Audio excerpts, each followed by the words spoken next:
tanggalin yung mountain.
The Mobile Legends craze has swept the Philippines by storm. But out of this nation of gamers, a courageous few have dared to rise above the rest. Enter the first ever Mobile Legends professional scene, where gamers become pros and the daring becomes legendary. This is the story of MPL. The first season of the Mobile Legends Bang Bang Professional League Philippines was the true start of the Mobile Legends competitive scene in the country. With the help of MET Events, the most established esports events organizer in the Philippines, the MPL scored the country to find teams willing to compete for the unprecedented prize pool of over 2.5 million pesos.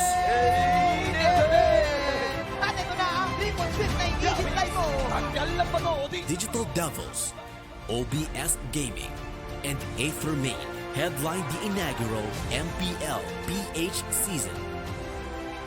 Top players such as Rebo, Yaku, Zapno, Pakbet, and Jeff Cutie Forever also made a showing in the tournament. Popular community figure Akosidogi also made an appearance, not just as a shoutcaster and a pro scene pundit, but also through the team he helped groom himself. It would be Aether Main that would ultimately claim the grand prize on July 1 at the grand finals at the SM Mall of Asia Music Hall after a dominant 3-0 sweep over Digital Devils Pro Gaming. The team not only took home more than 1.6 million pesos, but also the title of the first ever MPL National Champions.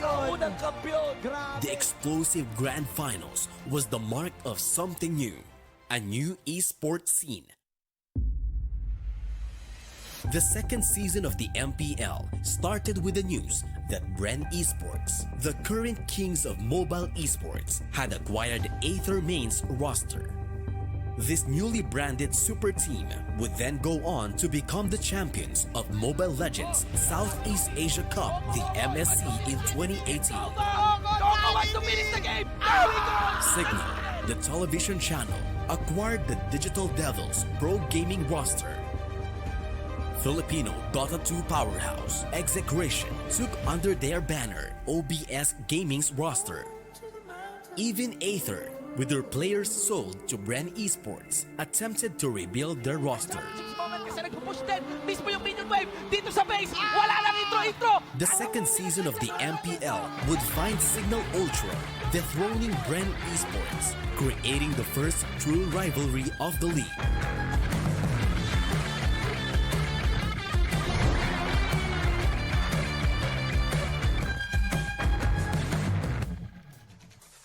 As Season 3 of the MPL launches with a fresh new theme for the summer, the professional players in the league would heat things up in their organizations.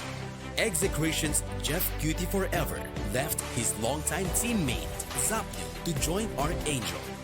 As for the actual grand finals, Bren Esports, battered but somehow alive from the lower brackets, would meet ArkAngel in the grand finals. So para sa mga sumusuporta sa ArkAngel dyan, mag-ingay! At para naman sa sumusuporta sa Bren, mag-ingay! Will this be the final divide? Oh my G, Ribo ang natira dito kumakagat. There we go! Siya, si Kapitan ang natira. A new champion arose. ArkAngel are the new MPL champions. Ang bagong kampiyon ng MPL! After 3 exciting seasons of the MPL, the league has seen no repeat winner, no obvious underdogs, and even the dominant teams have had their share of defeat. This is the sign of a league that is very much still in the throes of determining who among the competitors is truly greatest.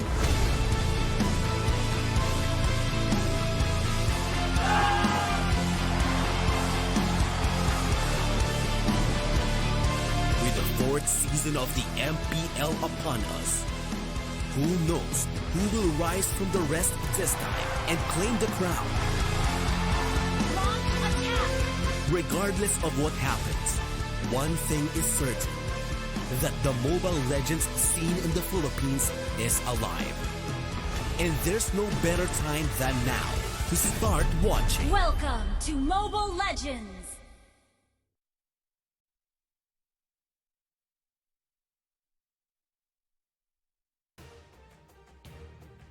Season number 2, and it's gonna be one heck of a regular season. It's so much left on the table from last time. We still have, the last season left us with so many questions. Is there any dominant team? Lots of things to address here today, and to do that, of course, with me is, of course, I'm Illustrato. Joining me on the panel is TDZ and Nomad. What's up, gentlemen? I'm really excited. The week 2 for our MPL season number 4.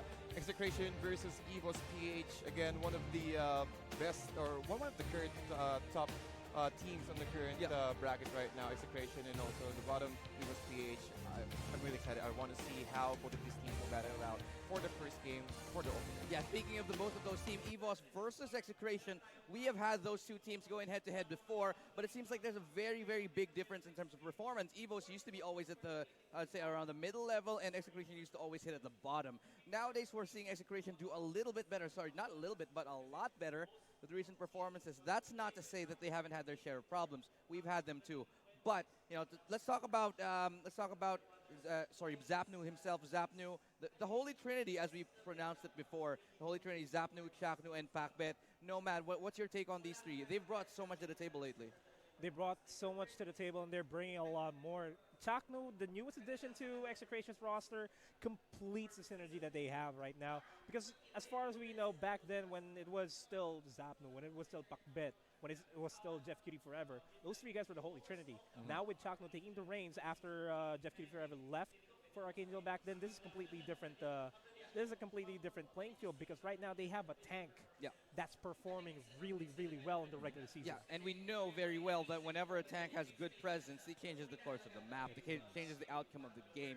Having a good tank on your hand, on your field, it's like having sort of a general able to sort of command and guide you while you're on the field. You want to follow that lead. Now, that seems to be the case with Chaknu.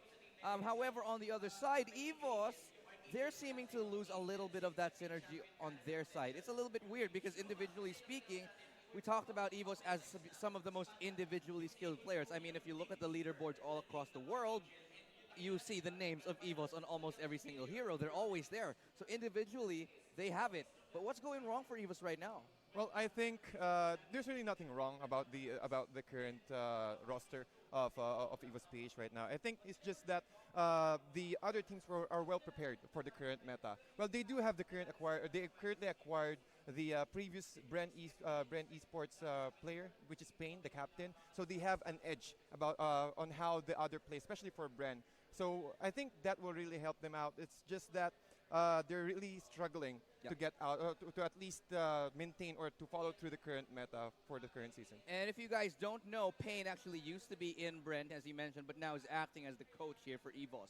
So that seems to be a little bit of a role of adjustment that they're going through. They're sort of adjusting to having a coach, having a different sort of system under there. It's a lot of adjustment to do, especially if you're a team like EVOS, who has never really found the biggest amount of success, and now they're trying something else, maybe to hopefully find that success. But you look like you want to say something, Noman. Yeah, because I just want to point out that the teams right now are completely different from what we've been used to seeing during Season 1 all the way to Season 3. A lot of the teams are finally picking up the coaches for intense analysis of their games on how to prove it better. With Payne moving from a captain position as a playing captain position all the way to a coaching position, I'm pretty sure he's going to bring a lot to the table for EVOS-PH. But the thing is, I feel like they're still in a honeymoon stage here. Yeah. For me, when a team, every time a team goes into a roster change, it only goes either one of two ways. It's either they go into a honeymoon phase or an adjustment phase. For me, it's a little bit of the adjustment phase for EVOS, and on the other side, it's a honeymoon phase for Execration. But we'll have to see. You did bring up something really important that I do want to talk about, but before we go back into that, let's take a quick look at the rankings here on the screen. Execration now at the very tippy top, 4-1, and they're going against the bottom, which is 1-4. That's -3. Execration is right now at the very top, EVOS at the bottom. And so if you guys don't know, the point system goes as follows. It's a win minus lose, basically. So if you win 2 games, you lose 1, you have 1 point. So let's talk about that system. How do you feel? How do you feel about the performances of these teams right now? You look at the Execration, ONIC, Sunsparks. Well, to add that one up, all teams are really aiming for that 2-0 win. Yeah. Because again, it's win minus loses, so you need to be at the top. But the current performance of Execration, just like what we mentioned earlier, just like what we talked about earlier, they have Cignal. Cignal is, again, one of the best, if not the best, one of the best tanks currently in the current meta. Agree. And the way he positioned himself into the front lines, providing information for the rest of his team on how they will approach the next fight. They have the information. They can really absorb a lot of damage. So I think Cignal is a really nice combination or a really nice addition for the Execration roster. Yeah, you know, I'm going to agree with you there, and I do want to bring up something, a point you mentioned earlier that seemed really, really salient to me was the fact that the coaches are now starting to become more of a trend nowadays. You see, I have to say a lot of it has to do with Panda. 100%. I agree. The influence of Panda has absolutely been immense in the local community, showing how effective a good coach can turn around a whole team. Now, having said that, I want to dissect that concept a little bit further. How do you think having coaches will affect the sort of pro scene more? Do you think more teams should incorporate that into their rosters? How do you feel about the whole coach situation? I mean, financially speaking, if the team can manage to get a coach and be able to afford a coach, sure, by all means, go ahead and get a coach. But the thing here is that the coaches alleviate a lot of pressures in the captains in-game. Because if the captain keeps thinking about what to draft, how to counter this draft, or which to pick, what's the optimal play, I don't know what they could do here. Because that's a lot of pressure that they don't want to have in the game. And having a coach there thinking about the drafts, thinking about the other team's draft, all the possibilities, and they just have to play by the book, it's going to help them out a lot. So that's why coaches need to be a part of the teams here. Yep, I really do agree, and I think that's one of the best ways for them to relieve some stress, a little bit of stress for the players, because you all know you need to have that brain. Again, the manager is the heart, the coaches are the brains, and the coaches are the one who's really studying most of how how they will approach the fight or how they will draft throughout the game. So I think coaches are really important, just like what you mentioned earlier, Coach Panda from Season 3, and I think that's one of the factors, one of the reasons why ArkAngel were the crown champions for Season 3. I'm going to agree with you, but you look like you want to make a point out of that. Yeah, because I'm just gonna use Panda here as an example. He went from being a captain from Season 2 when he was playing with Wicked Minds, I believe. Yeah. And now he's a coach for ArkAngel. I think that might be the case here for EVOS PH. Getting a coach from the caliber that is Bren from Pain. How much more can you ask for? How much more can you ask for, exactly? Okay, that's what I want to do. I want to talk about sort of that ecosystem that we're building here in the local community. It's getting stronger and stronger. Maybe I'd say a couple years ago we never had anything like this. None of us would ever have dreamed of it. And now we actually have coaches. We talk a lot about esports. A lot of the other esports, the more sort of traditional ones, they have, I'd say maybe coaches. They have sports psychologists, and it's sort of this ecosystem that really develops. And with this, more support for the players are coming out. More support for players, more livelihood for them, more leagues. And it's sort of a beautiful time to be alive, because nowadays there's a lot more livelihood, a lot more sustainability to be in the esports scene. That's true. That's true. Yeah. But I did want to, oh sorry, you wanted to actually mention something. Okay, so I did want to actually mention that now that we have sort of that system, a better place, we should expect to see more competitive teams. And that's a very, very clear sign. You can see MPL, Season 2, 3, and 4. We've never had a winner twice in a row because of how quickly competitive this scene is getting. Now, what do you think we have to do in order to see maybe a second winner, a repeat winner of the MPL here? Well, I think, just like what you mentioned earlier, it's all about the coaches. And, we've seen a lot of new teams coming in, especially for Season 4. We have the Sun Sparks. Yeah. Well, if they were previously Team No Limit or Bren No Limit, we also have ONIC PH, which is Dream High before. So you see, we are seeing the scene evolving right now. And I think that's one of the reasons why the esports scene, especially for MLBB, is getting established. It's really strong right now. I'm going to agree completely. And as you can, not just locally, but internationally. You mentioned ONIC PH, and that's just one of the signs that we're going global with this. The fact that an international powerhouse like ONIC has picked up a local team in the form of Dream High, now known as ONIC PH, it just goes to show that we're getting more and more competitive, right? So let's bring out that conversation. ONIC PH, they've been amazing. They've brought out a number of great performances under their belt as well. I mean, you can imagine their kids suddenly getting picked up by one of the best Mobile Legends esports organizations in the world out of nowhere. How do you think they feel about this? they're gonna feel like they're on cloud 9 right now because they're kids and they're living the pro player dreams right now. They were picked up by the best organization in Mobile Legends in Southeast Asia, and they're the best team in Southeast Asia for Mobile Legends. They got picked up. They were the champions. They were the champions, and now they're playing the Mobile Legends Professional League.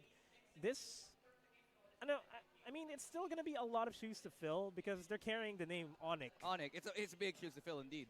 But still, it's still completely doable. They're kids, just like what you said. They have a lot to learn, and they can improve in just like a snap of a finger. Let's talk a little bit about their play style. We've seen how they sort of play and how they work.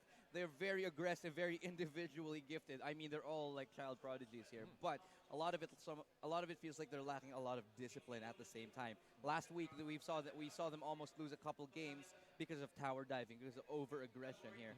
I mean, that's something that we see with younger players. What do you feel like ONIC has to do in order to sort of push that limit and make themselves a top caliber team? Or do you feel like they're already a top caliber team? Well, just like what you mentioned earlier, they lack discipline when it comes to that. And that's one of the reasons why coaches and managers are really important, especially for this kind of teams who are trying to join into the competitive scene. So I think coaches, more practice, and they need to build up their own play style. They don't need to copy the other play styles of other teams. So I think they need to find their own persona for their team. I feel like they're all loose cannons. Yeah, I think that's the best definitely. metaphor that we can do here. What they need is they need something to stabilize their actions. They need someone to command them. That's why coaches are a big thing. Yep. I'm going to agree completely. Now, we've talked about ONIC, we've talked about Execration, we've talked about EVOS. Now let's go over to a lot of people would argue are the potential counterpart to ONIC. Dream High, not Dream High, sort of Geek Fam. They are a team that also came up sort of out of nowhere, getting picked up. They have Why Not on their squad, sort of like the anti-ONIC. They're very relaxed. They play very, very intelligent, but one could argue that they lack a little bit of firepower. How do you feel about Geek Fam? Well, I think it's just that they have more experience. Again, well, let's talk about Why Not. Again, Why Not is one of the veteran players when it comes to, not new to the MLB, new to the MLBB scene, but not that new when it comes to the mobile game. So I think they they have an advantage when it comes to experience, and they're using it against their opponents. Again, you mentioned earlier, ONIC is quite new. So again, if you're after a new team and if you're experienced, you can use that opportunity to get that advantage. Yeah, I think they're doing it well, but for me personally, I feel like I need to see a little bit more, maybe aggressions, a little bit more oomph. Because they do play a little bit slow. They like to outsmart the opponent. But when you're going up against a team like, let's say, Bren, who don't always have a strategy, will sort of just outplay you straight up. That's going to be hard because Why Not? If you have nothing to analyze, there's nothing to do right there. So, Anyway, so we've talked about most of the teams. We have one more upcoming thing. And I'm so excited to talk about this team, probably the most highly talked about team right now, ArkAngel. We already touched on Coach Panda earlier, not literally, but we did touch on Coach Panda and his effect on the team. What are you laughing at? Now, talk about ArkAngel for me. How are they doing? What do you think their chances are of winning Season 4? Again, there's no double winner since Season 1 up to Season 3. But I'm really confident that they still have a very a good chance to get that championship. But we are seeing a lot of teams right now is really strong. But I think it's just that ArkAngel, they need to get that aggression again, just like what they did on Season 3. And they did something crazy recently in a very recent game. I don't know if you guys saw it. The single lane, Leo Mord, Hellcurt. Oh, yeah. Oh, my God. We actually talked about that earlier. Yeah, we did. Right? That was absolutely insane. They put a Leo Mord and a Hellcurt in the same lane, stuck together through the whole match, and they actually managed to win it. They removed one whole support, so by the time they came into the late game, the mid game, they had one more core damage coming into the fight. Well, the more the merrier. The more the merrier, but it doesn't always work. That's just the brains of Panda, just being eccentric as he is with coming up with strategies. That's one of them. It's crazy. And going back to the point that you were asking earlier, I feel like if ArkAngel has a chance to get a back-to-back title, just like what TDZ said, they need to bring more aggression. They need to bring back the oomph that they gave during the regular season and the playoffs last season. Yeah, that's something that I feel like fell off. Honestly, I want to talk about Rio, who is obviously one of the mage dads, like an amazing mage player here. His Gushen in Season 4 season 3 basically won them the title. It won them the whole shebang. But nowadays, his performance, he's been consistent, but he hasn't been exploding. Yep. So what do you think this is? Is it them sort of getting a little bit tired of each other? You know, they've had performances abroad in terms of like, you know, international tournaments as well. But nowadays, I feel like they've slowed down a little bit ever since they won. Do you think they got a little bit, you know, relaxed? Well, I think it's all about the current meta heroes. Because again, we're seeing a lot of new heroes coming in. We have Estes. We also have, we're seeing a lot of Lilia as well. Rafaela. Rafaela. Yeah. So again, I think it's just that the ArkAngel needs to prepare something. They need to, they need to make sure that they're well trained for the new heroes, and they need to build around, or they need to build a new playstyle around those heroes. Yeah. But in any case, let's go straight into the draft as we now almost start the first game of the day with Execration and EVOS-PH. Let's take a look. Let's really quickly take a quick look at the drafting. There we go. Back to us. Back to us. But let's see here. Again, we're going back to what I mentioned earlier. A lot of heroes coming in. Lilia is the best Lilia. Merelda, your team is picking. And the thing is with Lilia, it's so hard to shut her down. Every single resource of ultimate on your team. Rafaela, your team is banning. Difficult. And this line that they picked up with that Rafaela, it's going to be a lot harder to shut down as well. A lot of sustain across the board, yeah. And I just want to, I don't know if it's a thing, but I've seen Lilia clear the buffs before the waves come in. Yeah. That's going to be a huge factor if they decide to push through with that. With Rafaela and Grok with her, on the other hand, that's going to be a lot of protections. That's going to be buffing out Lilia. Yep. I'm going to agree completely, but on the other side, let's take a look what they've got. They've got Teresa, Tams, and the Esmeralda. So this is what this is telling me is that they're going to want the Terizla as a support. And we've seen that a lot, either support or mid lane, because we've seen that Terizla mid lane. We've seen them rotate that Terizla mid lane and go all across the different lanes, clear that lane as quick as they can, and even to their jungle. And the Tams has been sort of relegated to just the off lane. The off lane side, definitely. So it's going to be a very big question mark where they want to put this. But do you think it's going to be a Terizla support? Well, I think so, because again, once he got his level 4, his penalty zone, it will really help Execration a lot when it comes to initiation. And they also have the Fallen Stormwind from this Esmeralda. It will be easier for them to engage, and they also have a way for them to disengage, just in case that that play or that something play it will not work out well for the side of Execration. And I think it will give a lot of free time for Tams to get his items as soon as possible. Yeah. Get that level 4, get the ultimate, and then it will be easier for them to siege and even take the objective at the 2-minute mark for the turtle. I just want to point this out for Execration. They're hovering over Akai and Lunox right now. That's a lot of magic damage coming in from Lunox and Esmeralda on their own. If Terizla's going to go for a hybrid tank fighter sort of setup, it's going to be a completely different thing. A penalty zone into a hurricane dance, into order brilliance, it's falling star moon. That's a lot of combos going then. But for EVOS, what do you think? Before we get into that Execration, they're chunky boys. They are very chunky boys. They got that Terizla, they got that Akai, they got that Tams. That's going to be difficult to deal with. And that Esmeralda, it's not the easiest hero to burst down either. Well, it's a mage tank role for exactly. Esmeralda. And again, you also have the Frostmoon shield that can absorb all the armor, or all the shields rather, on the side of EVOS-PH. And a lot of burst potential for the Darkening and also the Chaos Assault from the Lunox. Yeah, but for me, let's take a look at the draft. It's a very, very tough one to call. You know, personally, I think I'm going to side with Execration on this one. I think they're much more put together, and the amount of survivability they have, that stuff. Let's do the prediction game right now. Start with you, Nomad. It's 50-50 for me, but I'm going to switch it up. You need to choose one. I need to choose one, so I'm going to go for Execration here, just because they are tanky going into the mid-late game. Okay, what about you, Tads? Well, I'll go for EVOS-PH right here.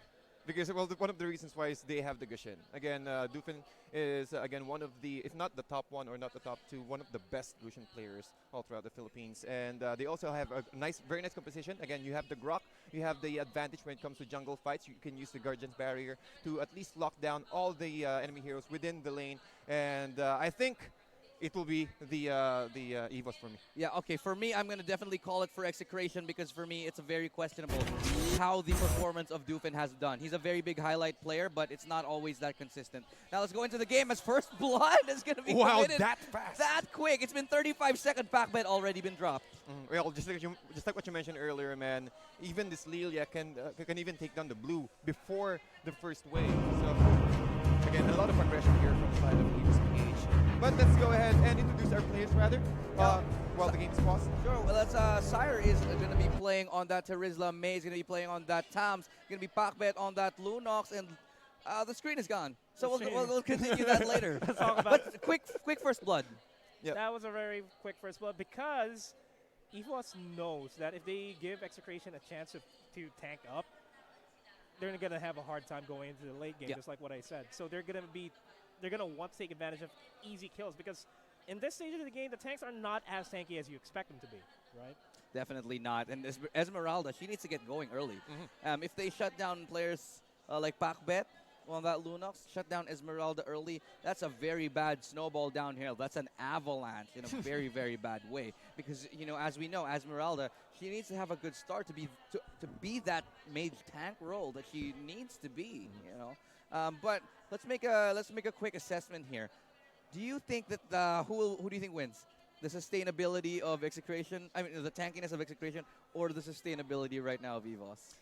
When it comes to team fight, because I really think that Mobile Legends Bang Bang is more of a team fight oriented game. So again, well, they do have the advantage when it comes to AoE. They need to use all of their AoEs on the side of Execration for them to get that good scenario, or again, that good skirmishes. Yep. But when it comes to pick off and more into sustainability, rather, excuse me, I'll be going the side of EVOS-PH here. And also the way the power spike of Grishan is really strong as well. Once he got at level 4, and once they're able to invade the blue buffs, or at least steal the blue buffs on the side of Execration, they can really landslide. Yeah, but I don't know, man. I'm still going to be leaning towards the tankiness and their AoE. That's something that Execration has that can dictate the game for EVOS-PH, because since they have a hell of a lot more initiates compared to EVOS-PH, they could just roam around all across the map and just go for fights. Yeah, they can pick out any fight they want. They can pick a fight any lane, anytime, anywhere. That's the beautiful thing. They got that Esmeralda, who is just an absolute monster at initiating. And honestly, the rest of the lineup just screams, "We want to fight people." They're the kind of, I mean, they're the kind of bruiser lineup that if you go into a bar, you don't want to sit anywhere near them. Exactly. Well, again, guys, I'm currently sandwiched right now. Two Execration players, two Execration teams, and then one EVOS-PH. Yeah. It's okay. It's a tough call. I mean, I'll be honest with you. It is. The performance of EVOS hasn't been that great, but let's go back into the game now as we try to find out who's going to get this buff. Oh, Honda takes a little bit of damage here. Yep, Honda, and also the rest of the gang. We just transition into, again, well, just like what we mentioned earlier, the steal capability of EVOS-PH is really strong right here. The way that they can clear out the creep wave, and then it will result into new, or at least a much more faster rotation inside of EVOS-PH here. Now look at Sire just being able to handle these three guys all at the same time. But while that's happening, though, Sire will be able to flicker out away from that wall of Jericho. Yeah, handling three guys, not the easiest of skills to pick up.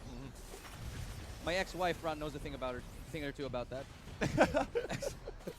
That's really nice. That's really nice. Thank you so much for that information, Luis Prado. We didn't want to hear that, but okay. Yeah, it's okay. I've never been married. But Execration right now, Zapnu securing that coin on the side of Execration. But again, looking at the current levels here, Zapnu is already level 4, so Killer needs to play safely here, and they can use the Shura Aura to at least get a little bit of edge, and also relocating, at least giving it a little bit of boost of damage on the side of EVOS-PH. Well, look at this though, a bit of a rotation here from EVOS-PH. I think they're going to try to go for Zapnu and Takno here, but they're not going to be giving away any easy kills. Execration, they're just going to be backing off, go for the farms instead. But while that's happening, over at the top lane, a bit of an engagement from, I believe the Thumbs and I think it was Lilia. I think it was Lilia, yeah. It was Lilia. It's Thumbs in top lane. Thing is, this early on, I would definitely give that fight to Tams. Lilia doesn't have enough damage to burst him down, and still the natural tankiness of Tams should be able to keep him up, and the survivability. And I'm pretty sure that the Tams is running Festival of Blood, which gives him a little bit more lifesteal. Lifesteal indeed. Spell And Vamp. I think Lilia is not level 4 yet, so Yeah. there's really no way that he can Yeah, escape. because the only way that Lilia can fight is as soon as she reaches level 4, and if that's she has somebody with them, with her. Well, technically, that's not necessarily true for me, because Lilia doesn't need to fight at level 4, because, you know, it's just the Black Shoes. I mean, the Black Shoes is a super great spell, but your damage is all in your first 2. So, Yeah. for me, she doesn't necessarily have to have her level 4. Yeah, but the current scenario, though. At the current scenario, yeah, he's going to lose that fight. Yeah. But if she has level 4, she can just go for Black Shoes, regain some of her health, and just go for another fight. Yeah. While her opponents already have HP. You just that's it. combined regen with regain. Yeah, Rejane. Jane. Who is Jane? Is that short for Mary Jane? Mary Jane Parker? Yeah, I think it is. yeah, Can be, I think. Can be, I think so, but we're straying away from the topic here because right now there was a fight going on in the top lane. well, you know, it's a little bit early. I think we've deserved a little bit of a kickback, a little bit of a step back. We do have by the way, guys, to everybody tuning in, we do also have 4 series today. Yep, 4 series. It's gonna be a heck of a series. And do you know who we have next? I think, yeah, well, we will get that later. I do We'll have it find right out here, who's but playing we'll a little find bit out later, but we on. do have so many exciting teams here. I already see them in the audience. ONIC is here. Yeah, they're already waiting for the teams yeah. to play. We're waiting for the chance to play. SGD is also here. Yeah, SGD is Yeah, also SGD here. is also here. Shout out to them. I mean, it's gonna be an exciting day. Yeah, a lot of people are actually filling up our new studio. Yeah. Oh, by the way, yeah, guys, if you're wondering why we're in a different place, it's because we're in a new studio. And speaking of a new studio, we got a new game. Let's go straight into it. All right. Oh, Doofan. Oh, I see. So it's Doofan's playing the Tams Lilia. is actually losing this fight. He's under the turret range, but he'll be able to escape. I think that went 50-50. And Black Shoes is also available. And Haji's the one who's playing Grishan here, which is quite surprising side of EVOS PH. But Execration, now they have the upper hand when it comes to positioning. They're trying to take down the turtle, but EVOS PH are well aware that they are trying to take it out. But Killer trying to go in. Chapnu, again, still trying to absorb all the damage here. But Sire trying to go in. Nice wall charge, but the turtle has been slain by the Lunox. That's a lot of advantage here, and they will just fall back after that. And Execration getting that additional, or at least a little bit of advantage using the turtle buff. Yeah, the turtle is very, very important this early on in the game, especially if you want to be making those ganks. You want to be making those early engagements. But the problem is they've already gotten a kill. But hold that thought as we go right into it. May's going to get knocked up, going to be in a little bit of trouble as he goes head-to-head with Mardis. Not going to be too much of a problem now, though. Yep. Yeah, he wants to redeem himself. He almost lost against Lilia there. Yeah, over the it's like, top did lane. I just lose against a mage 1v1 at the top lane? And I think that's going to happen again. But while that's happening over here at the enemy jungle, Sire's going in for the information game, scouting out where Rafaela and Gushin is. So that's going to give a lot of space for Samus to play. While that's happening bottom lane, though. Nice cut for Execration. And so it means that they can rotate throughout the lane, and I think the next objective will be the Crab Coin, while on the top lane, May and the rest of EVOS PH also will try to steal the Crab Coin aside of Execration. But as you can see, as Zapnu really flexing his muscle right here. Wild charge initiation for Honda, but there will be no target at all. Hurricane Dash will be used, trying to trap down Honda really trapped, but it's still 50% HP, and there is not enough damage on the hands of Execration. This is really strange for me to watch. Execration is normally known to start really strong in the games, and now they're starting on the back foot. This is one of the slowest games I've ever seen from Execration, who look like they're second guessing themselves off the bat. I feel like Execration just doesn't know which priority, who's the priority target here. Because right now they're going all across the map. While that's happening, the penalty zone is going to be committed onto Doofan, and Doofan's going to be able to escape that. But Dexter's going to go for the backup here, but the rest of Execration is going to be there. Haji going to dive in. Gushin is going to be able to burst out everybody, almost everybody there. Yep. That's going to be a 4v2 as we speak. Yep, and that's a 3-4-1 exchange, still in favor of EVOS PH. It's like I told you, man, the rotation from EVOS PH is there. But again, the strength of Execration really focused more into 5v5 skirmishes. And now that they have the upper hand, they will also try to get this turtle buff away from Execration Pakpet on the sidelines. Oh, trying to steal that one out, but there's not enough damage. Oh, what a wall though right there from Pakpet. He has to use his Order of Brilliance just to get away, and that's a mega kill from Haji. Chaknu yet again with a Hurricane Dance, forces him out. Doesn't get a trade kill, of course, but it's still a 1-for-0. So excellent work right there from EVOS to yet again find another opening. It seems like they found everything they need. This is what I've been talking about. Execration is tanky, but EVOS PH needs to take advantage of the fact that they are tankier as well. But while that's happening, Falling Star Moon is going to be committed onto Grunk, but that's not going to be a good thing because EVOS is going to be able to quickly pick her off, as well as over the top lane. That's going to be Thumbs going down. Thumbs is not getting as much farm as he wants to in this game. Again, I think it's all about sustainability, and again, Honda, his initiation, not really, well, having those second thoughts to initiate using the wild charge, and with that, the current score right now is 1-8, and looking into our net worth graph, we have the 3K net worth advantage in favor of EVOS PH, and now Dufen getting that Ice Queen wand, so they have that slow on top of his first and second skill, so that's a lot of advantage inside of EVOS PH right now. You know, we talked about Execration, who had the better engagement potentials, but the thing is, Honda's been making all the beautiful engagements, but as we say that, little bit of a skirmish here. Chaknu drops down very low, but you know, going back to my point, EVOS, Killer gonna get dropped in the top lane. Haji looking for a response here, might get onto the horse, and wow, what a burst right there! Unstoppable right now, Dexter. Oh, Haji, I mean, Dexter got his life saved. Haji, wow, he's now 5 for 0. Yeah, he has not been touched, but while that's happening, Thompson's going to be going in for a 1v2 here. He's going to lose that bout right now. EVOS PH Execration is going to go for the backup here. Blender's going to be connecting. No commitments on the 1,000-pounder there from Chaknu, so they're just going to be backing off. Meanwhile, over here at the top lane jungle, EVOS is aggressively taking away advantages that Execration needs.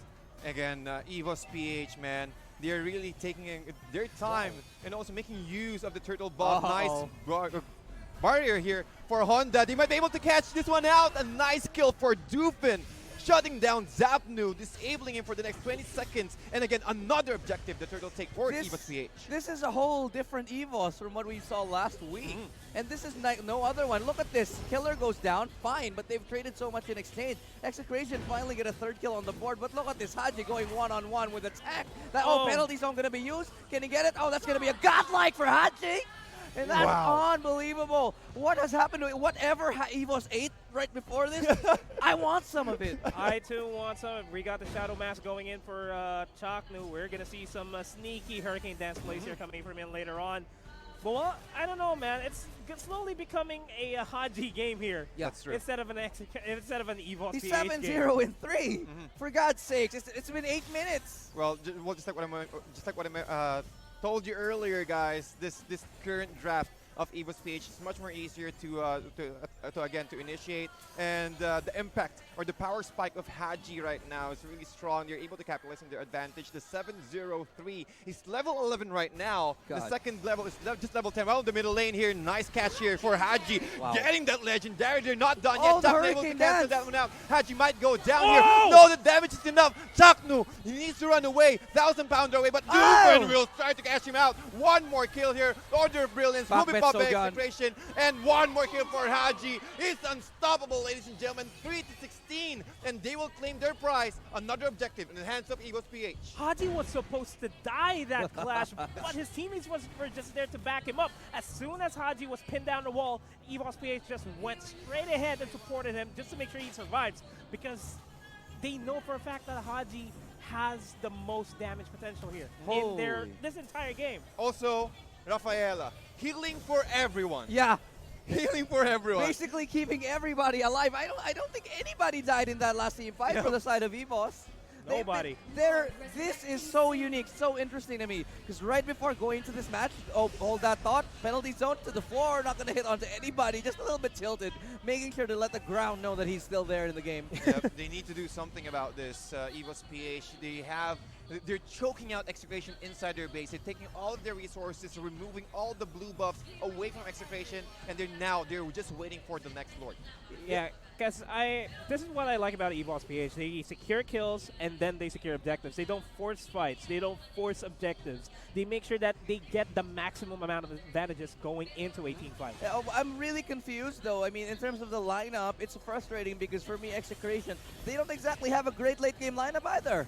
You know, if you look at EVOS PH, definitely, I'd say there's some late-game damage there. You got that Martis, you have that Lilia, and even the Gushin right now, who may fall off a little bit later, still doing an insane amount of damage now. However, Lord being taken, will it be contested by Execration?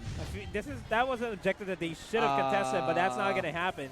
But going back to your point, the only win condition that Execration has here is if Esmeralda goes go. There goes the penalty zone, connects onto two people, but they're going to be backing off. This is not going to be a good fight for Execration. They need to back off here. And Chaknu is nowhere near to defend, and Zapnu's going to go down. And this is not going to be, this is not looking good for Execration at all in this game number 1 of the day. Yep. 2-for-1 exchange, still in favor. Haji still not done yet. He's looking for more. May trying to run away. He will pop his ultimate, and also nice boost from Dexter. Haji still trying to chase, but his skills is still on cooldown. But as you can see, the threat of Haji right now, even without the turtle buff, he can easily kite at least one hero away from Execration. And with that, again, the map control from EVOS PH is really strong, and they're just waiting for the Lord to march into the top lane. Then they will apply a lot of pressure here in the middle lane, making sure that they will give enough space for Killer to take down this tier 2 tower. I'll be honest. I want to see what Haji has in his inventory right now. I want to see what Haji's items are. He probably has every. Oh, yep, there we go. There we go. Beautiful Calamity Reaper, Lightning Truncheon, Magic Wand. He's got that the Winter Truncheon, and already he has that concentrated energy. Meanwhile, the team's still it's the Genius Wand. Yep. Just the Genius Wand on Lunox.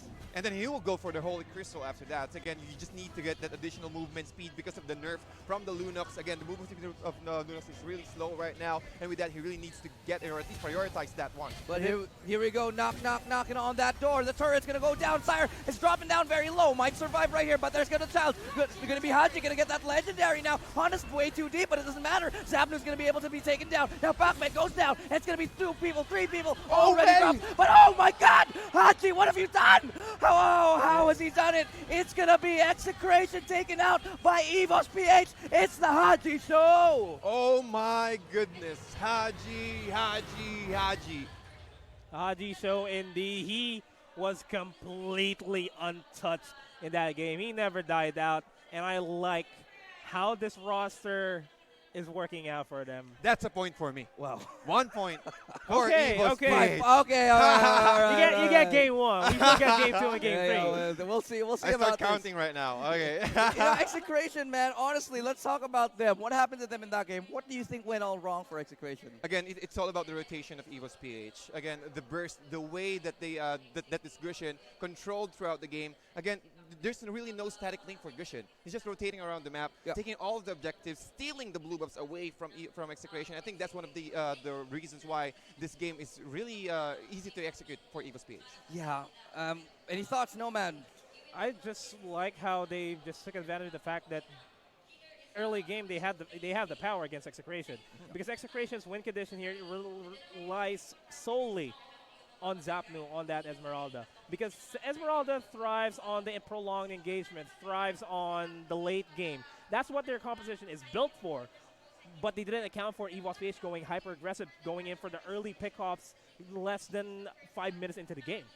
Well, when we talk about EVOS PH, they're a team now that I feel like is very, very bipolar. I'm sorry to say, but bipolar seems to be the best word to describe their performances. It's up and down, it's all around, it's like a roller coaster ride. You don't know if you're on the EVOS train or not.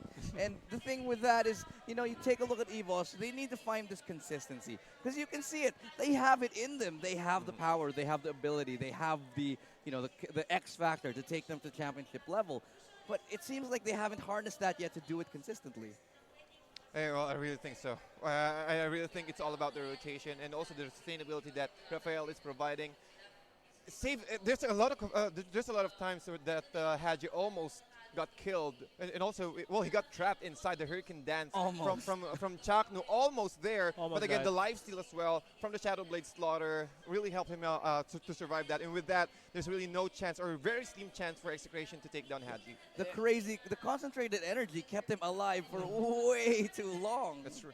I mean, if anything, if EVOS PH could just keep this up, they should be able to bounce back as soon as we reach the middle point of our regular season. It's week 2. This is nothing. This is well, not nothing, but you know, it sets the momentum. Yeah. But it's nothing that you can come back from. Despite that you're in the bottom, you take out the first place. That's got to be a big boost to your ego. That's got to be a big boost to your confidence. Execration at the top, losing one of their very first games, losing their second game, and now EVOS, they have a chance to make themselves known. Look, we're not the same EVOS as last time. We've got our stuff together. We'll do better this time around. Now, let's talk about the other side. Execration now. Execration, they are also one of the teams that seems to be up and down. Why is it that it seems like very much so the lack of consistency is appearing for both of these sides, you know? Go ahead. I don't know. It's been a while since we had since the third season ended, and there was and there were a lot of things happening like off season, so to speak. I feel like they're still trying to get back to their mojo here, but I don't think that's also the case. I don't know. That's not true. They had so many opportunities, so many times when they've played together, and I have no idea why it isn't still developed yet. Maybe it's just sort of a little weird miscommunication. I don't know whether it's a chemistry thing, but either way, for both of these teams, it doesn't seem to be very solid. But at least it's exciting because you have no idea who's gonna win. Yeah. But I think, well, my 2 cents for that is there's really no way that they can catch out this cushion. Again, the mobility of the cushion, the incandescence, they need to commit a lot. They need to commit their ultimate for them to catch their main damage dealer for EVOS PH. Yeah, the main damage dealer, though, was Hadji. And the thing is, Hadji snowballed. Yeah. And the other side, Pacbet, he avalanched. Again, as we said earlier, Pacbet, you know, Esmeralda, Lunox, they kind of need to get going very early. And when you start the game with the first blood within the first 35 seconds, it's not going to go well anyway, you know. But anyway, let's bring it back to the game number 2 here. Let's talk about adjustments. Now, Execration, they have been really shattered in that first game. Let's face it, that was the stomp of stomps. What do you think Execration has to do here in order to come back into the series? I think they need to get their comfort heroes.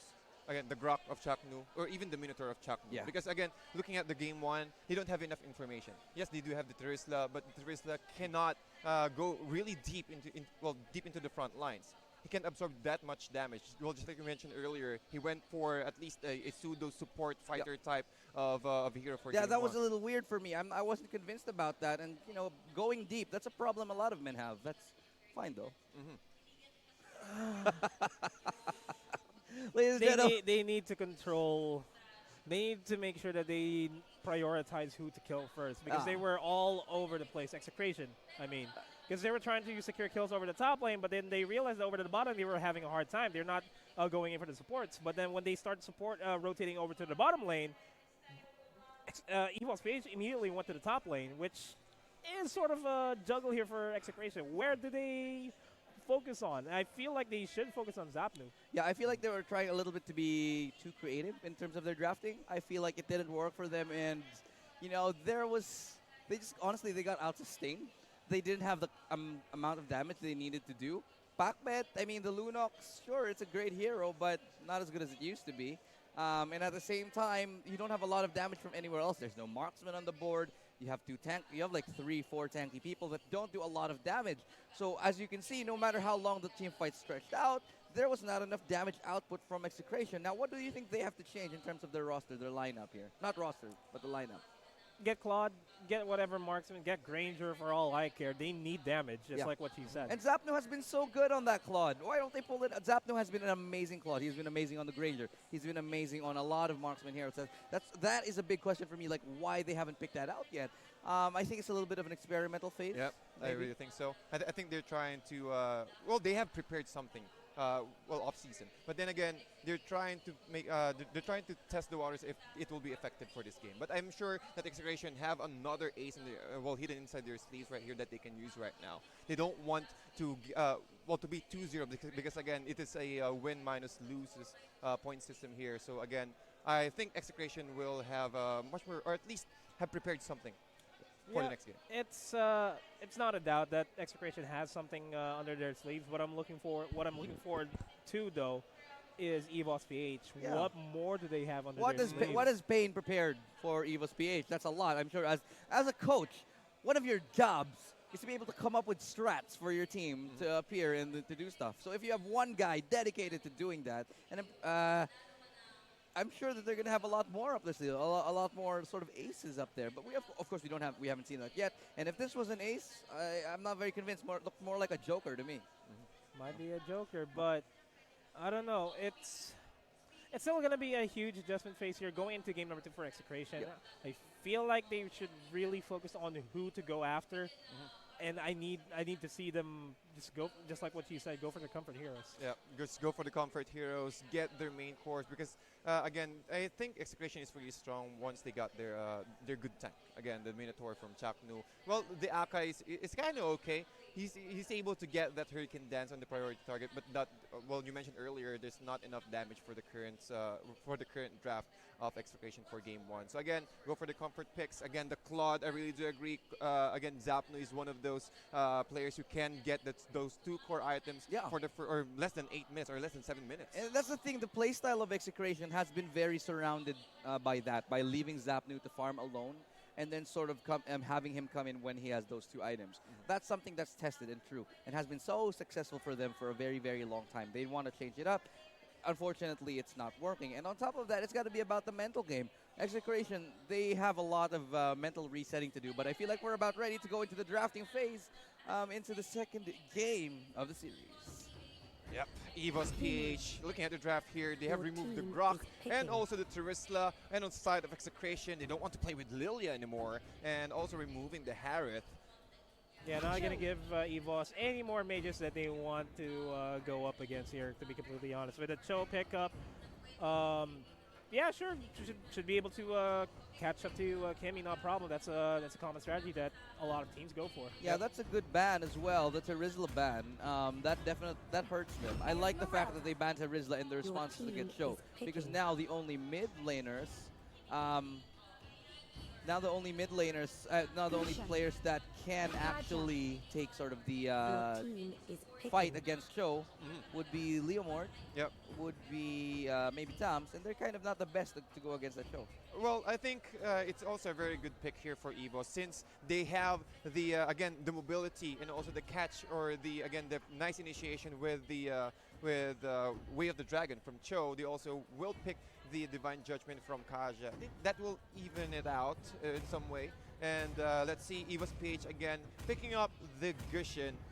I think, well, don't fix what is not broken. Yeah, right? definitely, and especially with Haji on that doof in last game, I'd consider banning it though. But it's very risky to ban Gushin because there's so many other heroes that you can ban. But at the same time, if you let Haji have that Gushin, it's kind of like, what are you doing? But we have a Minotaur and a Cho in this game now. Yeah, there we go. Yeah, that's That's going to be a Chaknu Minotaur. Well, we mentioned earlier that Chaknu really loves to be in the front lines as a tank. Well, again, I think he's a double tank per se. He's really confident. Yeah. That's what I'm trying to say. Your team Again, the is way that balanced. he initiated, he's really waiting for that nice opportunity to get that Minoan's Fury. So I guess it will be a much more better draft here on the side of Execration. They just need to find at least another marksman, which is very comfortable for the side of Zapnu. Yeah, but you talk about the Divine Judgment of Kaja there. The combination of that, the Kimmy, that's a lot of early game steamrolling that you're going to potentially be having on EVO's side. I honestly think I like EVO's Your draft team more so is far picking. because we know that there's a very, very definitive game plan that they're going for already. And the fact is that it's going to be so much easier to execute, especially with that Gushin, who snowballs off of early game success. Now, I'm just looking forward to see how Execration is going to draft this for the 4th pick. Because I agree with you, they need more damage output going into this game.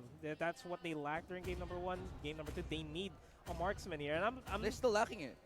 a Claude might work well for them. A Granger might work, but instead they're gonna go for a Diggy. Your team is okay. Potentially gonna go for the time journey just in time, just to save Esmeralda, I guess. And it's also, I think they picked that out just because they didn't want to give EVOS that Diggy because, of course, the Minotaur. They want full yeah. effect for the Minotaur. So it's a little bit of a denial pick at the same time, too. But let's see what will be the last two picks of EVOS PH here. What do they lack? They lack a tank and a possible, they're a fighter inside of EVOS PH. Leemore is being hovered down. I think it is actually okay. That's Again, fine. Oh, that's it's perfect. fine. That's an amazing draft. It's very balanced. It's very stable, and it has a very clear objective here. Leave Leomord alone for the late game. Aka is going to make some plays alongside the Kaja, and then the early game should be snowballed by the Kimi and the Gushin. I think it's flawless. It's a beautiful draft here from EVOS. Now let's talk about Execration. What are your thoughts? They have Granger. They have Granger, so they finally have damage. They finally have damage, and Granger is hard to go up against in the early game, especially with Diggy with him, if ever that's going to be the case, because Diggy's just going to go for the time bump, and then they're just going to be able to dwindle down the HP of whoever is going to be in front of their lane. So, okay, let's go. Things are looking good for Execration. I'm going to cut you off real quick because we're going to go predict right now. Let's go. Execration. EVOS. And I shall do, honestly, for me, EVOS' draft was just perfect. I'm gonna go for EVOS this time. So now you're the odd man out. I'm the odd man out, yeah. Okay, we'll see how it goes as we go into game number 2, ladies and gentlemen. Tell us in chat who you think drafted better. If you think it's gonna be an EVOS game or is it gonna be an Execration game. So for one more time before we go into game, let's introduce ourselves. I'm Illustrato. This is Tads. This is Nomad. If you want to find out more about us, make sure to check out our social media pages. We'll be showing that a little bit later on, but I think we're ready to dive into the land of Dawn and go into game number 2. Let's go ahead and introduce our players here. On the side of EVOS PH, we got Honda on that Akai, Dexter on that Kaja, Doofin on that Gushin, Haji on that Kimi, and Killer on that Leomord. And on the side of Execration, playing the red side, we have Pakpet on the Esmeralda, May playing the Cho, Chakno on its Minotaur, Syre playing on that Diggy, and Zapnu on that Granger. Now we finally have a chance to actually introduce the team to the last one. Had absolutely no opportunity to do that, but as you can see, this time a little bit slower than the first game, but as we say that, I like how EVOS is doing this. They're aggressively stealing the jungle. Look at where Akai and Kimi is right now, but that's going to be a first blood onto Diggy as well. Magic Worship for the Diggy. The burn damage, it really hurts him a lot. That's gonna suck. That is gonna if suck. you are a killer, now you're level 1. You have to rotate all the way back to the bottom lane, and that's gonna be a big problem right there for Execration. For EVOS. Yeah, that was a very big problem. But at the same time, EVOS PH was able to steal out resources from Execration over at the top side jungle. That is a very huge advantage. It's not showing in our gold graphs just yet, but you should be able to feel the advantage from there. Yep. And right now, EVOS trying to clear the jungle cams, trying to transition into the bottom lane, but looking at the minimap right here, ladies and gentlemen, there's no members of Execration right now. They're just waiting for for the next turtle respawn, and 2 mages into the middle lane, making sure that they're able to soak a little bit of experience, try to get that level 4 to at least get that proper momentum on the side of Execration here. Yeah. Mirroring each other is the name of the game at the moment, and it seems like they're doing it pretty balanced. Execration with a little bit of a lead, but it's nothing too substantial at the moment here.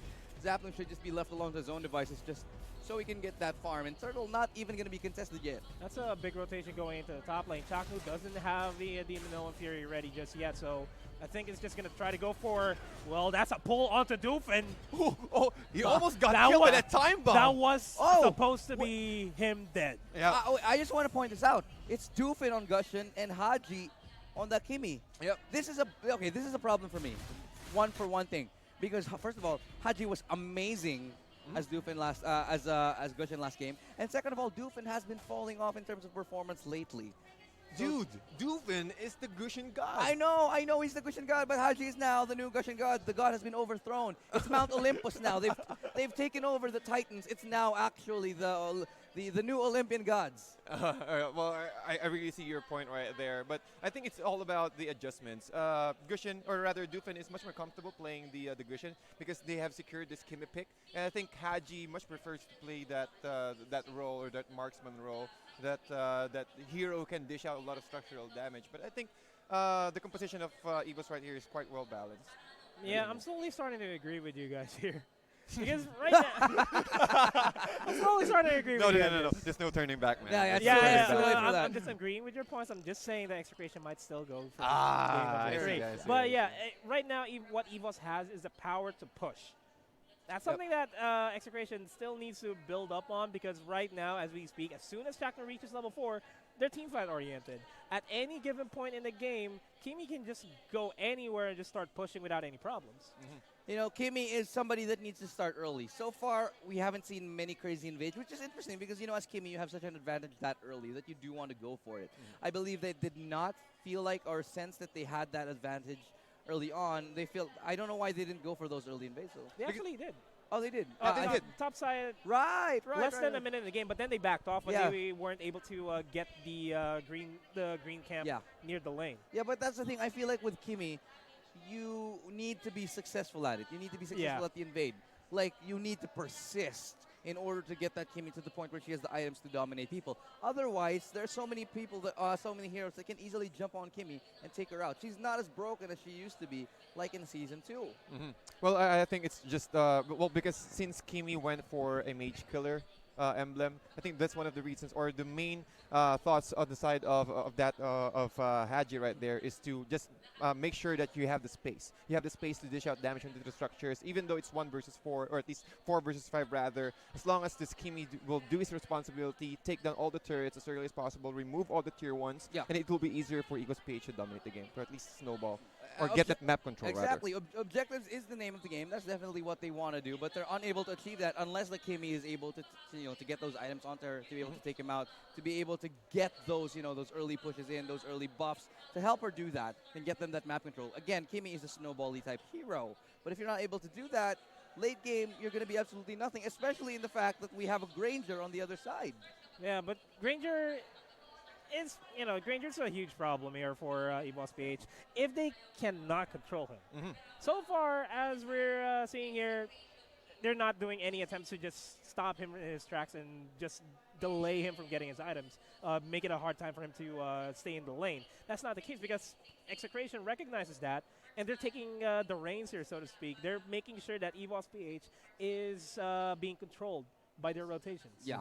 And I think the rotations are actually, being very much mitigated by the other side. It seems like EVOS PH, they're unable to do what they want to do. Like last game, last game they sort of weaned off a little bit, played a little bit more aggressive later on. And on the other side, Execration, who normally want to start aggressive, are not able to do that in terms of this game as well. It must be absolutely frustrating for them. Now, let's talk about actually Pakbet and Zapnu in the last game.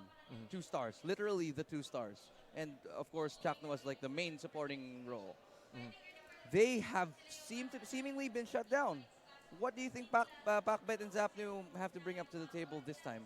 I think it's just all about the drafting from game 1. But right now for game 2, they have the Granger. Granger is not that he really shines more once he got that Bloodlust Axe, at least Bloodlust Axe plus another core hero. So he needs to get this farm first. And I think that's one of the reasons why they picked up that Diggy. Well, Diggy will just use Time Bomb, push or at least zone out the enemy hero. It will be easier for the Granger to farm. Great point. Exactly, and that's what EVOS PH needs to do. They need to make sure that they control Granger, and just like what we've been talking about earlier on, they're not able to do that. So I feel like later on, as soon as we reach the 7-minute mark, 8-minute mark, we'll feel a lot more Granger game, a lot more Granger playstyles coming out. Yeah, no, I'm going to agree because Granger seems to be like a little bit more of a fail-safe hero because Granger starts off very strong.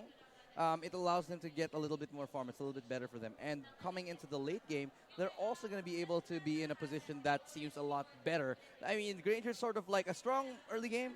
Mid game's kind of okay. And then late games are great, obviously great for Granger. So this is a little bit more fail-safe for Zapnu. Definitely a better approach, don't you think? I think it really depends on the mid game of this Granger. If the early game is not that good, there's still a chance for him to get that farm into the mid game. But at least, but the problem is, if he's unable to get that early game advantage, the mid game time instead of this Granger getting that really aggressive, he will spend his time getting that farm for him to reach or for him to get that additional power spike into the late game. Yeah, but on the flip side though, they got Kimi to look after, which is sort of like Granger as well. But Kimi is a whole different problem altogether with just that.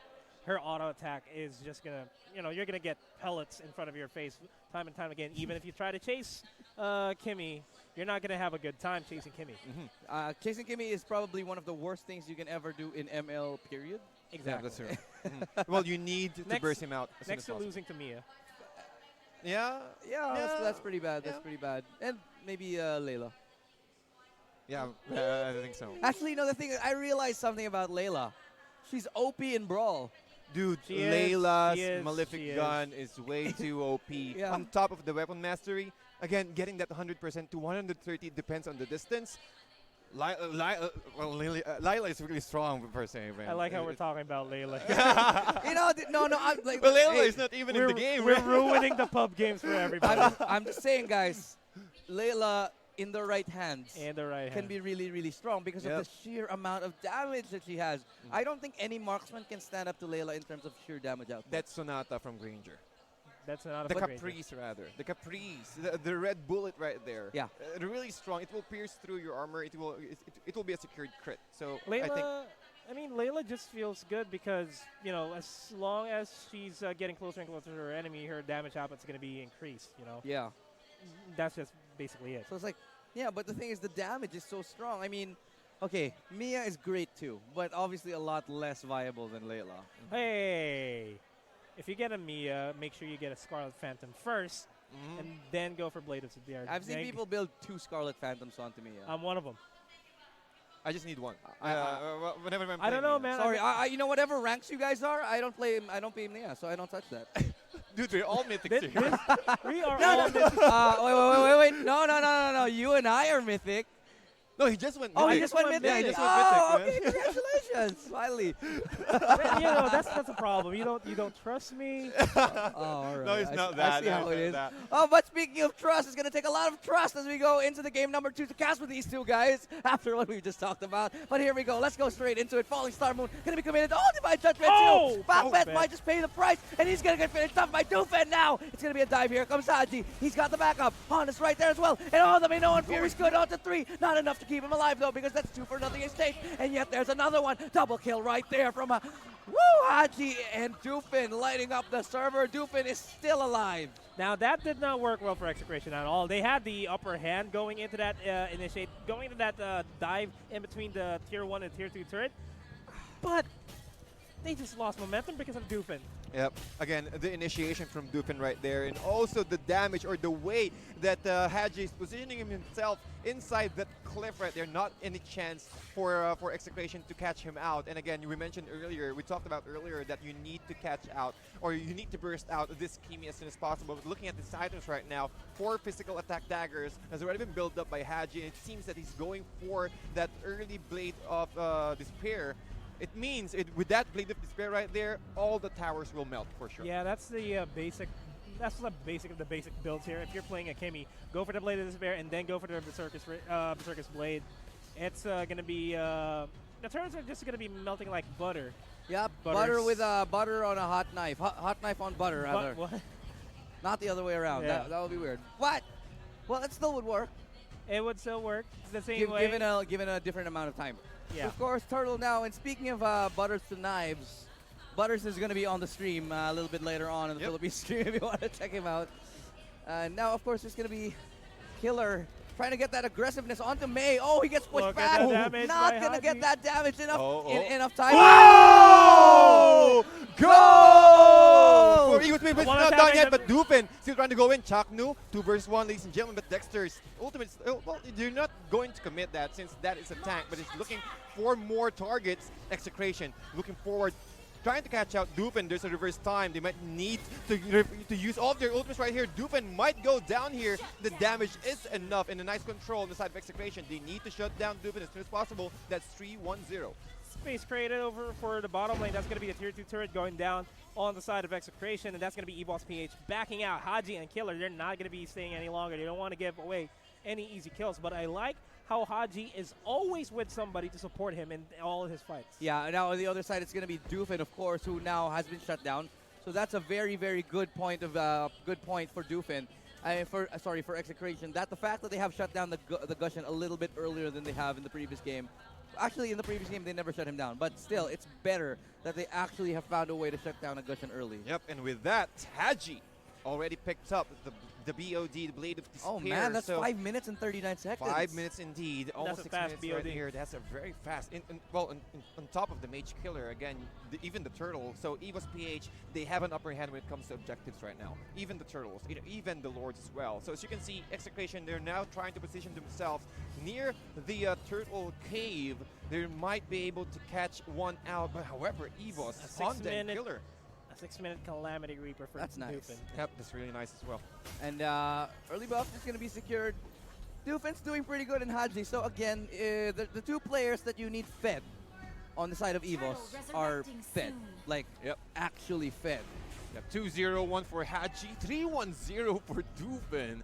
But Zapnu's not really having a very good time right now. But as long as he can farm, as you can see looking at the minimap right now, is really trying to find that farm while the rest of Execration is just trying to protect him. Well, EVOS will try to rotate into the middle lane. Pakbet hiding inside the brush with Syre. But even Honda is also there. The dash into the wall. Did you see that? Yeah. Dexter tries to go through the wall, doesn't make it quite right here.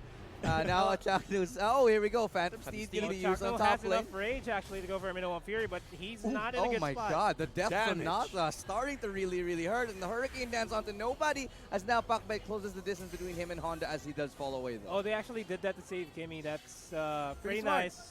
Pretty smart. That's not a waste of a Hurricane Dance. I mean, that's going to be the pullback onto Honda. That's going to be the tier 1 turret going down. There goes the Blade of Despair, finally being picked up by Cho.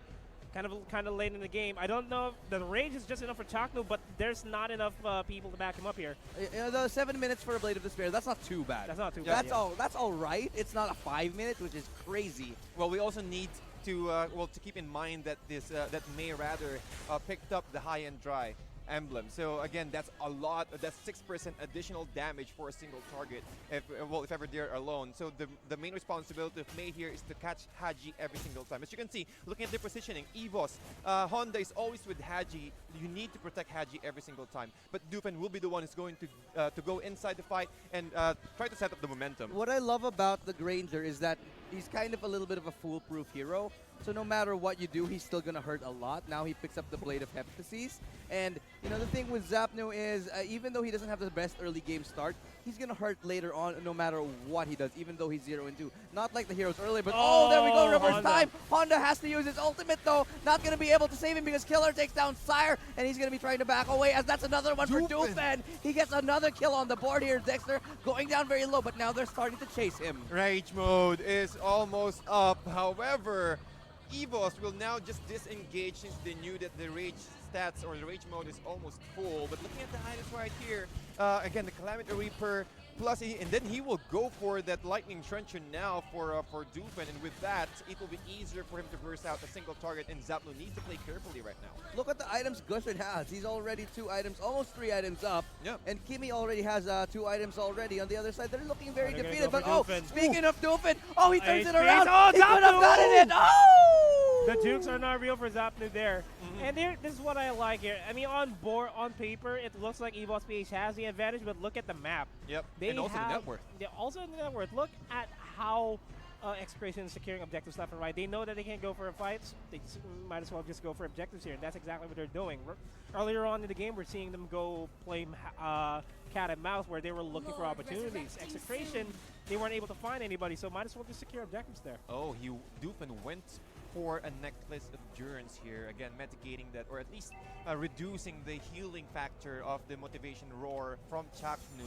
And again, and also the shield from Pakbet. But looking at the screen right now, ladies and gentlemen, Execration, almost 50% HP for the Lord, and Chaknu moving forward here, trying to gather information. Where's the rest of EVOS PH? And they will be successful taking down the Lord, so they have that advantage again. Oh, Chakno goes for the Minnow Fury. That's a 2-man Minnow Fury. No follow-throughs here from Execration, but Pakbet is going to be there to back him up. But that's going to be a disengage from EVOS PH. Smart call. The Death Sonata is starting to hurt from Zapnu, and it's going to hurt a lot now. And look at how quick that tower's melting. That's absolutely unbelievable. Time's Journeys also have been really good from Saira here. He's been phenomenal as Lord now starts to make its way towards the to the top lane, which is actually phenomenal here for Execration because their top lane was actually being shoved a lot. I'm talking about shoving a lot of damage here, structures rather. EVOS PH, they're really struggling getting that map control back.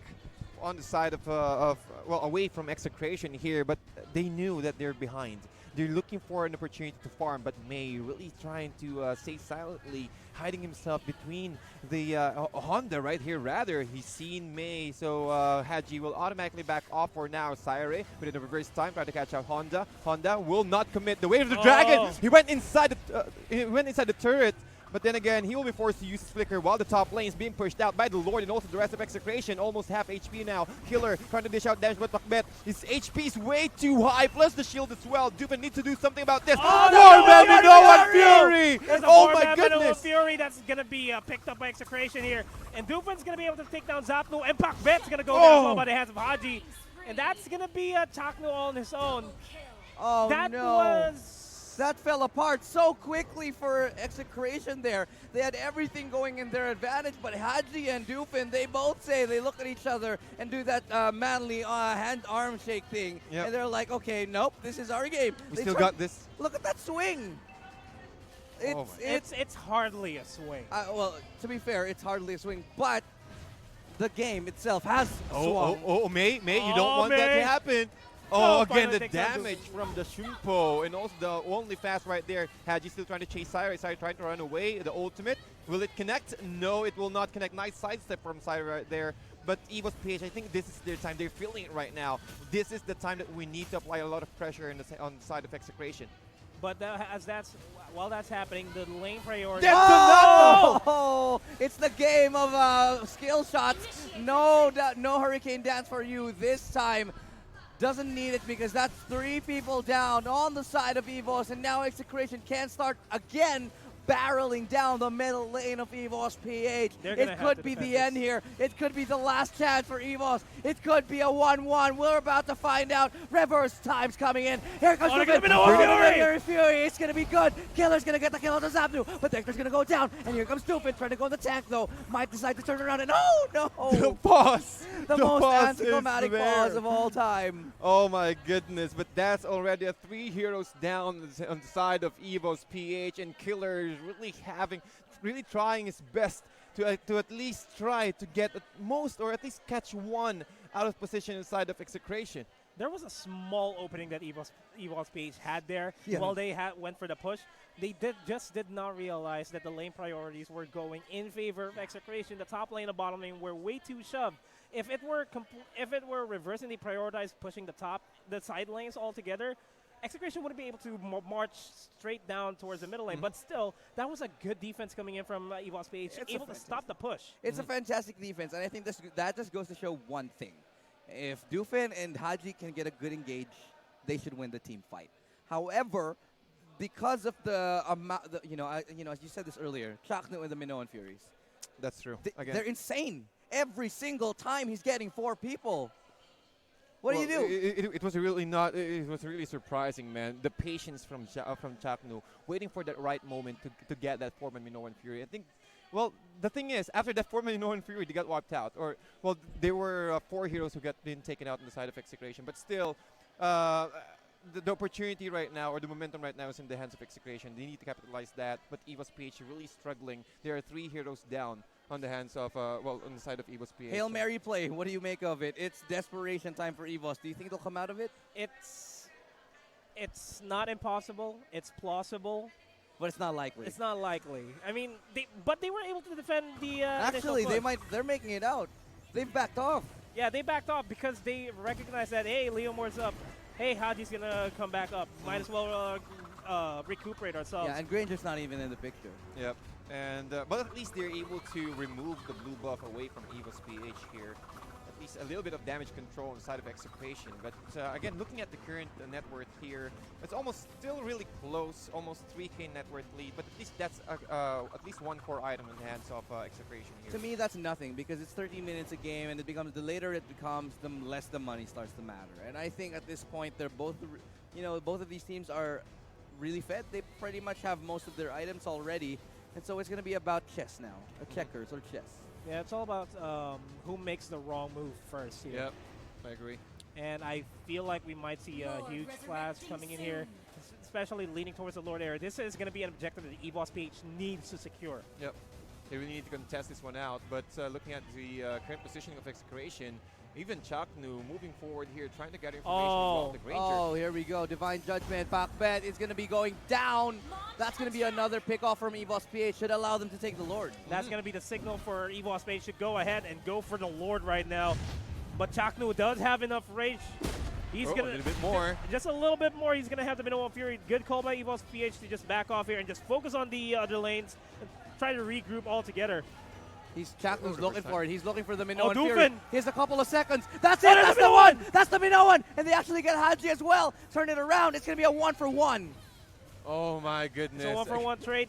Discipline from both of these teams are just way too high. That's true. And the Lord is just waiting Look right at the there. tanks. The oh, tanks May, are we have the diving each dragon. other's back lines. Dexter's getting caught off, and the re-engage is good from Haji. Now it's going to be May going to be dropped down. Time 30 going to be committed for this. That's going to be still. Kimi is a problem here. Yep. Kimi slowly starting to become a problem here. Right now they need to start to back off because their top lane is being contested right now by minions. Haji really needs to get that right angle, but Execration, they see an opening, so they saw that the top lane's pushing in. It will give them at least a little bit of time to get a little bit of damage for that Lord right now. But the Lord has been taken out slowly. But killing spree for Killer, taking down the Diggy, so they don't have any difference at all. Oh, Nice the Minoan Minoan Fury. again. And Oh, also the damage steal! is not The there. steal! The steal again from Killer. Killer needs to run away, but the damage from Honda is there, pushing back Chaknu. The damage has been done. Dupen again with a nice shadow-based slaughter. Pakbet trying to take down Dupen. Dupen with a nice, sword spike rather. EVOS Honda trying to help out Dupen, but the damage is not enough though. The damage from Zapnu. But Pakbet will be the ones going to take that kill. 3-4-2 exchange, but Execration, they're feeling it right now. They're trying to take down and also disable Pakbet, but it's way too tanky. What a winter truncheon, and it's now the tanks, the supports left alive. Hurricane Dance, Honda, what are you going to do? Trying to buy some time, but that's a lot of time to buy. Can you afford it? Yeah, Dexter can, and it should be the end here. EVOS-PH take a loss. It's going to be Execration to take the game, the second on the board. Flip things around. Wow. What did I tell you guys? I'm keeping count. I'm keeping count. Damn it. Am I zero? I'm 0 for 2 now. You're 0 for 2 now, Illustrato. 1-1 for me. Work on your prediction game. Oh, but man. I mean, I just gotta say that was remarkable for EVOS, able to just defend the relentless push from Execration. Yeah. But the thing was, they weren't able to focus on the side lanes, just like what we've been mentioning, what I've been mentioning earlier on. Side lanes? What side lanes? What side lanes? It's not. But yeah, the top after that engagement over at the top jungle, if the lanes were pushed towards the side of Execration instead of towards the base of EVOS, could have been a completely different story. Could have, would have, should have, wasn't. That's the and the story, unfortunately. I think EVOS, they made a few crucial mistakes. Once they got those kills, once they've made those successful defenses, they definitely could have taken that game for themselves, but they didn't. There were a couple of slip-ups there, some bad decisions, especially with that Lord. That was a very bad Lord take from from EVOS, especially with the rest of the members there.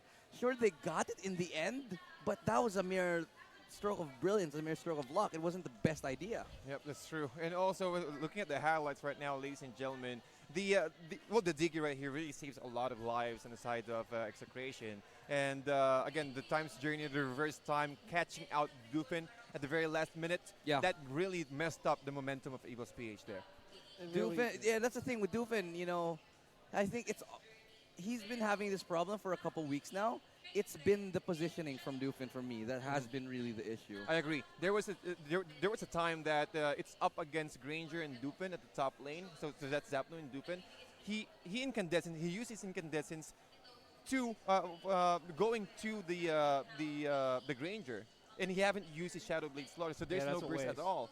So again, maybe if he if he uses incandescence to run away, there's a very big chance that he can at least survive, or at least not lose that momentum. So Yeah, I really do that was agree. wasted movement there. I completely agree with you. Also, I'd like to point out that Haji, even though that he was a problem for Execration, he was completely zoned out by Execration altogether because EVOS-PH had to juggle. Who do we want to protect? Are we going to be protecting Dufen? Are we going to be protecting Haji? Dufen was giving a lot of damage, but he was dying on left and right. Haji hasn't died yet because Execration knows that they can't go for the kites, but they chose to go for Doofin. You know, I'll be honest. This should have been EVOS' game, actually. This definitely should have been an EVOS win. But the problem is that, actually, had I known that Doofin was going to be playing Gushan and not Haji, I would have changed my vote. There's no turning back, though. I know there's no turning back, but I'm just saying, had that happened, God. No, it's just that. Well, in my opinion, from that game, Yeah. it's the Granger. There's no way that they can catch the Granger. Yeah, From no, from the 8-minute mark, Okay. going to the 8-minute mark, Yeah. there's completely Well, no way they can did control. have that one Gaja. Yeah, but well, if he went in, there's really no way that he can go out Yeah. after that. They got that one Kaja, but then there's that one Minotaur. Yeah, Yep. and that's the thing. That's also what I want to point out. If I were to pick an MVP, Chaknu. Yeah, I think we all agree on that, I right? agree. I think that's pretty evident that every single Minoan Fury was perfect and ridiculously good every single time. His patience, his trigger discipline to know when to use it, it's amazing. I'm just saying, that's one from my textbook. You tore that right off my text. No one cares about your Minotaur. Nomad. Hey, Nomad. hey, my Minotaur's good. Well, your Franco is better. Exactly. Yeah, too bad nobody cares. Well, maybe after this we'll just try to play it out and then not let just try to join. It's okay. It's okay. I got to Mythic just on my kidding. own. Yeah, we'll do that. But anyway, Sure, let's talk on about your own. the third game. Yeah, on my own. It's solo queue. Check my history. But anyway, let's talk about the Duos. game number 3. No duos. I never played Game number 3. Game number 3. What was I going to say? Game number 3. How do you think this is going to go? Both teams have just shifted momentum. It's been crazy. Back and forth, back and forth.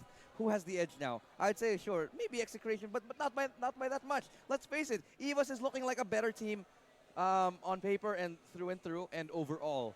The problem is they're making such crucial mistakes.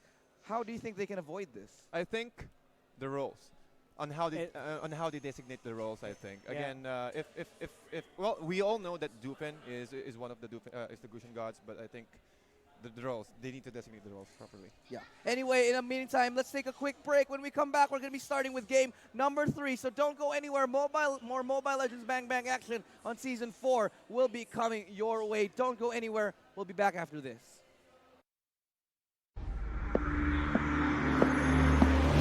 俺一人で十分だ。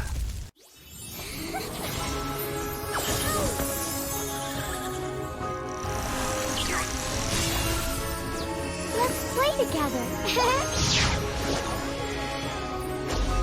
Which way is home?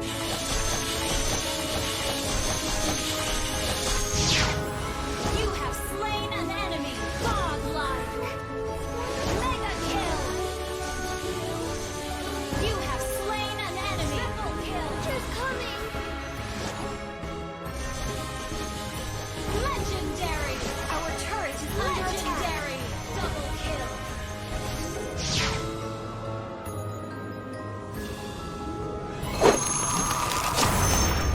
Download for free Mobile Legends Bang Bang.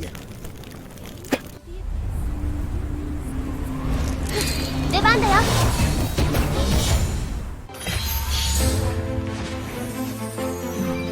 The dance of the swans is so graceful and charming.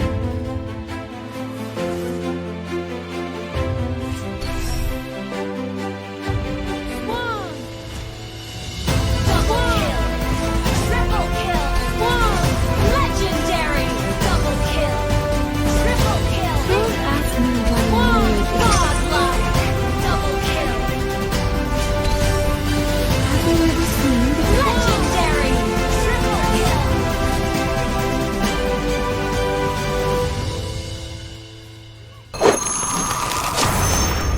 Download for free Mobile Legends Bang Bang. 出ておいで、僕の炎。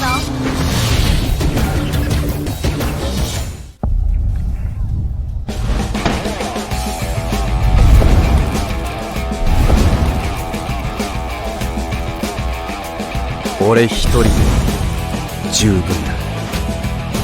いずれみんな死ぬんですよ。出番だよ。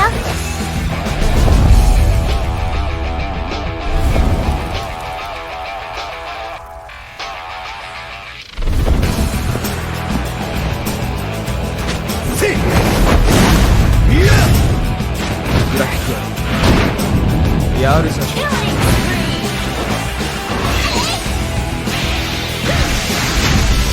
引くよ Double kill Impossible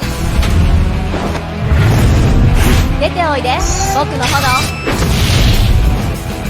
はい死んでください Legendary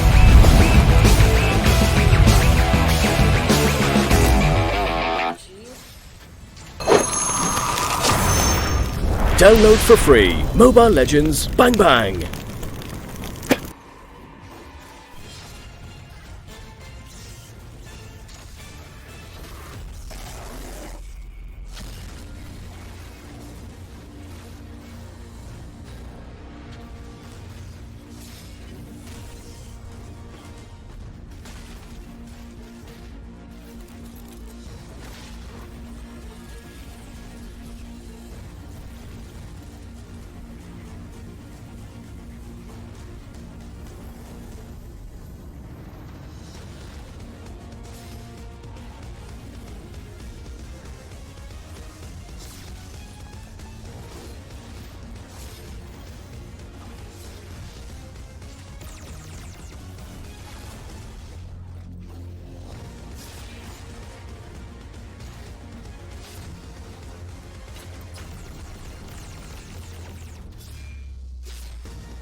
go forward in advance is going to be the top placer in the league or the bottom? I can't believe I'm asking this question. What do you think about the series we have on our hands, gentlemen? Well, I think it was a really interesting match. It was 1-1. Well, I think the matching or the bracket doesn't really matter on this part of the match right here. They're quite even. I think it's just the prior adjustments when it comes to roles and heroes. I think that will be the edge of the winner right there. It's going to boil down to whoever is going to draft smart in this game. Both of these teams have coaches, but I feel like this might be an Execration game. That's what I'm saying. Okay. Here's the thing. EVOS looked really good, except for the fact that, honestly, last game was, I'm going to say it, it was a choke. That was their game. And because of a few slip-ups that just kept compounding, they just ended up losing more and more until Execration, obviously being Execration, will capitalize on that. I'm going to look at it in a different way. I feel like it's Execration capitalizing on the advantages that they have in the early game. It's not EVOS choking, it's just Execration coming out on top of that. I think for that one they don't have any answer for that Granger. Again, it's all about the on how they will approach that fight, how they will catch that Granger out. I don't know, man, but they had all the tools. Think about it. They had the Gusher who could have bursted him down, who was pretty strong. They had the Kaja who was able to get those picks if he needed to. And given those opportunities, they still missed their chances on that Granger. So for me, it was more of a problem for EVOS than it was for Execration. I feel like Execration just took an opportunity that wasn't really that hard to take, honestly, in the first place. And that Lord take, Yep. that for me was the sign that it was really a giveaway from EVOS, because taking the Lord in such a very shady time, very shady position, what's up with that, right? I think it was forced out, completely forced out. So that's why it kind of tells me things. That was kind of cool. But in any case, what about you guys? Of course, in the comment section, let us know. Of course, I'm Illustrator. Joining me today on the desk is TDZ and MLBB-PH. We've had an amazing couple of games before us. EVOS with a stomp in the first one, and Execration turning it around in the second one. You know what it does seem like? It does seem like Execration are slowly warming up. They really are warming up a bit here. And I feel like if Execration can get their groove in set and not, the break that we had not affect their momentum, I'm confident to say it's going to be an Execration series. I wouldn't be surprised either. What about you? Me, I want to see the draft. I'm heavily relying on the draft right here because, again, all players, all individuals are really good on their own. But, yeah, draft really tells a lot on that one. But we will see that later on. Definitely we'll see a lot more about that later on. And what about you guys in chat? Let us know who you want to win this next match. Now let's talk about the standout players here. One big question mark coming in from the Game 1 to Game 2 transition is Haji shifting to Kimi from that cushion. I mean, if you're feeling hot on that cushion, stay on it, man. I don't know why he gave it to Dupin, who did have a lot of big questionable positional plays. Yeah, I really do agree because there was a lot of times that he's getting caught out on a very unconventional way. There was supposed to be at least, he should be the one spiriting out people. But then again, he's always getting caught out. The power spike's not there. They had the momentum, but they don't have enough damage. They had the opportunity, but they did not take it. I honestly feel it's also about them not prioritizing who to protect, because they were trying to protect Dufin at all costs because they know that Kimi, Kimi's untouchable there. But if they focus their attention on Kimi more and just focus on objectives, it could be a completely different story. I agree. They tried to get a lot of kills, and then Dufin honestly couldn't get the job done at some point. He did have a lot of slip-ups.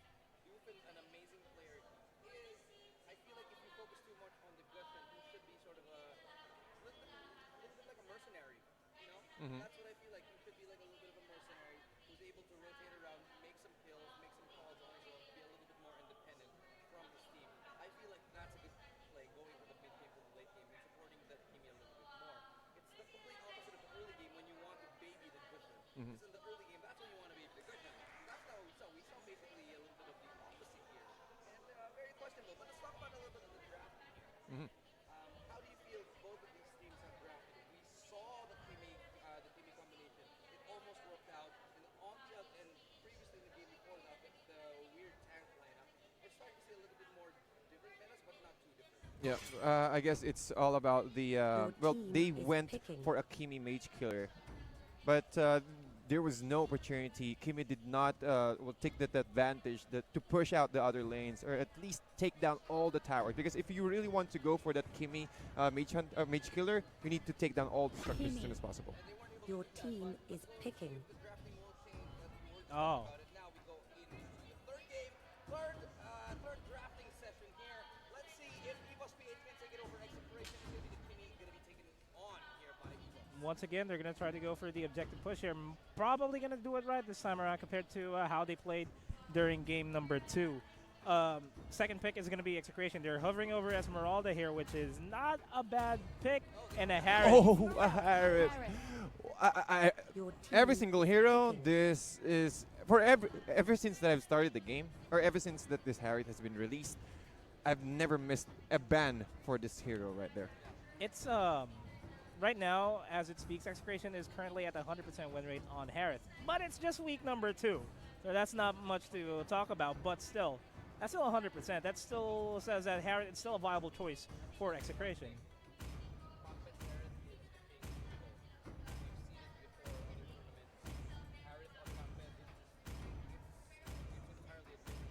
Minotaur. Your team is picking. Rock. Your team is banning. I agree. Again, No, his power spike for Execration is really strong right now. All their ultimates, low cooldowns, falling star moon, plus again the Chaknu, the grok of Chaknu is now on play right here. We saw what Chaknu can do. Your On his team Minotaur. is banning. Now he is grok. This is really bad. Dude, if you really want to play out, or if there's a pseudo name for grok, that should be Chaknu. Groknu? Groknu? Let's make it happen. All right, here's the thing though. We're seeing the Grok being picked up. Yes, that's a big deal. That already is going to dictate that Execration wants to go for the early invades, and they have Your team is invades picking. all day. I mean, Okay. Well, it really impacts a lot. Everybody gets an invade. Oh my goodness! But I guess the play of Execration right here, they will go hyper aggressive, just like EVOS PH did earlier for game 1. Rafaela. Rafaela? They will be going immediately for that early game invade. Once they hit level 4, for sure Execration will go all out. I see something, and you see it too. That's an SS. Estes. If there's one response, I think it's Harriet into Esmeralda that I think is very vital. Because you talk about Martus. The sustainability, one of the team is best picking. sustainable hero. Yeah. They, Okay, Yeah. yeah, I okay, agree, I'll I take agree. that, It's gonna I'll be take the- that. The best sustained. I think so. Rafaela Shari more for the utility, but for sustainability, you can't get any better than Estes. And I think it works perfectly, especially with the Yep. So Kimmy's is gonna be in the back line, and Estes is gonna be like, yeah, we're gonna just fire up everybody. Hey, let's go on a trip. That's what Kimmy's gonna do. A quad. Oh, last the pick. That's gonna be a quad quad. of Zapnu. That's what everybody's been waiting Okay, Oh, okay, wait. okay. I think it's not a Zapnu quad. for. Yeah, no, Siren. No, for sure I think they will it's- swap it out. I think Down that. They're definitely gonna swap that out. Oh, hold on. I'm not seeing an option there that they will swap it out. But if that will happen, that's gonna be change-ups. Change-ups. A lot let's of see. change-ups. Let's see. Said that the makings of a good team, or symptoms, the characteristics of a good team, an excellent team, a top-tier team, is one that evolves and is able to ebb and flow. You've seen how Zapnu has adapted to the main role, marksman role from the main role, and has been doing phenomenally at it. And I think if we're going to be seeing more of that today, it's just a sign that Execration will keep on growing. But let's talk about EVOS now. How do you feel about their draft? And let's go into quick predictions really quick. Execration. I'll go with Execration. Any reason why? We have time. Execration because Execration. It's Execration wanting to maintain their top spot. That's basically it. I'll go with Execration. Groknu on play. Plus the Claude and Claude with Zapnu. Even though if it's not Zapnu is going to control Claude, it's still Claude. You can't go wrong with that. Yep. But I'm going to go against all odds here. I'm Oh, now he's the one who's playing it out, I- man. Somebody's gonna go 0-3. That's what's gonna happen. Find out if EVOS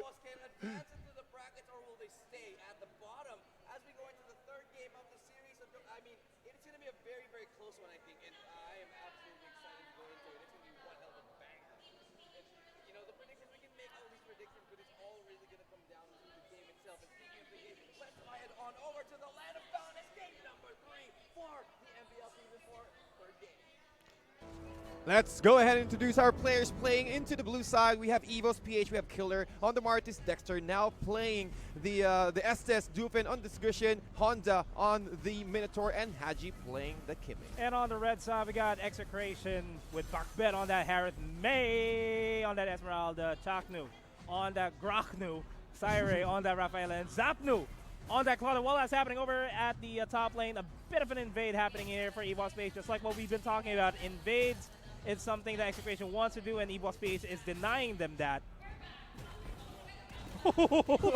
Oh my! I told you so!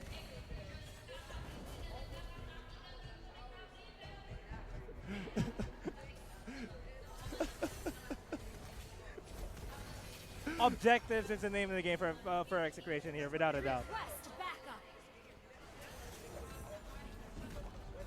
Yeah, because in the previous game, Execration was playing... Oh, Dexter got caught out! He was forced to use his flicker. And they're going to take down this top turret 2 minutes into the game. I told you so. A minute and 22 seconds into the game. No, that's not happening today. Back. And they're going in for the aggression still. Okay, they will hit this level 4 before taking down this tier 2 turret. They can't afford to at least give a lot of space for these Martis here, but they will transition into the middle lane. 5-man group up from Execration. At least nice wall right there from Chaknu, stopping any kind of aggression, or at least try to trap him out inside the tier 1 turret. Turtle resurrecting soon.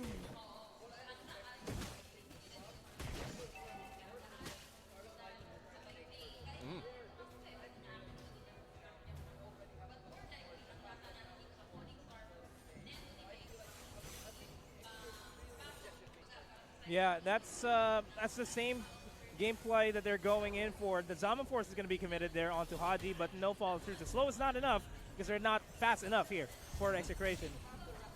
First blood. Oh, Zapna died.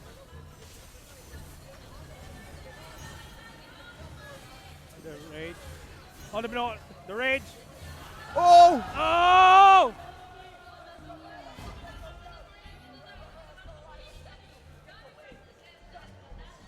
Oh my goodness, again, the sustainability from the Estes giving a lot of life for the side of EVOS PH. Again, my goodness, EVOS not giving any opportunity. Oh, do you think that you're just the one who can play aggressively? We can play aggressively as well. As you can see, even Killer cutting out their waves into the top lane.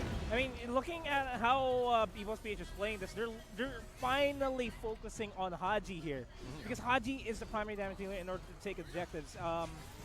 And right now, they're taking advantage of everything. Killer able to take down Zapnu there. The BMI is not going to be enough to save you, Zapnu.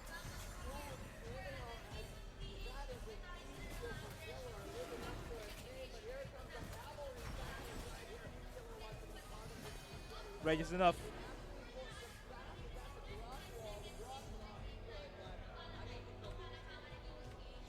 Yeah, even May right here is just trying to farm and trying to get that power spike that she needs to at least join the fight. But looking at the current scenario right here, it's just a very small skirmish trying to test out the waters if they can take out the squad of EVOS right here. But Syric getting caught out, but he's way too fast. He also have the sustainability, so there will be no kind of engagement inside of EVOS PH. But this might be a sandwich though. May trying to charge up his, but he just used it into the blue right here. He just needs to get that a little bit. Yep, for sure.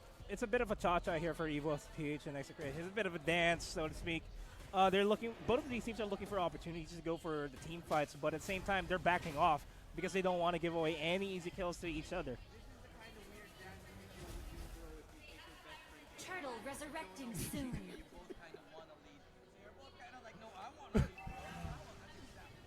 Oh my Of course goodness. you know all about taking your bro to the prom. Oh, all right. And with that, with all the boys cool right there, the Gushin will be the ones going to take down the Turtle Lord. So this is really essential for EVOS PH to get that momentum advantage from Execration. But the problem is they need to catch out Macbeth. Macbeth will be caught out again. The Shadow Blade slaughtered, but Haji still will be the ones going to secure that kill. But the damage still not there though.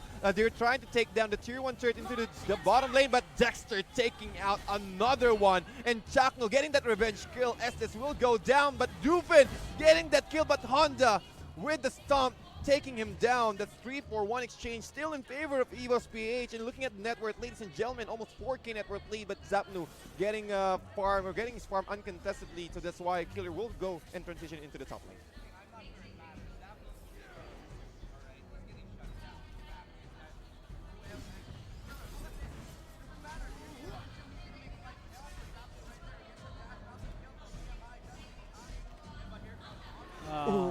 Oh, the damage! Oh my goodness!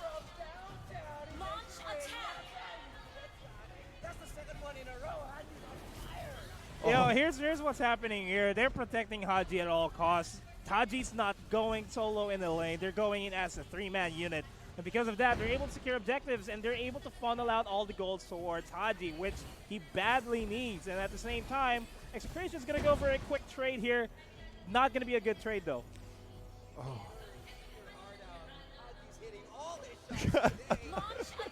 He's on a roll. Oh my goodness. Oh, Zaman Force. 1-star moon. All the pellets. Turtle resurrecting soon. Claude finally has his Demon Hunter sword. Now he's going to be going for the golden staff here.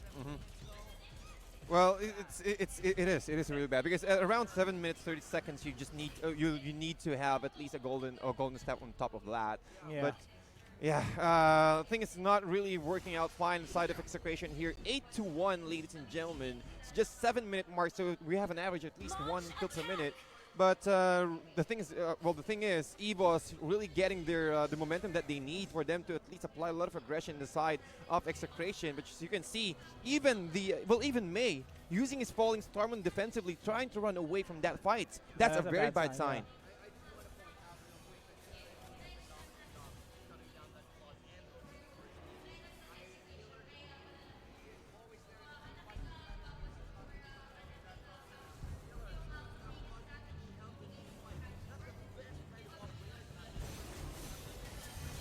No, they're going to have to defend this Execration because this Tier 2 turret is the last bastion of hope for them. As soon as this Tier 2 turret goes down, EVOS-PH will be controlling the game altogether, and Execration badly needs to grab a hold of the reins once again. Yep, but looking at this positioning here, Execration really having a difficult time. Even Chaknu is on the top lane trying to push out this lane out. But the problem is, without the tank, how can you contest or how can you even defend this Tier 2 turret? Oh, there goes the jump in. And there goes the Minoan Fury. Got canceled, but still, that's going to be one down on the side of Execration. Zapnu's going to be chased. Oh, that is going to be Haji one! going for another kill. Oh my goodness, that's the third one in a row. 3 strikes in a row for Haji. Ladies and gentlemen, 5-0-3. Level 12 for both cores of EVOS-PH. And you need to keep in mind that Killer is just not winning that fight as well. Monster kill. Lord resurrecting soon.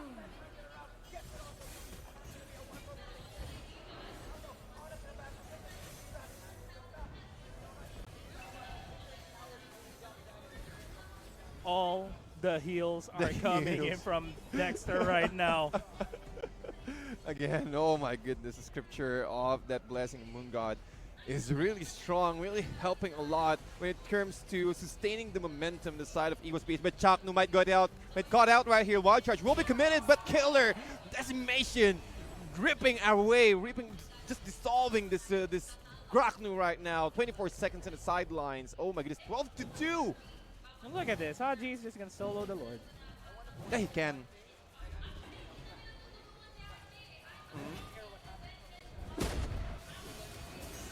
Yeah, for sure. Oh, there goes another Minoan Fury. That's a 3-man Minoan Fury. Got canceled. And May right now is going to go for the defense. The Zone Force is going to be committed. Killer is finally going to go down. Godlike for Kimmy, though. That's going to be a huge problem. And Execration is in a bad spot here. It's a 2v4. It's Claude and Grok. Chaknu doing whatever he can to just delay the inevitable. But Dexter is just going to heal everybody up. Honda is going to be committing the jump over the wall. Going to delay all the creeps. Minions for pushing in.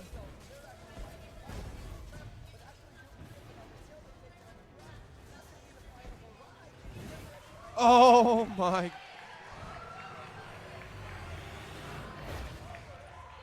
of course, Ilustrado. You know what? That's the reason why he's so pumped up. That, He got a point. He got a point. Of course, that's why he's so hyper, because he finally got a point. We're all tied here. Congratulations, man. Congratulations. Congratulations. Everybody gets one. That's Everybody gets basically it. one. Not bad, not bad. But still, EVOS PH Estes. A lot of healing that's been provided for his team right there, sustaining, preventing any other kills on the side of Execration there. That was really spectacular. Yeah, that's true. That's true.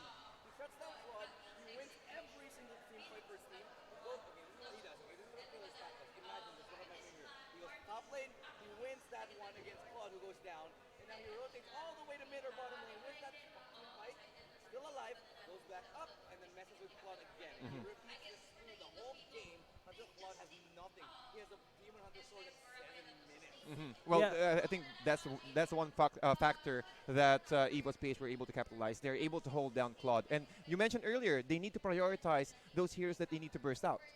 They control the Claude.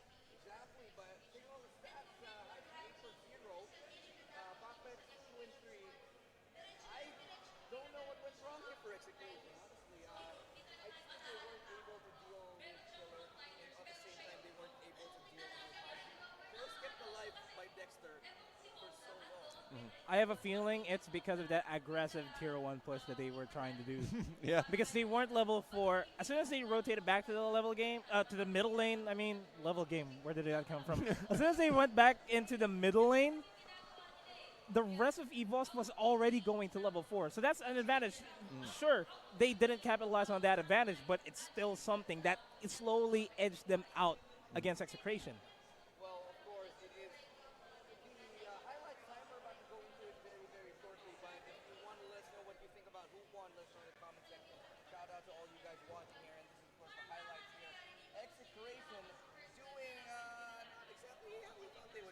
Yeah. Again, they got controlled. That's the main thing. Yeah, it was the tower. It was that Yep. early game tower. Once that tower went down, they didn't know what to do. They were running around like headless chickens for the rest of them. I'll be honest here. Execration on papers, their draft on paper looks really promising. Looks really promising. They weren't hyper aggressive during the tier 1 push. Really worked well for them, but they weren't able to capitalize on the fact that they got the tier 1 push. They overcommitted on their aggression over in the mid lane that they weren't able to give Zapnu the space he needs to be able to farm. And honestly, I think if you noticed on later on the game, it was actually Chaknu who was responding to Killer in the top. Yep. And when you have to do that, when you send your main tank out to deal with that split pushing problem, that's a bad sign. The moment they saw Chaknu going over there, they immediately send out, okay, they're sending their tank out, let's fight. They fought, they won the game. Yeah. And Groknu is still going to be one for the books there because he did what he can, but yeah, still, as a tank, you're going to have the support of the rest of your team. Yeah, Even though you're going to be the ones that's setting the playing field, they still need the teammates. Yeah, but I think that's all the analysis that we are capable of for the meantime, because we have to take a short break. When we get back, we have more MPL action as 2 more teams are going to go head-to-head. We are not going to tell you just yet, so make sure you stay tuned. It's going to be a big one. That's what I'm going to tell you. So for the meantime, we're going to take a break. Before we do that, of course, my name is Ilustrado. I'm TDZ. And I am Nomad. We'll be back after a short break. Don't touch that browser.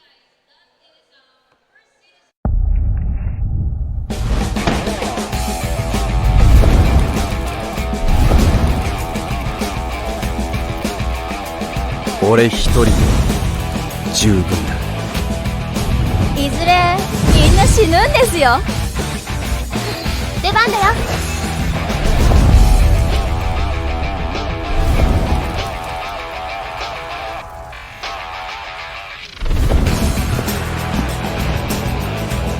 せい。いや。グラフィア。やるぞ。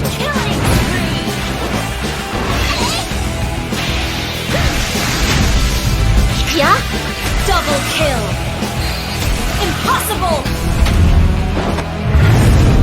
出ておいで僕の炎はい死んでください Legendary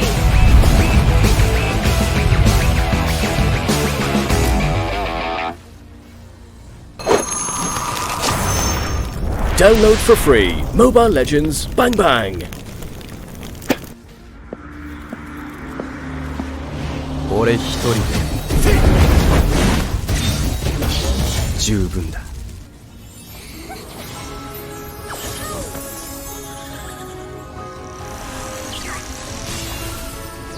Let's play together.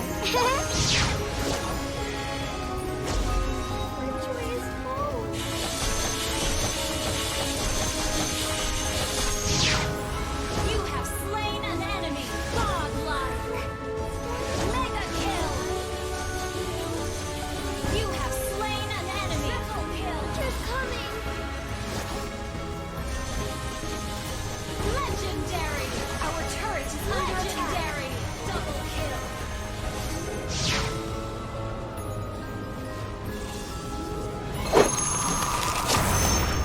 Download for free Mobile Legends Bang Bang. 出番だよ。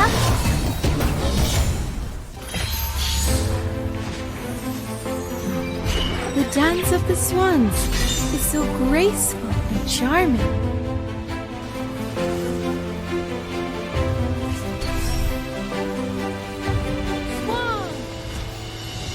Double kill. Triple kill. Legendary.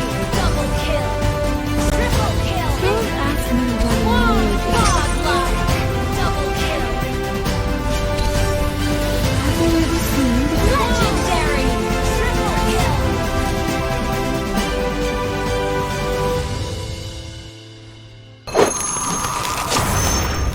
Download for free Mobile Legends Bang Bang. 出ておいで、僕の炎。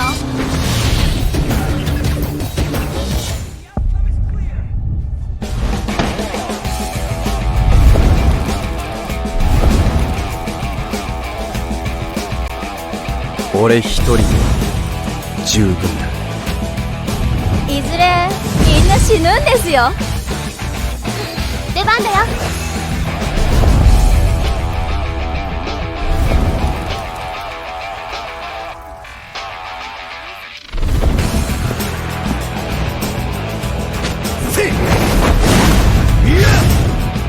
グラフィックはやるさ。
Yeah?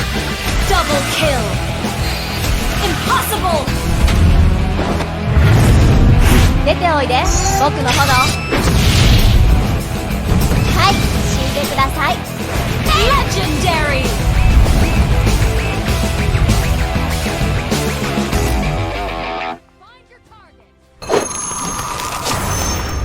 Download for free Mobile Legends Bang Bang.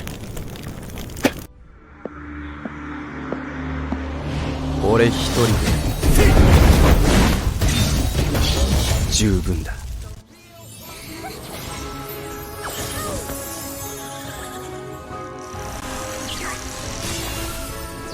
Let's play together. Joy is home.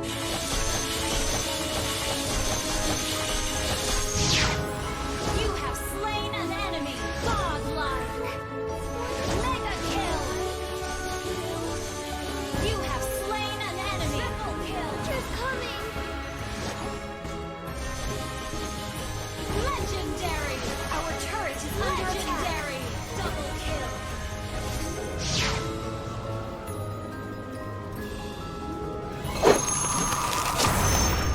Download for free Mobile Legends Bang Bang. 出番だよ。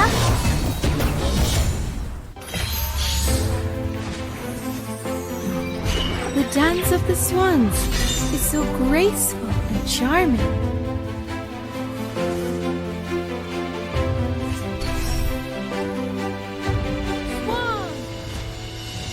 Double kill. Triple kill. Legendary. Double kill. Triple kill. Don't ask me why I know it. Godlike. Double kill. Have you ever seen the Legendary. Triple kill.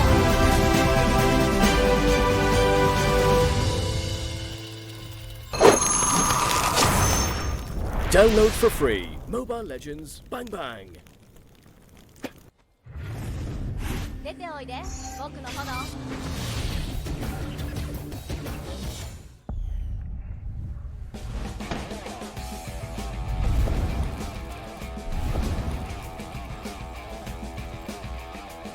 俺一人で十分だ。いずれみんな死ぬんですよ。出番だよ。Up with a strong, resounding win up against Execration in one heck of a battle here. Looked a little bit shaky coming into the second game, and we all had our doubts, but they seemed to pull it together. Now we're going to the next series of the day. Of course, we'll talk about that a little bit later. But in the meantime, of course, let's introduce ourselves. My name is Illustrator. Joining me on the panel is Leo and Nomad. Gentlemen, how are you doing today? Thank you very much. It's great to be back. It's season 4, and there have been a few matches before this broadcast. But then again, I feel totally the hype, and of course, how these teams are coming back much, much stronger. It's just great to be back. Nomad! Man, that 2-1 victory from EVOS was really shocking, and it just sets the bar for the rest of the day that we have here. It's a completely new venue, and we got completely new game styles coming out. You know why I'm so excited and so happy to have you two back? Because Taz is too tall. Yeah. Yeah, and you guys balance it out. You don't make me look so bad, but Must be weird going like this. yeah, every single time, like, what do you think about Execration? He's like, yeah, it's pretty great. Yeah, Tads likes to look down on people. Yeah, well, okay? I don't think he does that on purpose. But yeah, we're all pretty balanced now. Yeah, but what may be a balanced game is this upcoming game versus SGD Omega versus ONIC PH rather. And it looks like it's going to be one heck of a banger. These guys went head-to-head before, but it's a little bit different this time around. ONIC PH coming out of the blue, new team. They're basically the new anime hero who's like, okay, we just got picked up by the strongest international Mobile Legends team in the world. Now we're here at MPL. And we're starting to dominate. Let's talk about ONIC. They are legitimately the anime protagonists. They're also very young. Yeah. They're all just immensely talented fundamentally, and they have the right mindset going in. And it's just so nice to watch them and do well so early in the league. And of course, this is MPL Season 4. We've seen a lot of champions come up. We've seen underdogs do very well. And they're neither just yet, right? We can't say that they're underdogs. We can't say that they're champion caliber yet, but they are now in the running to do such and make a name for themselves. ONIC PH, remember the name. We've seen a lot of teams come into the MPL that strike everybody off guard. We remember Finesse Solid back then. Way Back then, that just caught everybody off guard, finishing third. And then we remember ArkAngel and ArkAngel Wicked Minds, and then Ownage as well. And we're kind of not doing well during the regular season of season 2, suddenly season showing 3, up. and then suddenly showed up. Yeah, I think this is going to be the same case for ONIC. There are new faces. A lot of teams don't know how to face them up yet in the regular season. A lot of things may just catch everybody off guard. Well, you did talk about Finesse Solid, and they were unfortunately a team that they say that the brightest stars burn out the fastest. And I think that might have been one of the recurring themes when it came to them. Finesse Solid started off really well, did amazing, but eventually ended up falling off. And this is a different story. ONIC, they look like a very, very different squad. Of course, they're very different people. And one of the questions that people have put up to them why they're not championship caliber yet is the discipline that they don't have at the moment.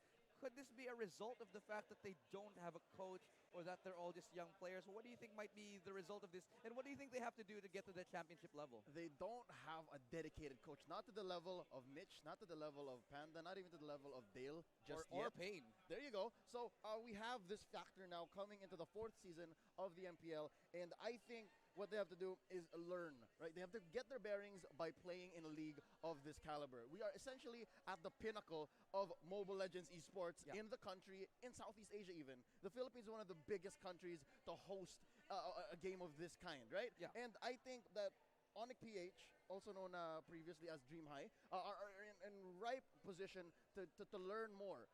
Not even win, just learn more. And if they get victories along the way, then, that's a plus. We've been talking about this earlier on, as soon as the show started, that ONIC PH is a loose cannon. Yeah. They are kids. They are fresh in the professional scene. They can either take everybody down with them, or they might just fall down on their own weight. That's a problem that I see for ONIC PH, and I completely agree with you. They need somebody to control this. They need controlled chaos, so to speak. They need somebody to hold the reins of ONIC PH. I feel like that might not be that bad. I mean, look, you got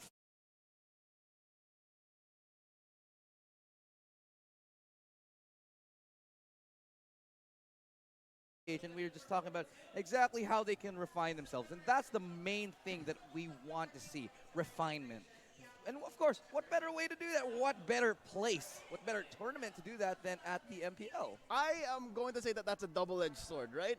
You don't want to learn, to do your first dance in a stage set so big. You don't want your first date to be with a supermodel, right? You don't want your first car to be a sports car. It's a little dangerous. But then again, some people can make it work. And I'm not sure if that's ONIC PH. I think that, Nomad's looking at you funny because I think he's going to disagree with you on that one. Yeah, I completely disagree with you. Your first date, a supermodel, and your first car is going to be a sports car. I'm gonna take it all the way. And that is exactly... But taking it all the way is not something that you're used to doing, isn't it? Well, I'm used to doing it, taking it all the way.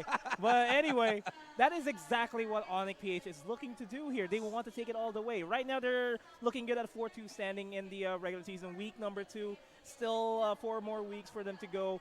But that's still a good standing for a new team coming in. I mean, remember Finesse Phoenix during Season 3. They didn't show up at all. Yeah, and they're now gone. Anyway, well, unfortunately, that didn't work out. We hope to see them a little bit in the future, maybe after a little bit of refinement. This doesn't look like the case with ONIC, because the thing is, one thing I've learned and one thing I've noticed about ONIC is that they really study and that they have been learning from their older brothers in Indonesia. They have been studying the meta and, in fact, evolving it. They were the first to pick the Estes. So with that, despite the fact, the lack of maturity, the lack of patience that we see at times, there is a lot of innovation that we see. I really think that them being young is a part of why they learn so fast, right? You know how they say that a child's mind is like a sponge. Yeah. So then you learn from the best team in the world, then you get the best strategies and you employ them so much faster. Yeah, and they're actually doing that. Notice how the first time they use their Estes, they can pick the Rafaela. They're able to do anything. But of course, On the other side, let's talk about SGD Omega, Kripsu, Kenji, Carl TZ, Toshino, Heath, Ivan, of course. We just talked about Finesse Solid, Carl TZ, the god himself, the child prodigy, the #1 mage at some point, the #1 best. Of course, they've fallen off, but let's talk about them. How do you think they're faring lately? SGD Omega, it's a name that's been well known in the world of Mobile Legends, and from their lineup from the last season, there have been a few changes here and there. But then again, I've seen this lineup do so well in other major tournaments in the country. And dare I say, this is a team to watch out for. Given that in their last outing against Geek Fam PH, they didn't do so well. Definitely. But then again, it's early in the season. They could potentially just be downloading the meta, picking it up. And again, they're not as young as ONIC PH, but then again, they have the experience. They have the veterancy. They have a wiser mind, an outlook on the league themselves. So I'm guessing, it's too early to call SGD out as such. I just want to point this out there. We, during Carl TZ's reign, so to speak, as the Gushin God in the previous seasons of MPL, he was dubbed as the child prodigy. Prodigy. Words. Child prodigy. Well, right now, they're going up against ONIC PH. Yeah. Which is basically Destiny's children. This is kind of like the most anime you could get in anything, actually. It's amazing. It's essentially the Shippuden of MEL, right? you see? Right? You're exposing us! Right? How much of weebs we are. We Essentially, right? So these are like the younger brothers of once the young Please child don't prodigy, do that. right? Please don't do that. Next thing I know, Nomad's going to start ninja running out of the studio.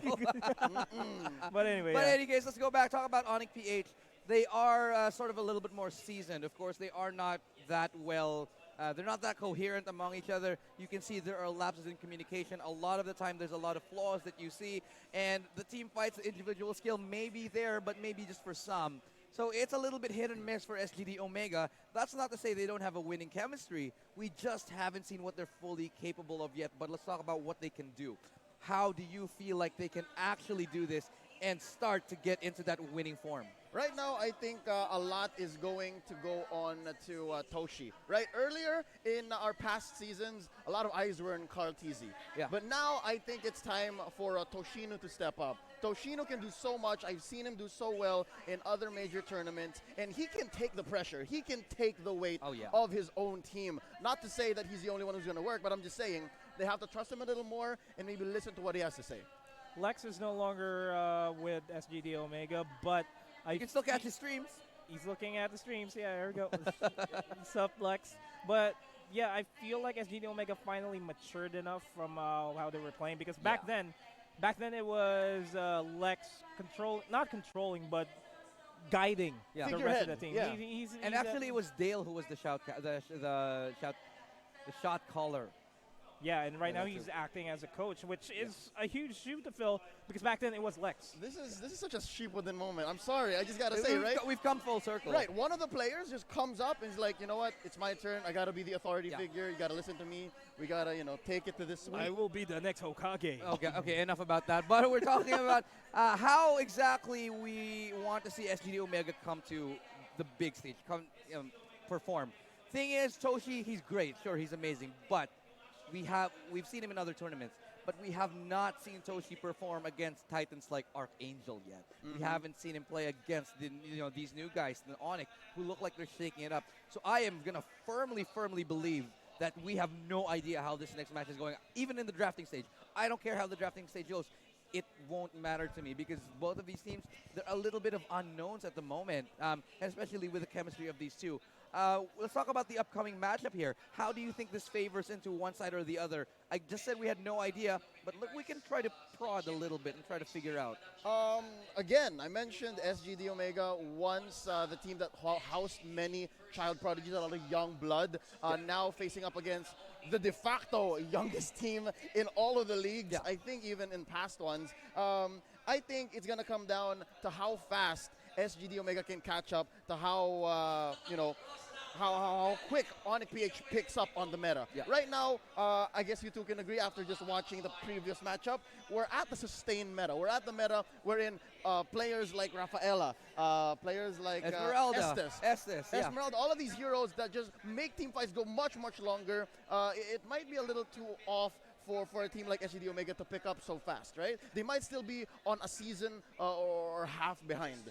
Yeah, so I'm guessing, because we did just come from sort of the peak of SGD when they were at their top, was still the Assassin Mage meta back when Gushin was the top #1. Yes. And that's a very big change of play style. Very different. Compared to what they're doing now. I mean, you look at Carl TZ. He was known as what? The Gushin God. Nowadays, Gushin, it's starting to come back, but most of the mages are what? Lilia, it's going to be a lot more Esmeralda, and Harith, who are also more sustained types. No matter, I actually want to ask you this right now.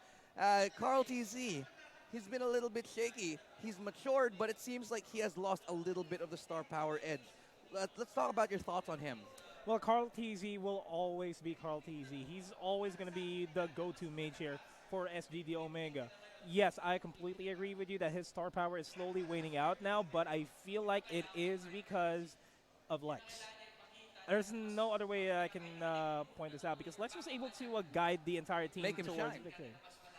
Making them shine, like just like the shining stars that Carl TZ was back then. Yeah, well, I wouldn't say was. I'd say he's still a pretty influential figure. Yeah, but the problem is, though, it's not to the same extent like it was popping off. Because I remember way back when, I think this was Season 2, when they would go into an arena and it would be finesse solid. They'd come in, and people would explode just as much as Execration. But this time around, it's a little bit more quiet, so there is definitely less significant star power factor involved. But star power aside, let's talk about consistency and performance. Team ONIC, they have proven time and time again that they're capable of it, and even evolving the meta for us. Do you think that we're going to see ONIC at the top tier levels?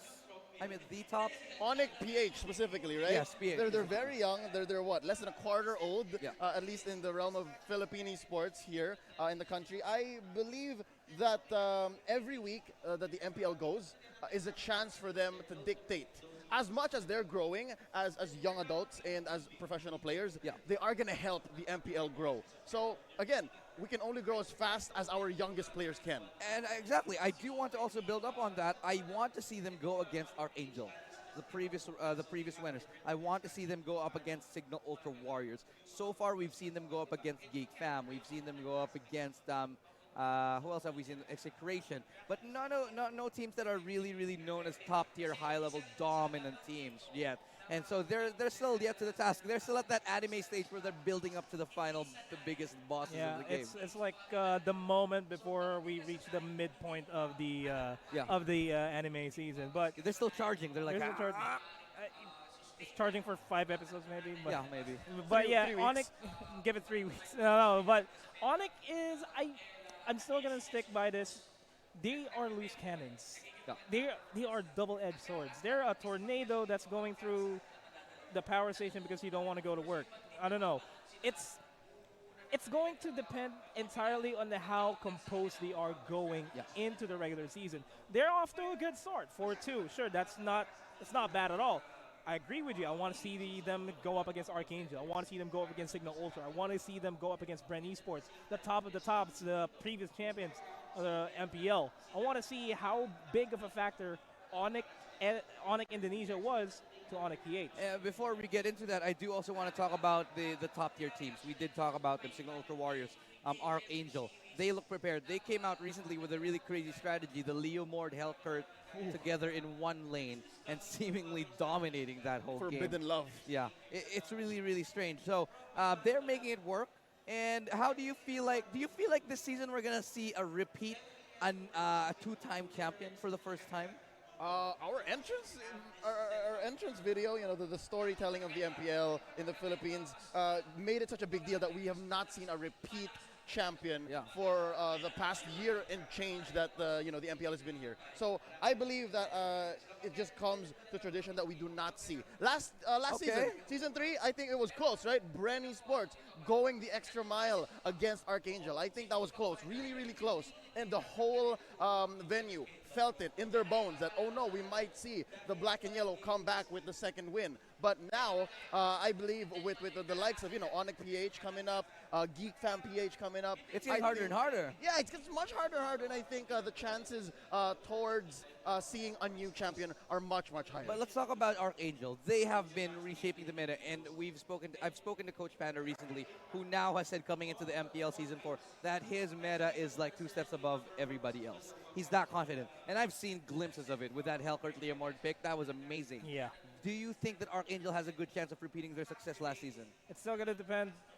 During Season 3, we were talking about this is a completely different MPL where every single team was evenly matched against each other.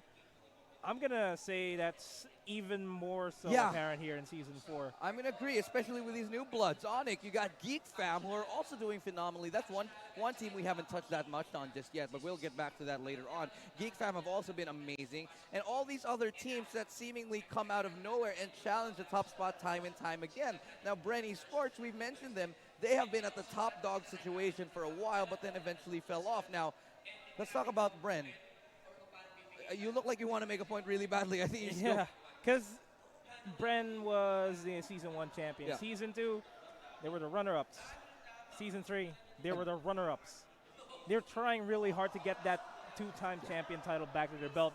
But with the caliber of teams that are coming up here, I'm pretty sure that Bren is going to have a hard time going back up. You know what? I feel like in another alternate universe, if they didn't win, though, if they didn't lose those, they would be so much better as a team right now. And they would, if they actually won first place, because when you're at the top like Bren for so long, you need a win. You need to get that championship, because if you don't, you'll end up getting frustrated with each other. And I feel like that's what happened with Bren. Morale. I think these so close moments are good overall. Yeah. I believe that they're evolving at a good pace. Sure, they lost a few people along the way, as you can see now. El Capitan is now with EVOS PH. Yeah. But I think, again, let's go back to that point. I think it's a good deal overall for Bren Esports and, of course, for Philippine esports, Mobile Legends in general. One, because you're making a figure that you can follow all throughout the years. They change a little, but then again, they're still strong. You'll always see them in the top teams when you're competing for the finals. You'll always see them, and they always perform up to that caliber. They'll always give you 5-game series, right? Very rarely that they'll lose right out and out. Yeah, but let's also take in consideration that it has been 2 seasons ago that Bren was able to be the champions. I mean, I'm going to look at it as a blow to their morale here, because they were almost there. During Season 2, it was a clean victory for Cignal Ultra, But Season 3, that was a 5-game series in the finals. I think that was the first time we've ever had that. Sure, that was. I can see how that can be a blow to their morale, but you still see them come up. You still see them. They changed their lineup. They have a new leader in Doc Ribo, and I think the fact that they're still here, the fact that they're still showing up, they're still performing to that level, and I wouldn't be surprised if they're in top 4 or even in the grand finals of this season. I think that's what really makes a team that even ONIC PH can look up to. Well, I'll be honest, I'm not entirely convinced just yet, because Bren Esports, for me, they're very, very shaky, and they lack that consistency. Sure, they're consistently good, but we need to see a team that's consistently great. If you want to have the greatest of all time, Bren so far haven't shown that they are. Show me a team that has performed as well as they have. I mean, in terms of consistency, but the thing is, the difference between a GOAT, the greatest of all time, they win. Bren has won once. That's the thing. And we talk about other professional teams, like let's say the Patriots, let's say the Chicago Bulls. There have always been extended winning sessions, winning streaks. This has never happened in ML yet. Agree to disagree. I think the game and the league is a little too young just to name a GOAT just yet. Yeah, right? definitely. So it's nice that we're bringing up these teams that have the potential to come up to that level. And to have someone be in the discussion is, quite the achievement. It feels like this is going to be like the Michael Jordan and the LeBron James discussion, because it's all about the rings. That's what matters. I'm sorry, let's not go there, because I feel like the Michael Jordan goes way beyond just the rings. I know, but still. No, I mean, like, for me, I think Michael Jordan's not just rings. It goes to the Space Jam. It's the Space Jam. LeBron LeBron doesn't have a Space Jam. It goes to the baseball. He almost had. He almost did, yeah. Shaq had. What was Shaq's Steel. Kazam. Steel, Kazam. That terrible movie, though. Hey, I liked that when I was a kid. We need to see an ML movie, and I feel like that's coming soon. Not too far. Not too far. Not Might too be far. there. Not too far. Directors, that's a $1 million idea That's right on us there. for now. $1 million idea. The next few ideas not free. Yeah, but anyway, let's go back. Serious topics. It is, of course, going to be ONIC versus SGD. It's going to be one heck of a fight, but before we talk about them themselves, we'll talk about this tournament. We have a lot on stake and a lot to fight for. These teams are really, really clawing for this. Shall I reveal how much we're making? Nah, probably not. I don't think so. I think we're going to be teasing people on how much the main prize pool is. Let's just say it's a lot. It's tough to talk money right now. Yeah. It's week 2. If you're counting how much you're making so soon, you know what they say, right? Yeah. If you count your eggs too soon, is that how it goes? Don't count your chickens until they hatch. There you go, right? Yeah.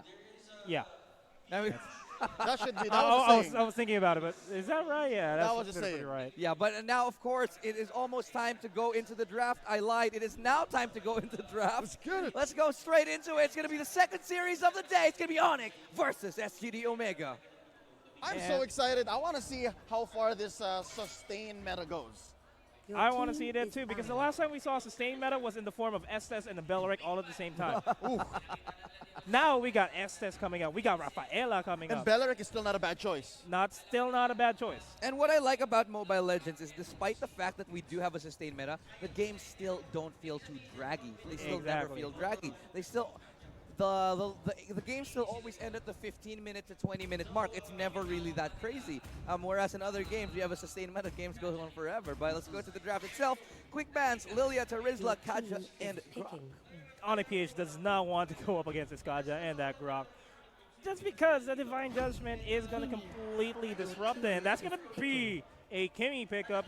She's wide open.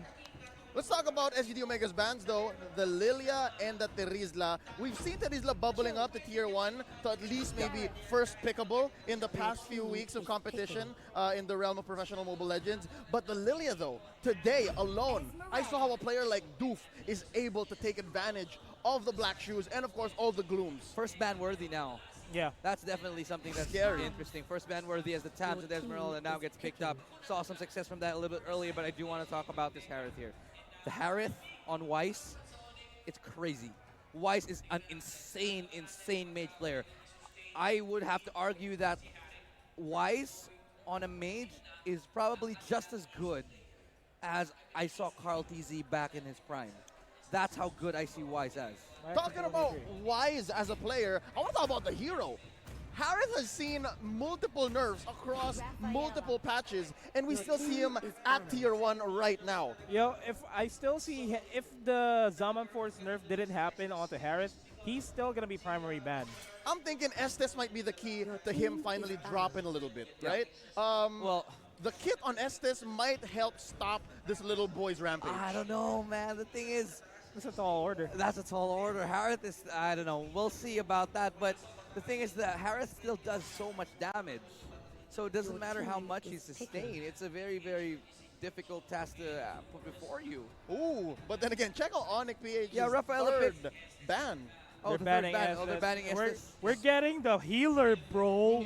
That's what they want to do, and that's exactly what they're going to get. Speak of the devil. So let's take a look and see what they can actually still pick up here. SGD Omega, they're not left with a lot. They could get, they need one more support.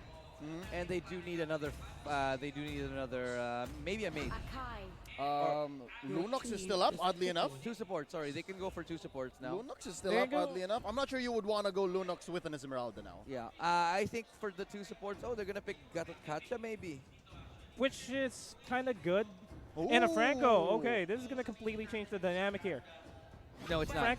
No, look at this. Look at this. Franco's going to be able to go for the Iron Hooks onto Rafaela, singling out the primary sustain for the rest of the team. And Kimmy or Esmeralda can just finish the job just like that. And then Gatotkacha's going to come in. And that's when the rest of the team's going to go I'm going to say in. one thing. Akai is the only viable tank right now. And for good reason.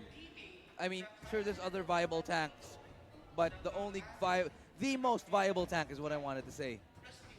The most viable tank is and he's going to zone out everybody. That's the picking Akai onto Franco, picking Franco onto Akai is a terrible idea. Of course, that's your least favorite thing. That's the last thing you want to hook into, right? Exactly. Pandas are extinct, but then you'd end up extinct if you get that spinning, hurricane dancing, Akai. So again, agree that Akai is a very strong pick for ONIC PH. Yeah. But I don't want to agree to say that he's absolutely the best tank right now. Okay, fair enough. Let's cut it off real quick. Let's go to predictions before we go into it. Nomad, what's your take? I'm going to go for SGD Omega here. Okay. I will give it up to SGD Omega as well. Okay, I'm going to go straight up and say ONIC 100%. No doubt it'll end in less than 10-minute game. Interesting. I'm going to go that version. He gave a number. Interesting to note, they also have Hayabusa. The last pick, Hayabusa from ONIC PH, might just not give him the 10-minute mark. Yeah.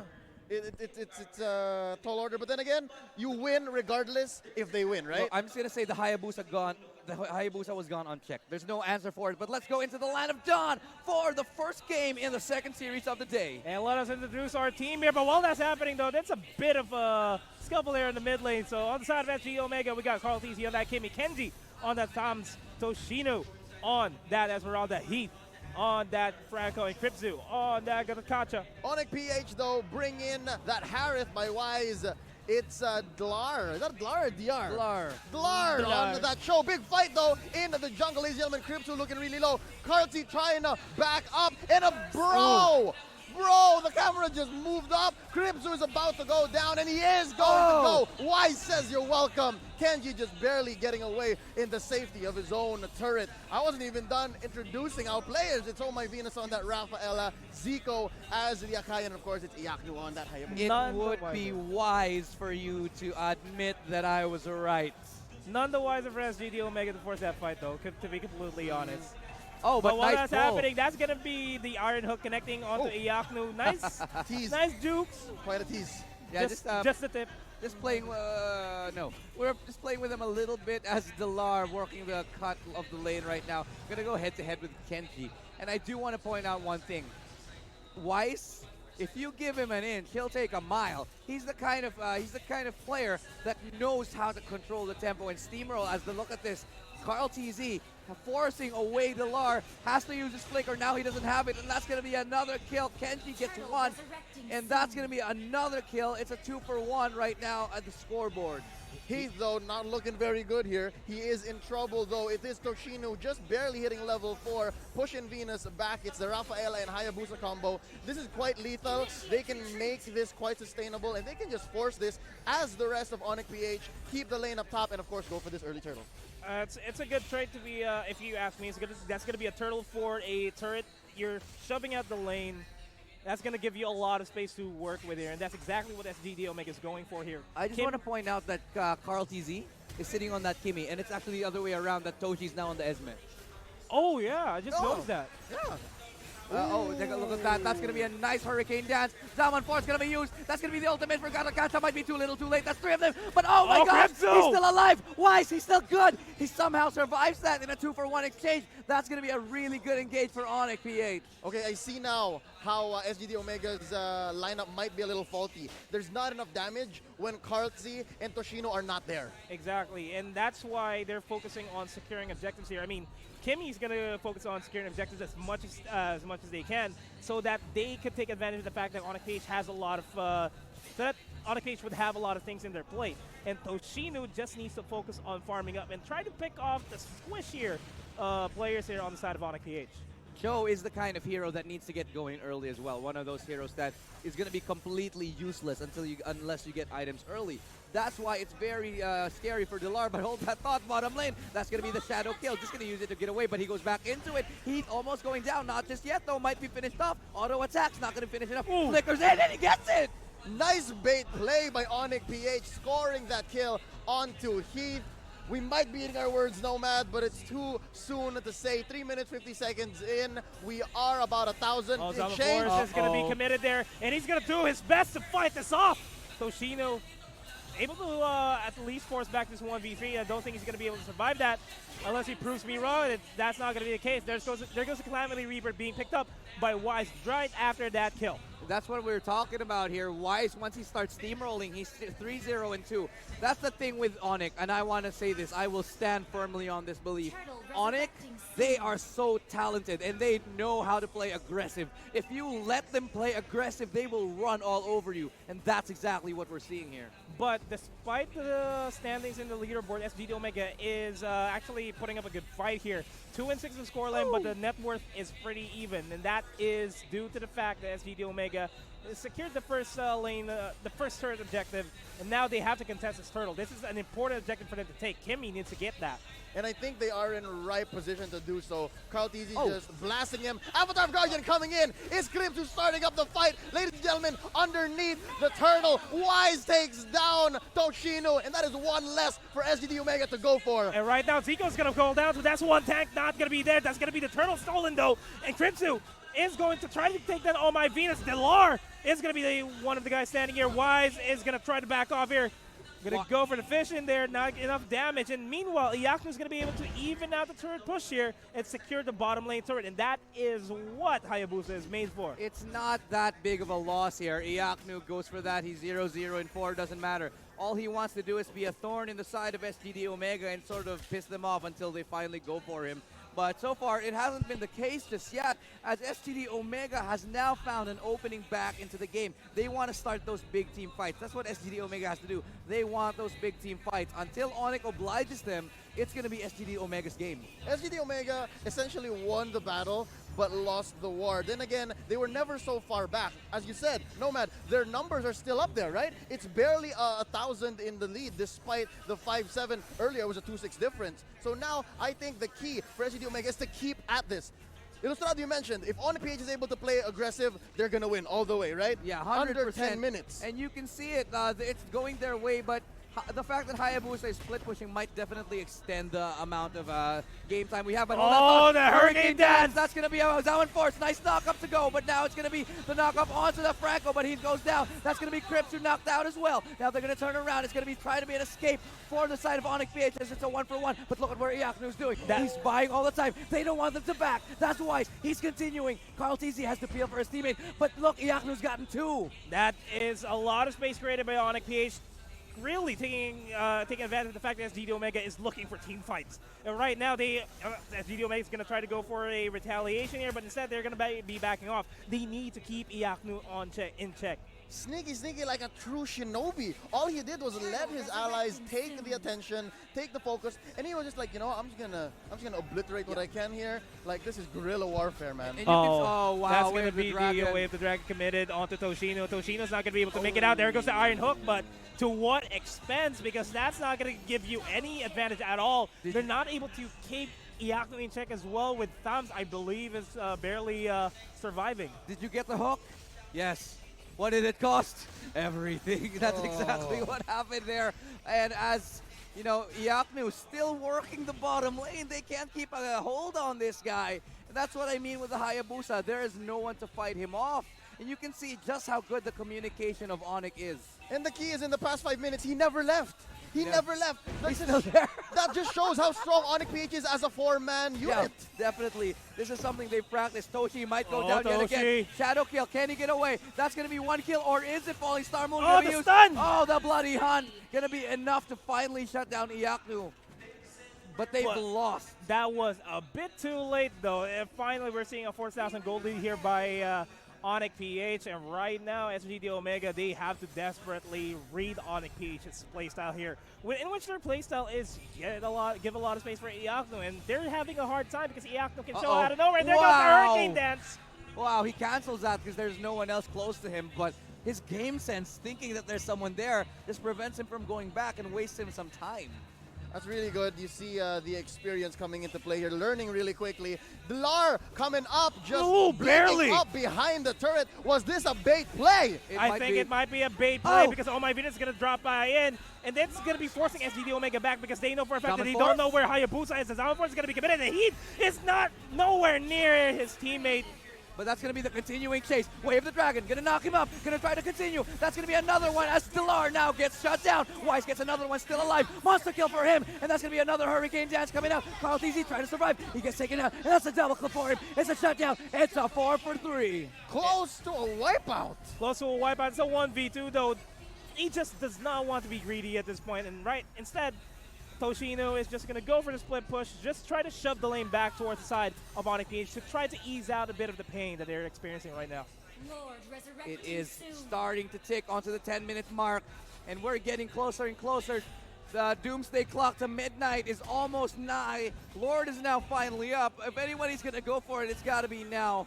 Well, not necessarily, but it should be on their ideas to start planning for it. Yeah, that's an objective that SGD Omega needs to take, to be honest. Gotta give it up to Toshino, though. A lesser player would have just, you know, let himself tilt and go for it, right? A hero like Esmeralda is capable of taking out softies like Harith and Hayabusa by herself. But then Toshino knows that it's not in his position to do such yet. Patience, right? I think this is what makes being an ONIC fan really exciting. The fact that at any time they can come alive, and at the same time they can really disappoint you. It's kind of like being in an abusive relationship. You kind of never know what to expect. Oh, and just like that, Hayabusa, he gets away! That's the problem with Hayabusa, slippery like butter. And look at what's happening in top lane. They're shoving it way deep. Okay, I like how Iaknu just passed over the ball and he's like, Delar, it's your turn. You do the thing. You do the thing.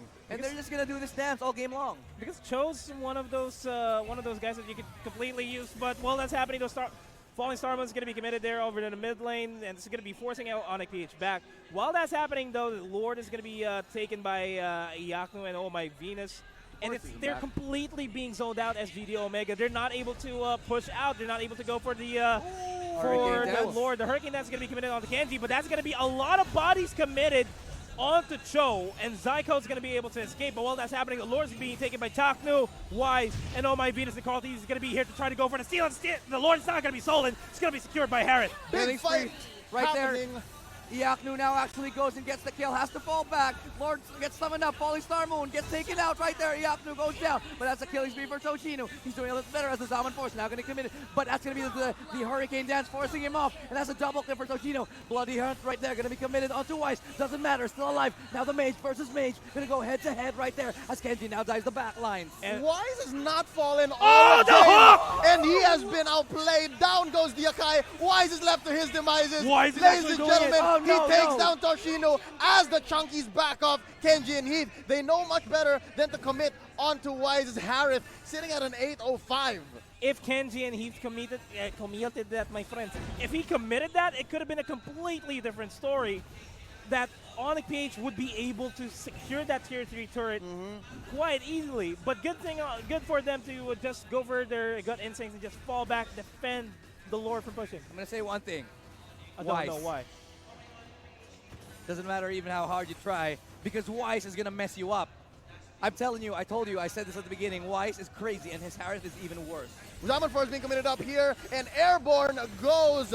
That's Kenji now. He is going to pay the price here. He drops to Wise, now legendary. This is 905. I'm not sure what it takes to stop this little boy. They tried to hit him with the hook. They tried to hit him with the bite, and he still walked away. The little boy showing that he's made his rite of passage now. He's the boy who lived. The boy who lived. It's now a 7,000 gold lead here in this game. 12 minutes, 45 seconds into the game. SGD Omega looking like they are really in a bad spot here. But win conditions, though, they need to be able to shut down Wise there. But while that's happening, Southforce is going to be committed there over at the mid lane. Wise is finally going to go down, though. No, he's not. He's alive. Oh, he's still alive. Wise, triple kill. Triple kill. He's been going far. Still alive. Going to go for the Maniac. He's not going to go for the Maniac.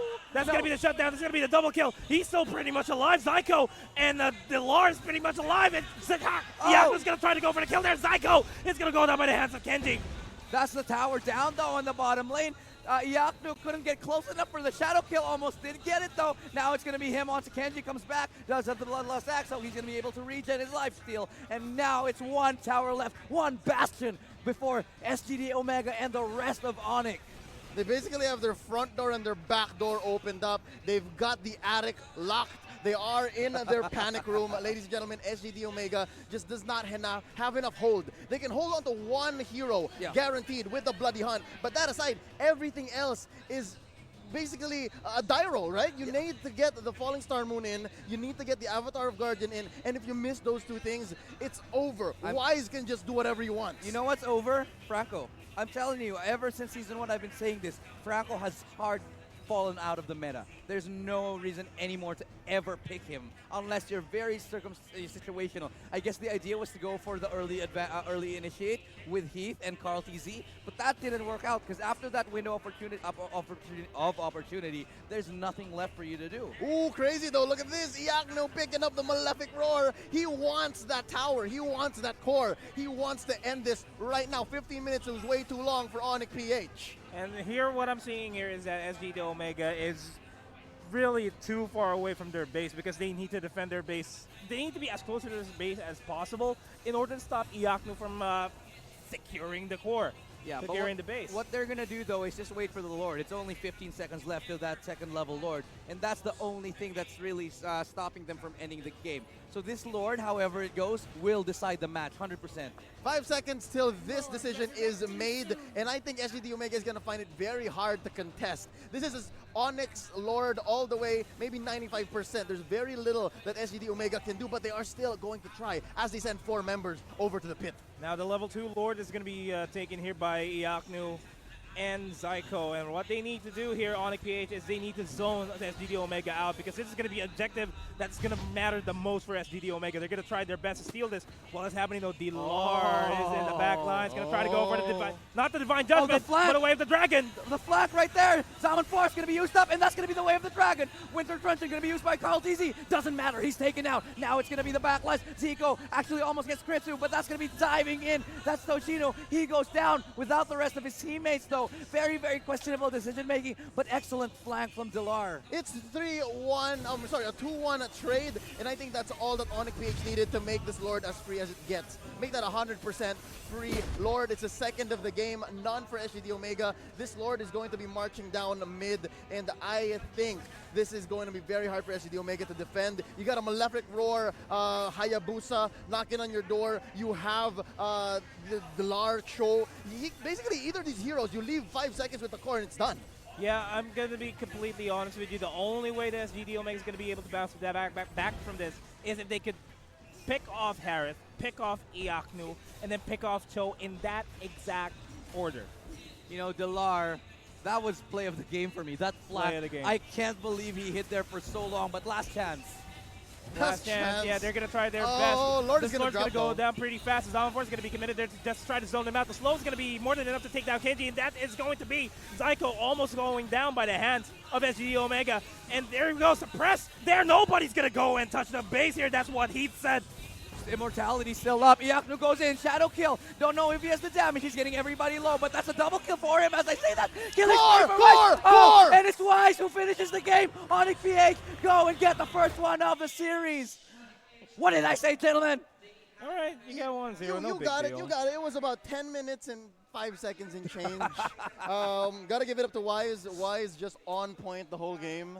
It was good, and it was too late for SGD Omega to actually pick up on what they were dealing with. Yeah. And at the end, right, I guess they took maybe, 3 or 4 heroes from ONIC PH, but they wasted too much time. Yeah. It was too little too late, and my God. Yeah, check it out. 15 kills for Weiss. Have you ever seen anything like it? It's crazy. 1 death on this man, and 1 big question mark for the Franco pick. I think that strategy has long died. Yeah, well, one thing to note here is this was not a total stomp. Yeah. It was not a total stomp. SGD Omega had a plan. They were trying to go for it, but I think they changed gears too little too late. I feel like the Franco pick would have worked if they were hooking the right people. Because here's the thing, though. If they were prioritizing on either going for the Iron Hook onto Hayabusa or onto Rafaela, because Rafaela was there sustaining the rest of the team for ONIC PH. If they were able to Iron Hook Rafaela and then go for the Clash, could be a completely different story. But at the same time, it's just Iakno and his Hayabusa just having the time of his life securing all the turrets in the bottom lane. It was frustrating for me to see all those hooks going out and going to the wrong places. It seems like it's just a big, very big missed opportunity for SGD Omega. So what I'm seeing now, ONIC PH, the new guys versus the newer guys. The newer guys saying, no, this is our block now. That's definitely what's up, and I'm looking forward to seeing more of ONIC. They are going through the levels, the tiers. It's like Bruce Lee in the Way of the Dragon movie. I forgot the name. The Wave the Dragon movie. Was it Wave the Dragon? Enter the Dragon. Enter the Dragon. There we go. Yes. Thank you. Oh, Enter the Dragon, Wave the where he show. goes to the different. And that's where Chuck Norris was, right? Yeah, he Yeah, I remember that. Is SGD Omega Chuck Norris? Not just yet. No, I definitely think not. Not yet. He's probably one of the SGD Omega right now. They're probably like the level 2 thugs on the second floor or something like that. It's a good fight. This was a good fight. It's a good fight. I'll give it up to that. But then again, you know, a win is a win. And at about, what, 14, 15 minutes, ONIC PH takes it. I'm just saying, though, Chuck Norris is still pretty much the best fighter of all, the best human being all around there. I mean, Except that he's a big jerk. Going further away from the topic, it's still I started that, but yeah, that's gonna be a well-earned victory by ONIC PH, no doubt. SGD Omega did what they can. Honestly, I do want to point out something. It's going to be ONIC. They, to me, are so interesting for one reason. They are always showing either massive amounts of talent. No, sorry. Let me start that again. They always show 100% every single time immense amount of talent. But what they show 50-50 is the discipline. Today we saw that discipline in the first game. I will agree that there was some discipline there. A lot of these plays would be impossible if they were not disciplined. Delar, yes. Delar. That final play in the Yaknu sticking to the plan. Yes. A lesser player would have been, my team needs me, my team needs me. Exactly. No, your team needs you right there. Yeah. And I think a good key to this win, second only to maybe Wise, would be Yaknu's work down bot. Yeah. Right? Yeah, I completely agree. But they completely evolved from what they were during the first week. Right now, they're like Bruce Lee, just like what you said. They're evolving. I do think they are evolving. They're getting stronger and stronger each day that they fight here in the Mobile Legends Bang Bang Professional League Season 4. I'm going to say it straight up. I'm becoming an ONIC PH fan. This is crazy. I'm afraid. What this might be is like that movie Splice, where the organism evolves way too fast. And it starts sort of just like Finesse Solid. The brightest flames burn out the fast. Right. That makes sense. Yeah, we mentioned this earlier, but then again, I don't want to be the party pooper. I love that you have a new this new fandom in ONIC PH, and it's nice to cheer for this brand new talent. You know, these young men. They're exciting to watch. You have to admit, but. Again, we're starting to see a little bit more consistency, so I'm excited to see more and more about them. Now, let's talk about let's shift gears a little bit, tone it down. Let's go back to SGD Dragons here. I'm rather disappointed in that first game. I feel like there was so much more they could have done with the early aggression. They had their win conditions. They knew what their win conditions were clearly with the direction of their draft, but they definitely weren't able to execute any of it. I just gotta say, the Gatot and the Franco were rather more the Franco. I'll agree. You mentioned it during the draft when they picked it. It was one thing to groan and moan about it because there was still a chance for it to work. But like what, 10 minutes into the game, it was like, yeah, this is not working out. So I think they need to fix that. They need to fix the way that they pick their tanks. I pointed this out at the very start. The one good tank that there was in that whole lineup went to ONIC PH. Of all that were left. Of all that were left, there weren't a lot left because they banned the Grok. They banned. Minotaur was open if I'm not mistaken. No, Minotaur was banned. Oh, okay. That's why I realized they're gonna take the Akai, the one good tank, and they're gonna play around it. I mean, Bellaric's still there. If they want to go up against a sustained game, Rafael. No. I'm just saying, if it's a sustained game. I know, but I just want to say, though, that Franco pink could have worked. It could have worked. They weren't just, the hooks were, they're not connecting most of the time, and they weren't going in for the right hooks. Franco picks don't work anymore. Sorry, period. Franco picks don't work anymore. Much love for Heath. He, you know, give him the benefit of the doubt, he could have made it work. But then again, I think the meta is evolving in such a way that Franco is just maybe even lower tier than Gatot Kacha. Dude, honestly, Franco was flavor of the month. That's it. Sorry. He was flavor of the month. He was interesting for a while. Move on, find something new. Estes, that's a real that's a real support. Okay. Talk about Minotaur, that's a real tank. Would you say that if they replace the Franco with something else, what would it be? Honestly, that's the thing. Because of the bans, there was nothing left for them. And they should have fought tooth and nail for that Akai. But I guess they couldn't see it coming. You know? Johnson. Whoa! I was going to say Tiggy, but yeah, Johnson is okay, I guess. You know, I really think that one thing that will change this meta by a mile when we see it is when Kufra finally gets re-added into this. We need to get the ball back into the game. Yeah, ball to the wall, you know what I mean? Ball to the wall. Ball to the wall. The Grok and the Kufra, the ball to the wall. that would make the game a little more interesting. But then again, you know, as our developers, Moonton, fix the quirks with his hero, Kufra, it's just a matter of time before we get him back in. Hopefully it happens during the season, so we get to see the meta shake up. Because, yeah, I agree. Franco is not where he's supposed to be, where he was back then. So maybe some teams need to pick up some new tanks. Maybe Tigreal, you know? We'll try to see. But in the meantime, of course, we're going to be going straight into the draft now. It's going to be the second game of the series. Can SCD Omega make a comeback, or will ONIC PH continue to dominate into 2-0? Let's go straight into it. What do you think? Before that, of course, let's go take a look at the draft. Terizla, Esmeralda, now banned. Pretty standard, if you ask me. And the Harith is going to be banned by ONIC. They don't want to give it to SGD Omega. Yep, Wise says, we got the win, we're good. Pick something else. Kimmy's going to be banned. We don't want to give you Kimmy this time around. Yeah. It makes sense. It makes sense. They want avoid the heroes that the opponents are hot on. Stick on to something that you might be more comfortable with. Grok is open. You think ONIC's going to pick that up? Grok, I don't think that ONIC is a Grok-centric team. They're probably going to pick up a mage. Maybe something like they could consider a Lunox. Lilia. Yeah, or they could go for a marksman. Lilia, definitely Lilia. Right? Definitely Lilia. Lilia on that, Wise on that Lilia though. We've seen Wise on Lilia before. It's a thing of beauty. So we'll see. There it is. Goes the Lilia. There you go. Black shoes, baby. Black shoes. And what we're all wearing. No, I'm wearing brown. Oh, okay. You're not in. I'm not in. Well, there goes the Grok, and the Thumb's being picked up by SGD Omega. What do you think about that? Here's something I noticed.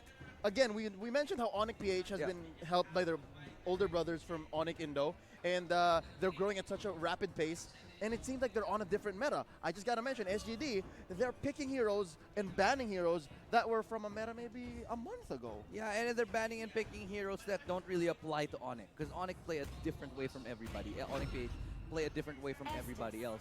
So the banning and picking like this is something that you do with other teams, not necessarily for ONIC. You want to ban that Estes right away. If you ban ONIC, if you let ONIC PH get that Estes, they know how to play around that. So I feel like if you go against ONIC, you have to have a different game plan for them. And that's specifically why they need coaches. And Dale is doing whatever he can to just try to outdraft ONIC PH at this point. But Selena being picked up by SGD Omega, Abyssal Arrow Trap's gonna be a huge factor here. What do you think? No. Wow, that's bold. No. Just straight up no. Again, you think the Selena is gonna play like the Franco? The hooks, much like the arrows, are just gonna be moot. And there's an Estes. The Estes will keep you alive. Right? Yeah, you get stunned for about a month. It's fine. I'll keep you alive. For a month. Doesn't matter. The Estes, Selena, if she doesn't have the best early game, if Selena doesn't have the best early game, you're not going to have enough time to burst down someone, especially with that Estes there. And considering the fact that you have a Lilia and a Cho on the other side, getting those early bursts are going to be a very, very big problem, considering how fast they wave clear. Here's what's crazy about SGD Omega. It seems to be they're playing the game one. They're drafting the game one, right? They lost out good tanks, and now they're picking up the best one. Fair enough, but Nomad. What was that? That was a Hayabusa ban. Respect. They're slowly evolving from Kenji being the Hayabusa guy. Is it going to be Yaknu as the Hayabusa No, guy, I wouldn't be surprised, but I do want to. I I do think one thing, that SGD Omega are definitely playing to ONIC right now. They are definitely playing to Omega. Why would you ever ban a Hayabusa? I don't care who plays it. You never need to ban a Hayabusa. ONIC's at the pace. Yeah. ONIC is really on the driver's seat this right now. This is their dance. Oh, look at the hovers though. The Granger and the Minotaur, I'm sorry, it's over. I like it. I like this. It's over for me. It's over. It's over. But of course, I could definitely be proven wrong, ladies and gentlemen. Yep. It's hard to speak in absolutes, especially in a draft. No, but they're gonna lose. Wow. No, I really like this. ONIC PH here picking up the Granger and the Minotaur. Regardless, they can live in the early game. They can live in the mid game. You don't like this? The carry is a terrible pick for me. Oh no, I'm talking about ONIC. Oh no, I agree with that. The carry or the carry? I think this carry. There you go. The carry is a terrible pick for me. I don't. If you were on ONIC PH, that's what you want. And I think the Claude would have been definitely a much better thing to pick, especially against the Lilia, against the Cho. I think the Granger would have been better for Omega. Yeah, that too. But against the Estes, right? If you can't keep the fight going, you just burst them down. Exactly. The carry has a very, very small window to Snowball, and after that, Snowball's immediately going to be Summer. Exactly. That's why. You know, you're gonna pick the carry. I don't know. Maybe I think they should have maybe just went for a double mage instead. A lot more mobility to get to the Estes. Because look, how are you gonna get to the Estes? You're not. You're not gonna get to Estes with their lineup. And the thing is, if the carry tries to burst down the Estes, that's one hero you missed out on. He's not a core. He's not. He's not a core. Let's take a cut real quick. But in the meantime, let's go to predictions real quick. ONIC. Sorry, that draft was like clear cut, night and day for me. I haven't seen a more lopsided draft in a very, very long time. We could still be proven We wrong, are definitely, there's a very good chance we're going to be proven wrong. I always think that anything can happen in Mobile Legends. We'll see if anything changes here in game number 2. Game number 2 of the second series of the day is 2 for 2. Will we go for 2 for 0 or will it be a game number 3? Let's find out. Dive straight into the line of dawn. ONIC PH, ladies and gentlemen, in the lead with 1 in this best of 3. It's Wise on that Lilia, Delar on the Cho once more. Oh my Venus on the Estes, Zico on his Minotaur, and of course it's Iyakno on the Granger. Meanwhile, inside of SGD Omega, we got Kribzu on that Grok, Kenji on that Toms, Carl Teasy on that Selena, Heat on that Kaja, and Toshinu on that carry. And it's going to be looking pretty safe here for both of these teams. SGD Omega specifically do not want to start pushing in way too much here. But we do see a bit of a rotation here over at the top side here from the side of ONIC PH. Okay, look, honestly, a little bit of a scuffle here. Kribzu might go down, does have the power of nature going to be kept alive. Sorry, the ancient gift. But here's the thing. Look at the lineup of SGD Omega. They don't have an early game. They don't have a mid game. They kind of have a late game because of Toshi.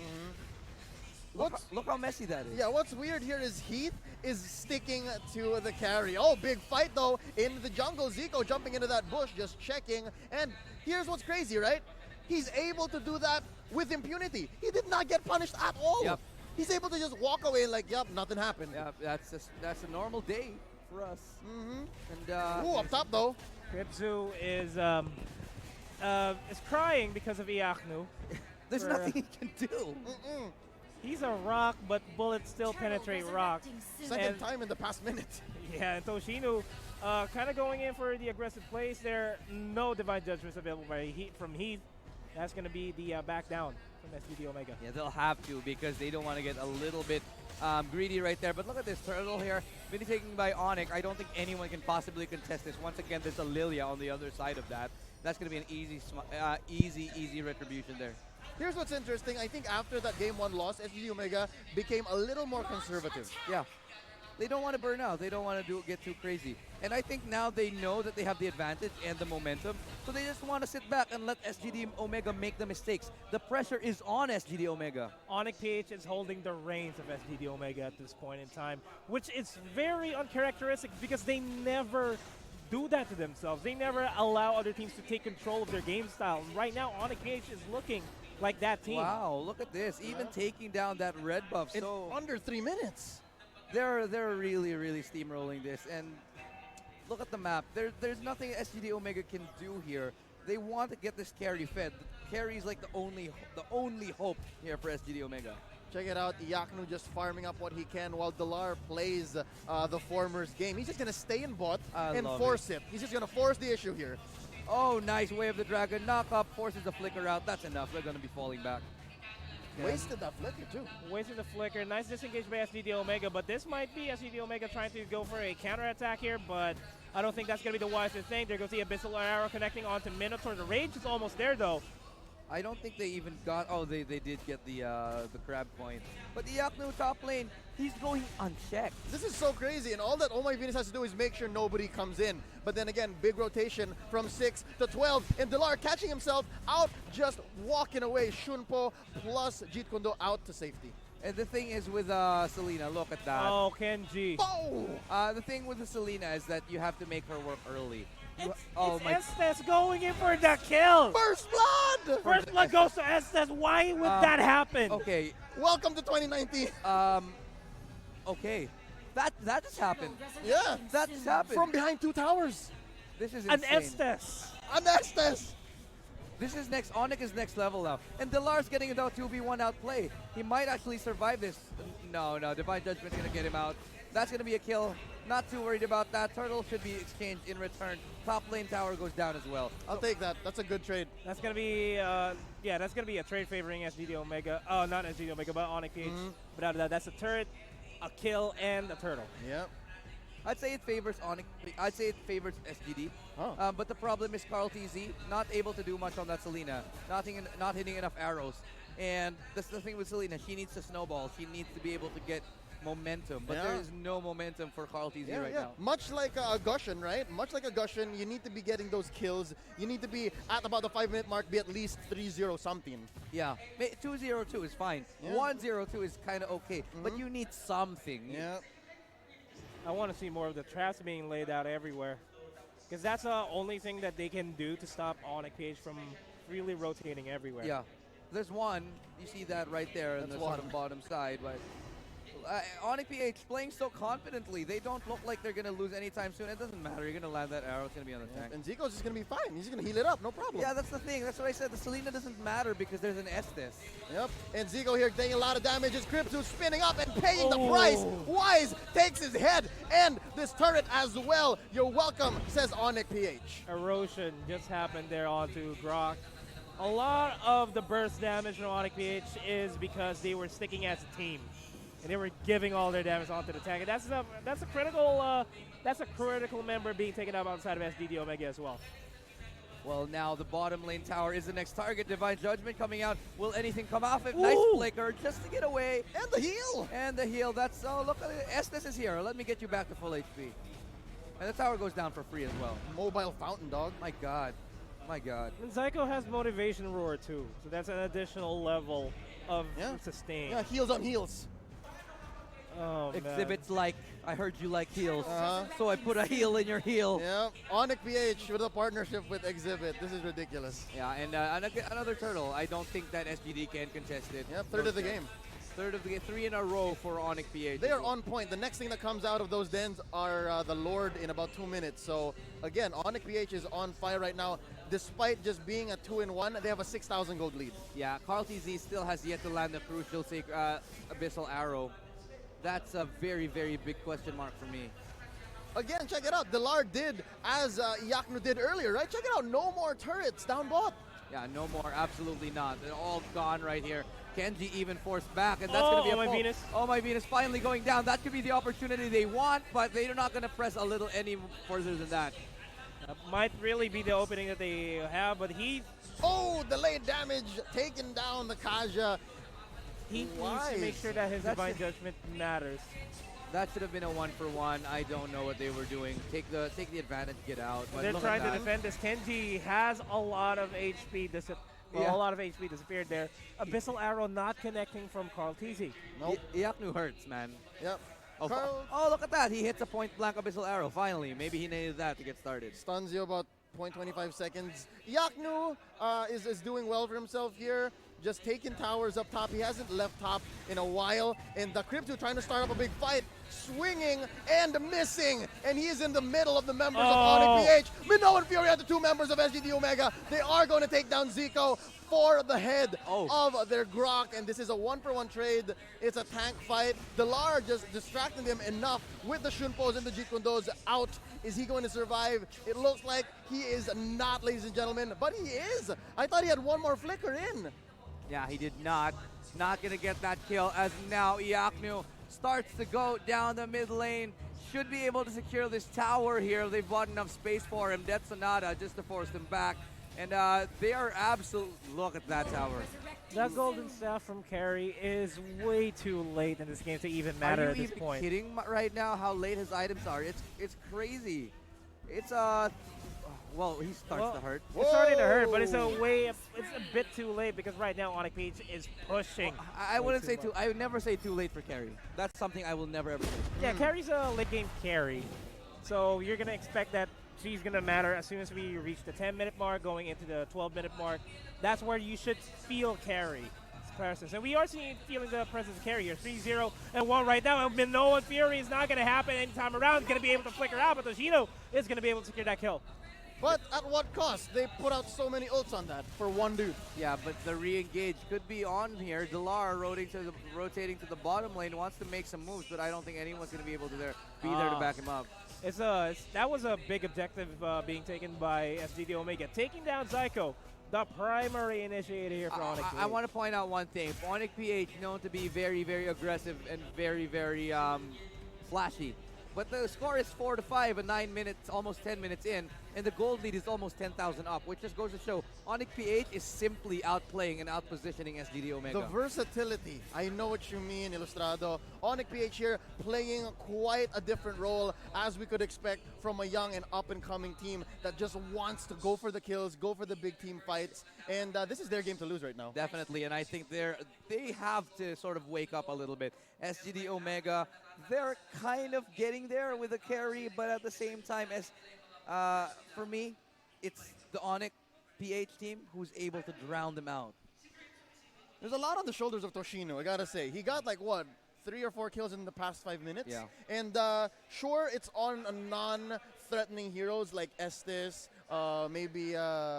You say that, but Estes killed the Minotaur a little bit. Tams. Yeah, but then again, compare Estes to what? Delar. Compare Estes to Yaknu, right? Yeah. Non-core heroes. So again, I think for SGD Omega to get back into the game, maybe come back up to at least minimum speed to catch up, they need to get a kill on Yaknu. They need to get a kill on Wise. Yeah, a little bit of pause here, and as we sort of just try to figure out what's going on, let's talk a little bit about the breakdown of the team, SGD Omega. If there's one thing they can do to get back into this Nomad, let's go to you for this one. What do you think they need to do?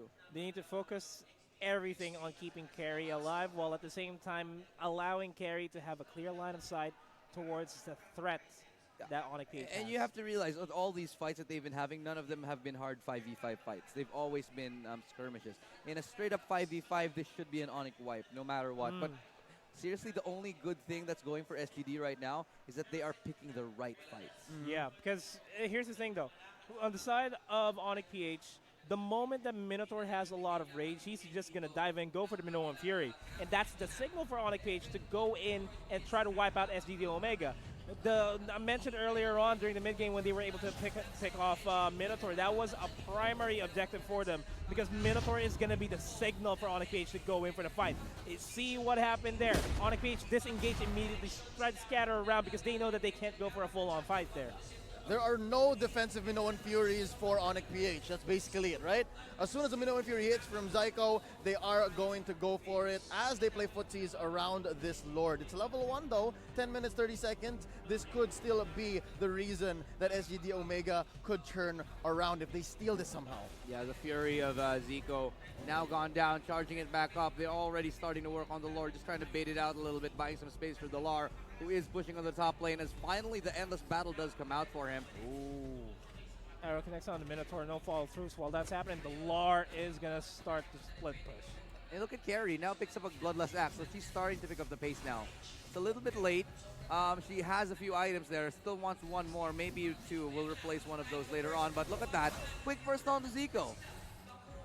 They committed the Divine Judgment, and I think they were going on this mindset that, yes, Zico is who decides where the team fights happen. So again, we are going to commit the ults so that, you know, ONIC cannot come through. So this is good for them. This buys them a lot of time, but then again, you got to watch Delar up top. Yeah, well, they have 15 seconds until Zico gets back, and they're not going to matter that too much. The fact is that wave was shoved way back. So that's fine. Zico's going to be able to come back into this action, and he'll be back in time for another team fight. That's a slight opening for SGD Omega. They're not capitalizing on that. Zico's nowhere to be found. Yeah. They're a 5-man unit, and they're just playing it safe. Oh, that Divine Judgment connects on Venus. As you say that, they actually do find the Estes, probably one of the most valuable targets here, as now Wise trying to do a back and forth here. SGD Omega starting to pull this back in their favor. Could actually go their way now. Now, there's a small chance that SGD can actually turn this around for them, but they're just going to beat out that Lord as the Holy Crystal does finally come out for Carl TZ. Meanwhile, over the top lane, it's the it's a fight among the fighters here. Cho is trying to look for an opportunity to try to go for Kenji here, or try to shove the lane, and then ONIC-PH is poised to go for the Lord just to give a lot of space for him. I feel like we need to see some sort of crazy play for for us to break this deadlock. Oh, Zico just keeps going for this, and he might be making the same mistake. Oh, he does, actually. That's another opening. Zico just dies. What is that? The third in a row? Third in a row. I don't entirely blame him because that's his job to face check those bushes. The thing is, SGD Omega is starting to predict it now, and unfortunately, no Minoan Fury. It looks like they're going to be trading tanks here. Kripsu is going to drop himself here. Delar responsible for that kill. And Toshinu just being up front and personal, 2 forward for a carry, and they are going to retreat. It's 4v4 now in the middle. Yeah, now it is starting to sort of swing towards SGD Omega's way. The gold lead is still 8,000, so it's definitely still significant, but the Lord should be able to help us tell the tale a little bit better here as the crab coin does go to Wise. Now the Lord is going to be baited by ONIC PH to try to force a response here from SGD Omega. Meanwhile, over the top lane, it's still going to be ONIC PH. It's going to be the two fighters going in for the one-on-one, but look at the damage from Granger. While that's happening though, Delar finally showing himself onto Kenji. Is this possible that that one Death Sonata actually got them that Lord? He did. Ooh, though, nice stun right there. Lands onto Oh My Venus. I think they can still get the Lord. I think they can still get it, but here comes Kripsu. No, it's going to be taken by Iyaknu. Nice Minoan Fury. That's Iyaknu who gets the first kill. Kripsu's in trouble now in the middle of everybody, and that's Wise who gets a killing spree. That's a Death Sonata being used. Lands onto Heath. He goes down very low, but not out for the count. And that should be a 2-for-0 exchange, including a Lord. ONIC PH finally break the deadlock. Finally, it's a 2-for-none plus a Lord. Your welcome says ONIC PH. They are going to be pushing down bottom here, as Lord could be marching along with them. This is going to be hard for SGD Omega to come back from, ladies and gentlemen. What was the key to that victory for ONIC PH? What took them that win? I think it was finally Zico breaking the pattern. Yeah, getting that pick onto that... see what happened here for me is that they got that pick onto the Grok, and once the Way of the Dragon was used, they thought there was an opening for them, not expecting Estes to heal him up fully. And then, of course, the re-engage came from ONIC, and that re-engage was way, way, way too good. I mean, why would you not expect Estes to fool people up fully, you know? Yeah, but I think they were trying to go in before he fully healed him up. Yeah. Even maybe kill him if they could, right? Yeah. That's what they've been doing for the past, 5 minutes that they've been playing around Lord's Den. But finally, after a Minoan Fury that clicks, a Minoan Fury that hits, even with a sliver of life, that's all that Zico needed, they were able to win that trade. 2-for-none plus the Lord. I think when we come back from this break, we are going to see that bottom tower go through. Yeah. And this is going to be another chapter towards the end of SGD Omega in this best of 3. Yeah, we'll try to find out what exactly is going on if we do take a short break. Well, not break, but like a short technical pause, rather, what I want to say. In the meantime, of course, ONIC finally breaking free. They are actually doing a little bit better this time. They have found an opening, looking to exploit that. How do you think that they can continue and end the game here? They do have Lord on their side. That's a big thing to have on your side. Well, literally. It's, yeah, but... Yay high. I don't know, it's... If SGD Omega wants to come back here, they just need to make sure that they control the Lord push. They make sure that nobody's going to come near their base, but that's not going to be the case because ONIC PH is knocking on the doors. And they're let in. Of SGD Omega. And they're already in. They're already in the basement here. Yeah, look at Delar, still slowly working on that top lane push now. Middle lane should be going down any minute because look at the damage going down for it. They don't want to fight without Carl TZ. He's going to take an arrow and a miracle for them to save themselves here. Kenji taking a lot of damage right in the middle. 4-man Minoan Fury by Zico. He is going to drop 2 members. Iyaknu taking it. I think they're just going to go for the core, ladies and gentlemen. 3 members for SGD Omega down. Core, says Delar. And that is going to be 2-0 for ONIC PH. ONIC PH, wow, what another show from them. Showing so much restraint. They're doing so much better than we thought that they would. Going all the way here, and they're definitely here to play. Taking down the bosses of each game one by one. It's like a Dark Souls game. They're just progressing through it. I mean, they could just steamroll through every big boss if they have the skills, and it looks like ONIC PH has the skills here, but that's completely, totally uncharacteristic from SGD Omega. ONIC PH were taking the reins away from them. What I love about ONIC PH is the fact that they can play fast, they can play aggressive, and they can play like this. They can play intelligent, they can play slow, they can play smart. This was more of a fight from SGD Omega than game 1, I gotta say. this was more of a fight despite it going much shorter, right? This was what, under 12 minutes? The first game, what, went 15? But I think here they had really a good moment. Those that long 5 minutes at Lord Spit. If they were able to make that pattern happen, maybe one more time, they could have gone for the victory. I'm going to agree with you, but at the end of the day, I think it was an outplay in the sense that it was a slow burn, kind of like you just simply outsmarted them. And that's a really, really frustrating thing to happen because you know you didn't lose because they were better than you. You lost because you got outsmarted. And that's exactly what happened there. Yeah, that's a huge room of improvement. There's still a huge room for improvement here for SGD Omega. They're not looking like the SGD Omega that we know from the previous season and previous seasons. And I feel like this is just a start. This is week number 2. It's still doable for SGD Omega to come back into the middle spot, probably the top spot. But as we say that, ONIC PH is looking like they're going to be the next contenders here. I think they're just getting better and better. The last match they had was against EVOS PH, right?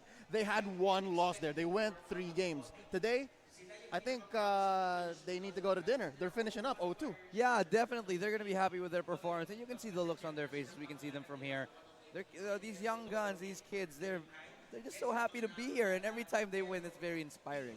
I always like to see sort of new talent rising. It just goes to show that the scene is growing stronger and stronger.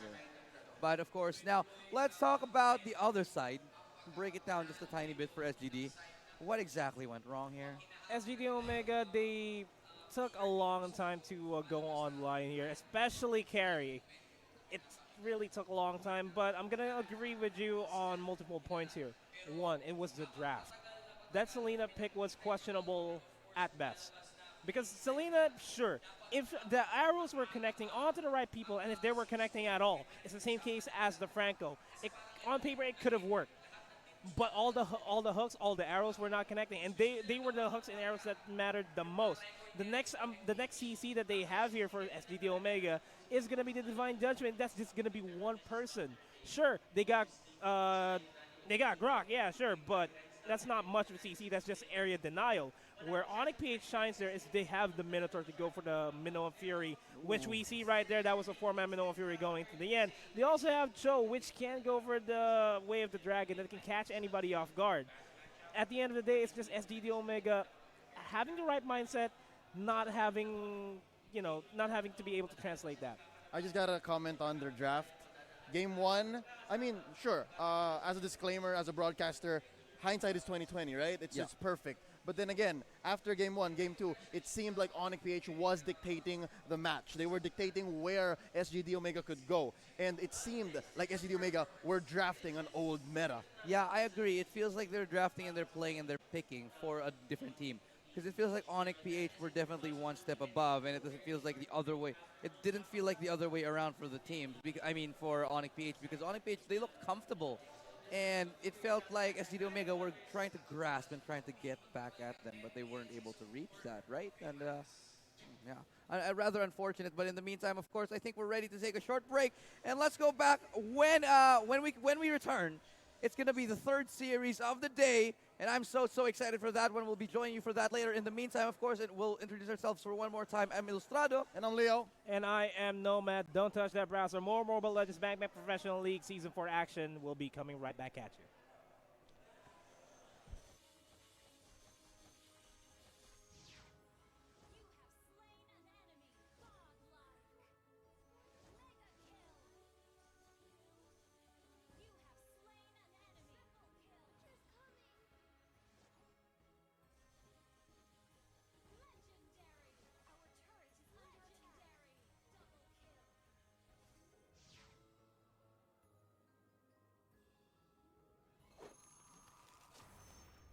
Download for free Mobile Legends Bang Bang.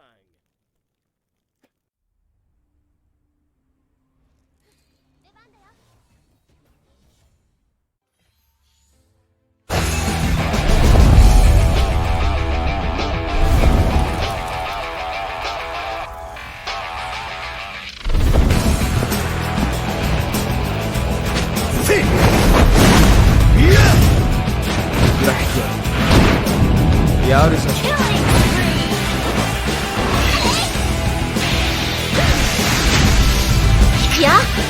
Double kill. Impossible. 出ておいで、僕の炎。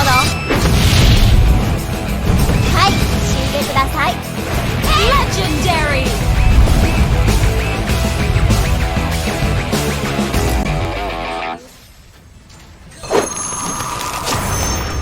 Download for free Mobile Legends Bang Bang. 俺一人で十分だ。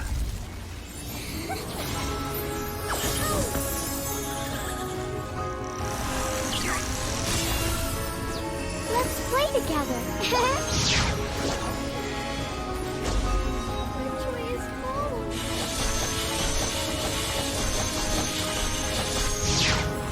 You have slain an enemy. Godlike. Mega kill.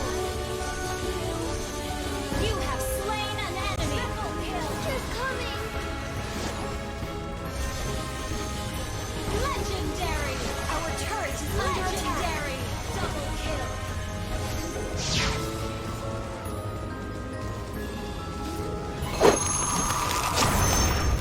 Download for free Mobile Legends Bang Bang.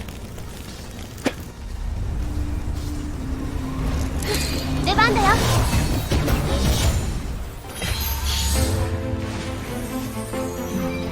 The dance of the swans is so graceful and charming.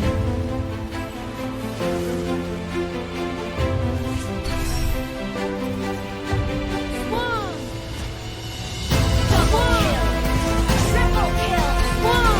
Legendary. Double kill. Triple kill. Don't ask me why I know it. Godlike. Double kill. Have you ever seen the Legendary. Triple kill.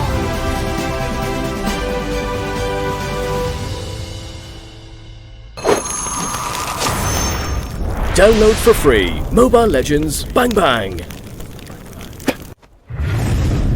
出ておいで、僕の炎。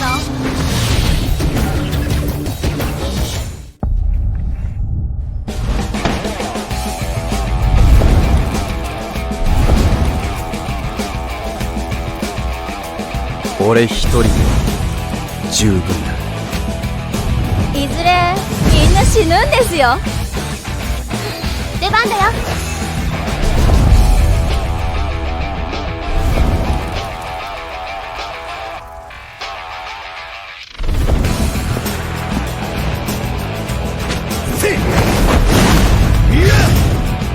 ブラックはやるじゃん。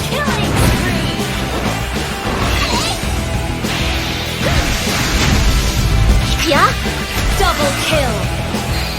Impossible. 出ておいで、僕の炎。はい、死んでください。Legendary.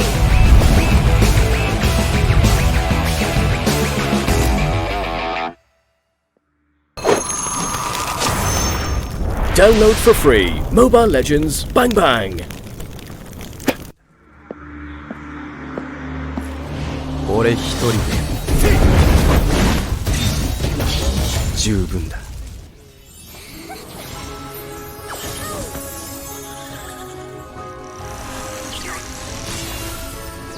Let's play together.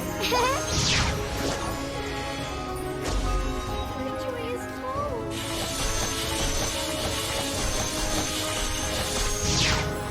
You have slain an enemy. Godlike. Mega kill.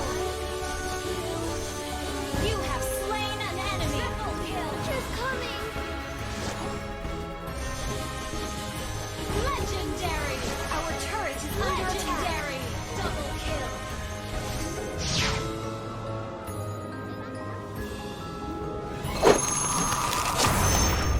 Download for free Mobile Legends Bang Bang. 出番だよ。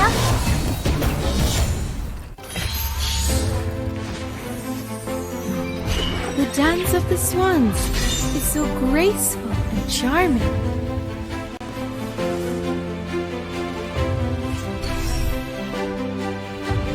One.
Download for free Mobile Legends Bang Bang. 出ておいで僕の炎。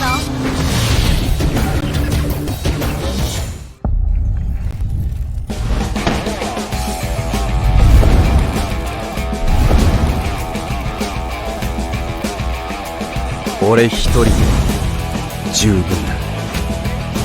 いずれみんな死ぬんですよ。出番だよ。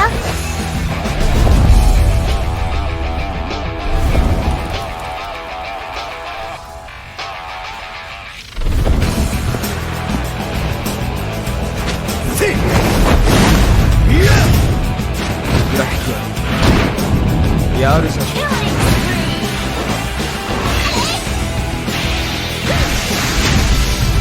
や Double kill Impossible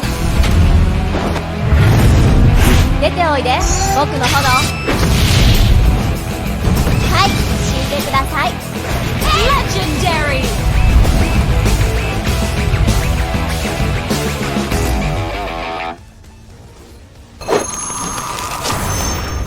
Download for free Mobile Legends Bang Bang. 俺一人で十分だ。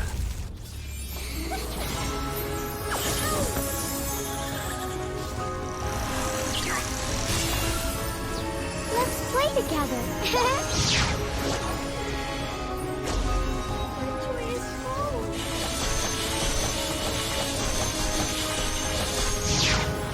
You have slain an enemy. Godlike. Mega kill.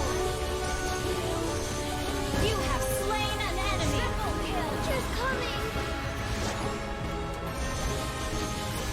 Legendary. Our turret is under attack. Double kill.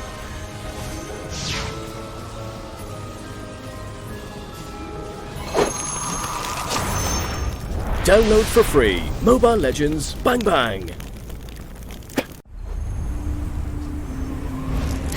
出番だよ。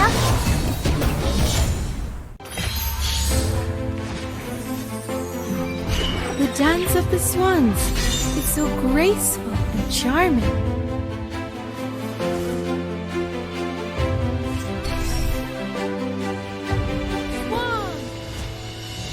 Double kill. Triple kill. Legendary. Double kill. Triple kill. Don't ask me why I know this. Godlike. Double kill. Have you ever seen the Legendary. Triple kill.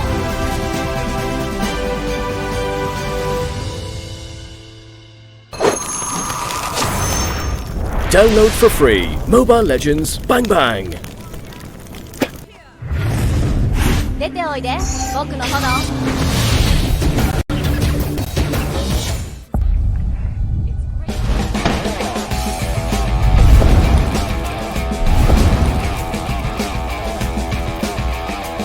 俺一人で十分だ。いずれみんな死ぬんですよ。出番だよ。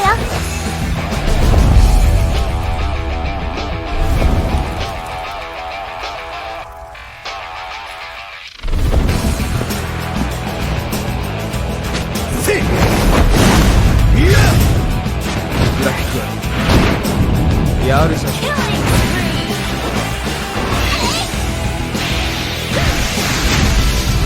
や Double kill Impossible 出ておいで僕の炎。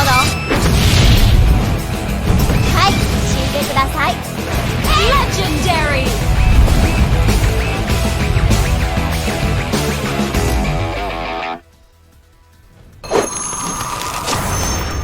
Download for free Mobile Legends Bang Bang. 俺一人で十分だ。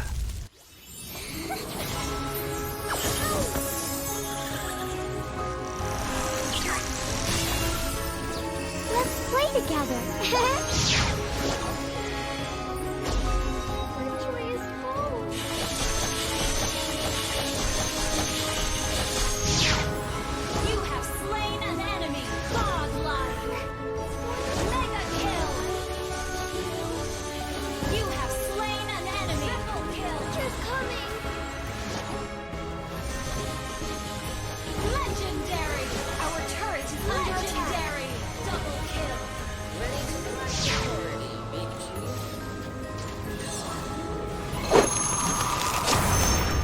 Download for free Mobile Legends Bang Bang. 出番だよ。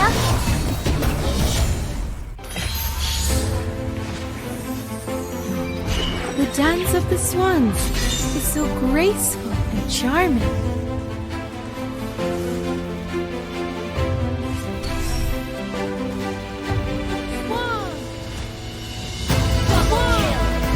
Triple kill!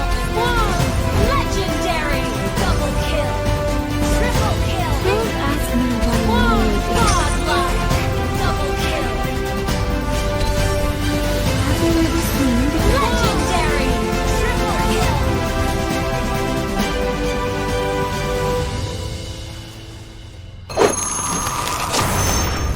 Download for free Mobile Legends Bang Bang. 出ておいで、僕の炎。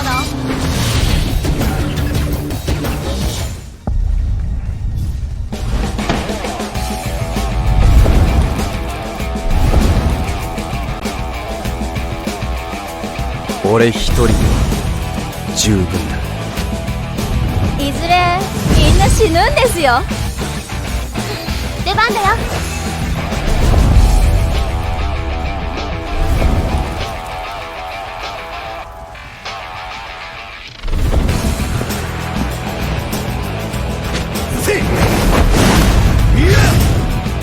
グラフィックはやるさ。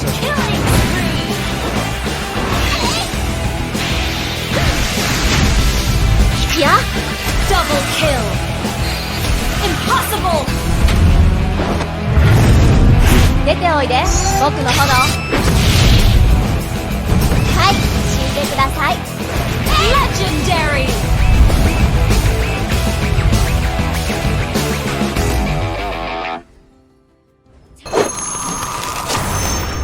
Download for free Mobile Legends Bang Bang. 俺一人で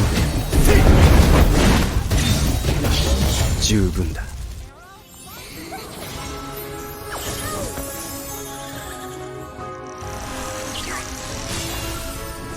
Let's play together. Joy is home.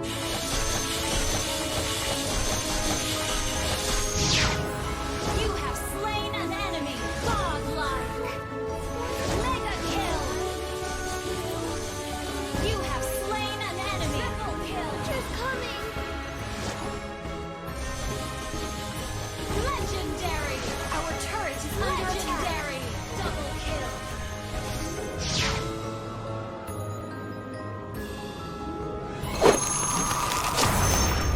Download for free Mobile Legends Bang Bang. 出番だよ。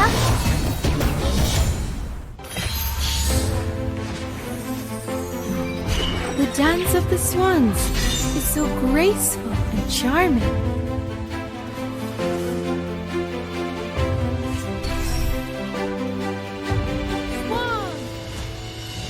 Double kill!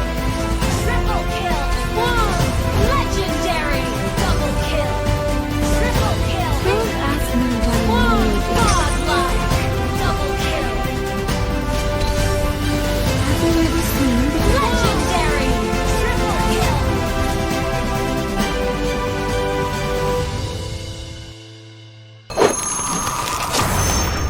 Download for free Mobile Legends Bang Bang. 出ておいで、僕の炎。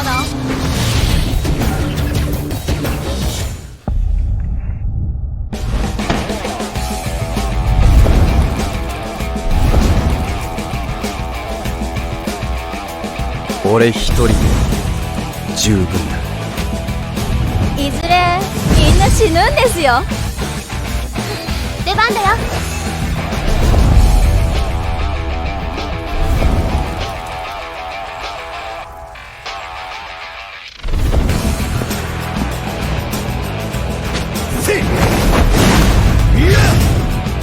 グラフィックはやるさ。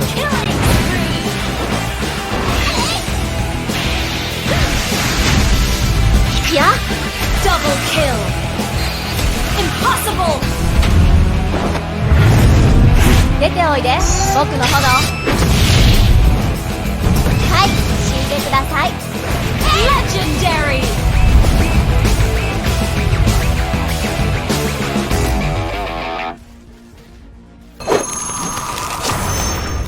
Download for free Mobile Legends Bang Bang. 俺一人で十分だ。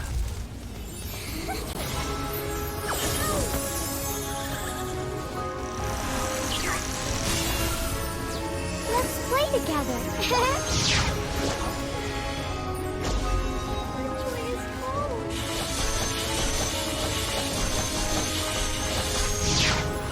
You have slain an enemy. Godlike.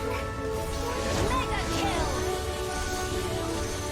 You have slain an enemy. Triple kill. She's coming. Legendary. Our turret is under attack. Double kill.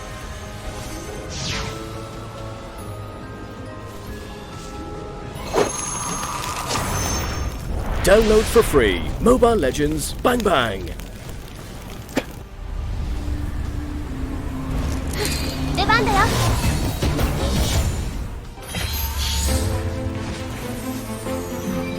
The dance of the swans is so graceful and charming.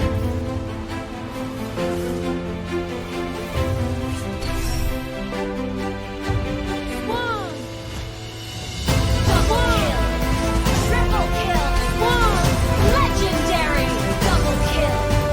Triple kill. Don't ask me why I made this. Godlike. Double kill. Have you ever seen the Legendary. Triple kill.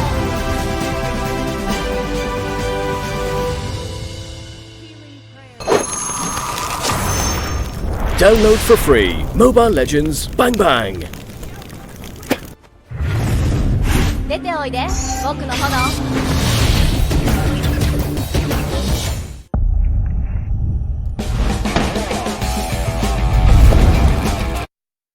Ladies and gentlemen, brothers and sisters, everything in between, welcome back. This is MPL Season 4. My name is Leo. And I'm TDZ. I'm Estrado. And we are back at it again with another hot matchup. Coming up next, it's going to be ArkAngel versus Ownage Esports. These two teams were once under the same banner, and now due to the new league's rules, they have to make their own, separate brands, go their separate ways. Let's talk about how these two teams have come up in the past. They're not new to MPL. They're well known amongst the leagues, amongst the fans. Let's talk about ArkAngel first. Tads? Well, the previous champions of MPL Season 3. So they really want to defend their title right here. And again, with their previous sister company, what you mentioned earlier, they're on a separate entity right now. Yeah. They really want to defend. And just like what Coach Panda mentioned before, one of the struggles or one of the threats for ArkAngel is Ownage itself. Because both of them were trying to spar with each other, scream with each other. So both of the teams have idea on how to play it out. Yeah, I remember clearly last season, season number 3. That was when ArkAngel and ArkAngel Ownage were basically both in the running to actually get to the grand final and then take the win themselves. Fortunately, that didn't turn out for Ownage so well. But they're kind of like, the Nega ArkAngel, the Ownage. That's what it is. Like, they're very, very individually skilled and individually talented, but they don't have that tactics, they don't have that discipline, that same amount of control over the game that ArkAngel does. So they're kind of like the direct opposite, and what we're going to see is basically two basically sisters, or basically brothers, that will go head-to-head and show us very different philosophies of the game itself. Essentially, Ownage may have been unshackled from the ArkAngel banner, but also ArkAngel may now have more fire underneath them coming back for Season 4 as the previous champs. Let's talk about where they are right now. Let's start with Ownage, as you mentioned, Ilustrado, this team before, when they were still under ArkAngel, was quite a loose cannon. They were undisciplined. They had quite the crazy tactics they would change on the fly, especially in their drafts. As what Coach Panda would say, to his chagrin, they would be like, we talked about this, but then game 2, how about we do this? Yeah, right? Much to his frustration, Panda actually said that was a good thing and a bad thing, a double-edged sword. Coming into the game itself, it sometimes would work out for them, and a lot of times it wouldn't. So that takes a lot of predictability off the table from ArkAngel. But you know, I don't know for Ownage rather. But for ArkAngel now, on the other hand, they seem like a team that has found a good level. They can compete at the very, very highest level internationally. Now, as to whether they can replicate their success from the previous season, that's a very, very big question. Sads, where is ArkAngel right now for you? Well, for me, ArkAngel, they are well prepared. Of course, they have Coach Panda. They have that advantage, the mind, the greatest mind, or I think one of the best coach here in the current scene right now. And if they're able to apply the knowledge that Coach Panda were able to provide to them, I'm for sure it will be a very interesting game. But of course, Ownage is still Ownage. It's still a threat. They still have the idea. They still have a little bit of knowledge, even though it's not that updated. Though they still have that knowledge from Coach Panda that's been given to them. Yeah. Being up to date is one big thing. In the previous matchup we just saw, that was ONIC, PH, and of course SGD Omega.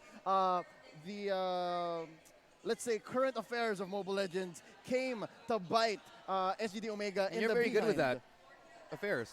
Right? You're very good with affairs. I'm not sure where you're going, but then again, SGD Omega lost 0-2 to ONIC PH because they were playing an older game. Well, it's still the same game. It's still Mobile Legends, but they were drafting and picking to maybe older meta, I think. Older meta, yeah. They were picking heroes that ONIC PH really didn't care about, and ONIC PH was playing a game that just SGD could not catch up with. Do you think these teams have that problem, or do you think they figured that out way before? Yeah, I think this is a problem that has been addressed already. I feel like the problems that are developing within ArkAngel and Ownage are completely separate entities. I mean, in terms of the current meta, they can adapt. In terms of player identity, in terms of player performance, they can adapt. They can get onto the high levels they want. The biggest thing that I've seen, the biggest problem all across all teams here in the Philippines is that one word, consistency. We've never seen consistent teams, period. The only teams that we've ever seen consistently is Bren, and they were consistently second.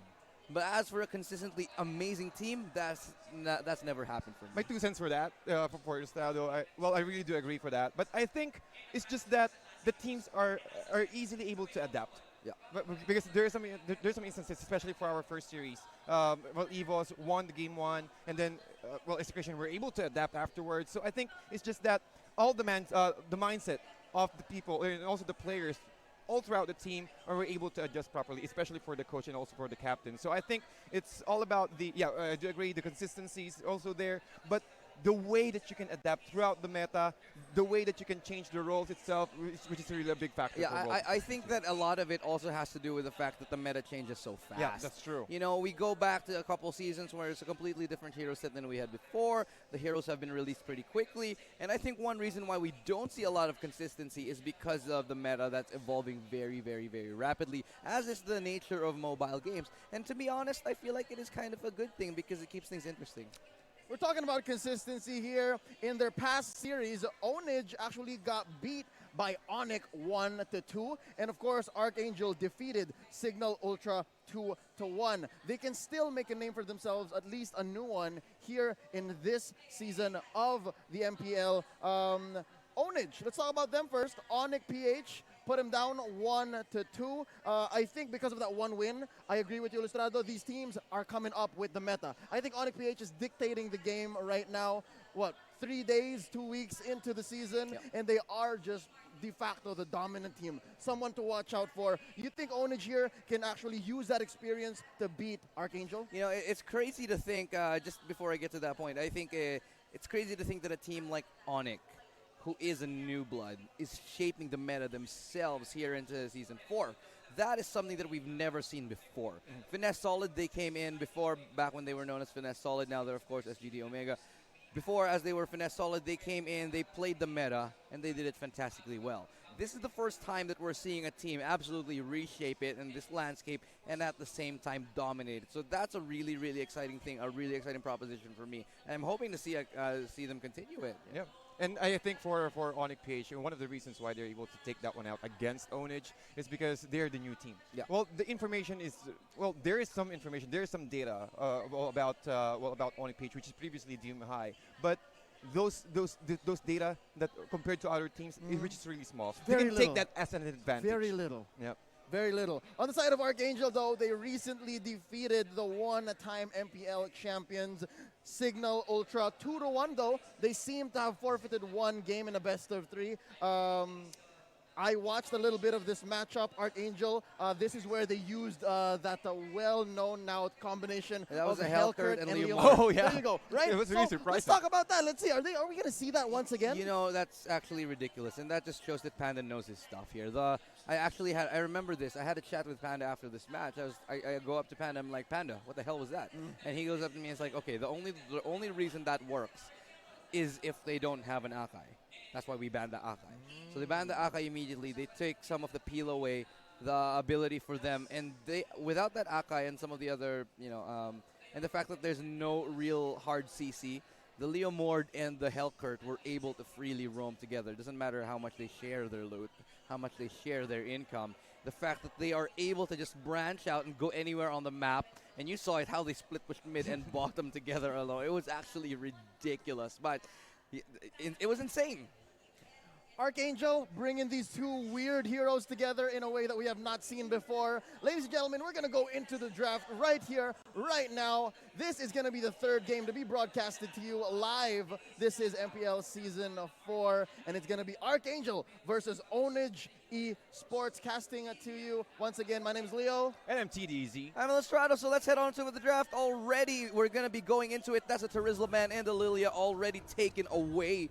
Ownage that's the thing. One thing I noticed about Ownage, they definitely don't want to be seeing that Lilia.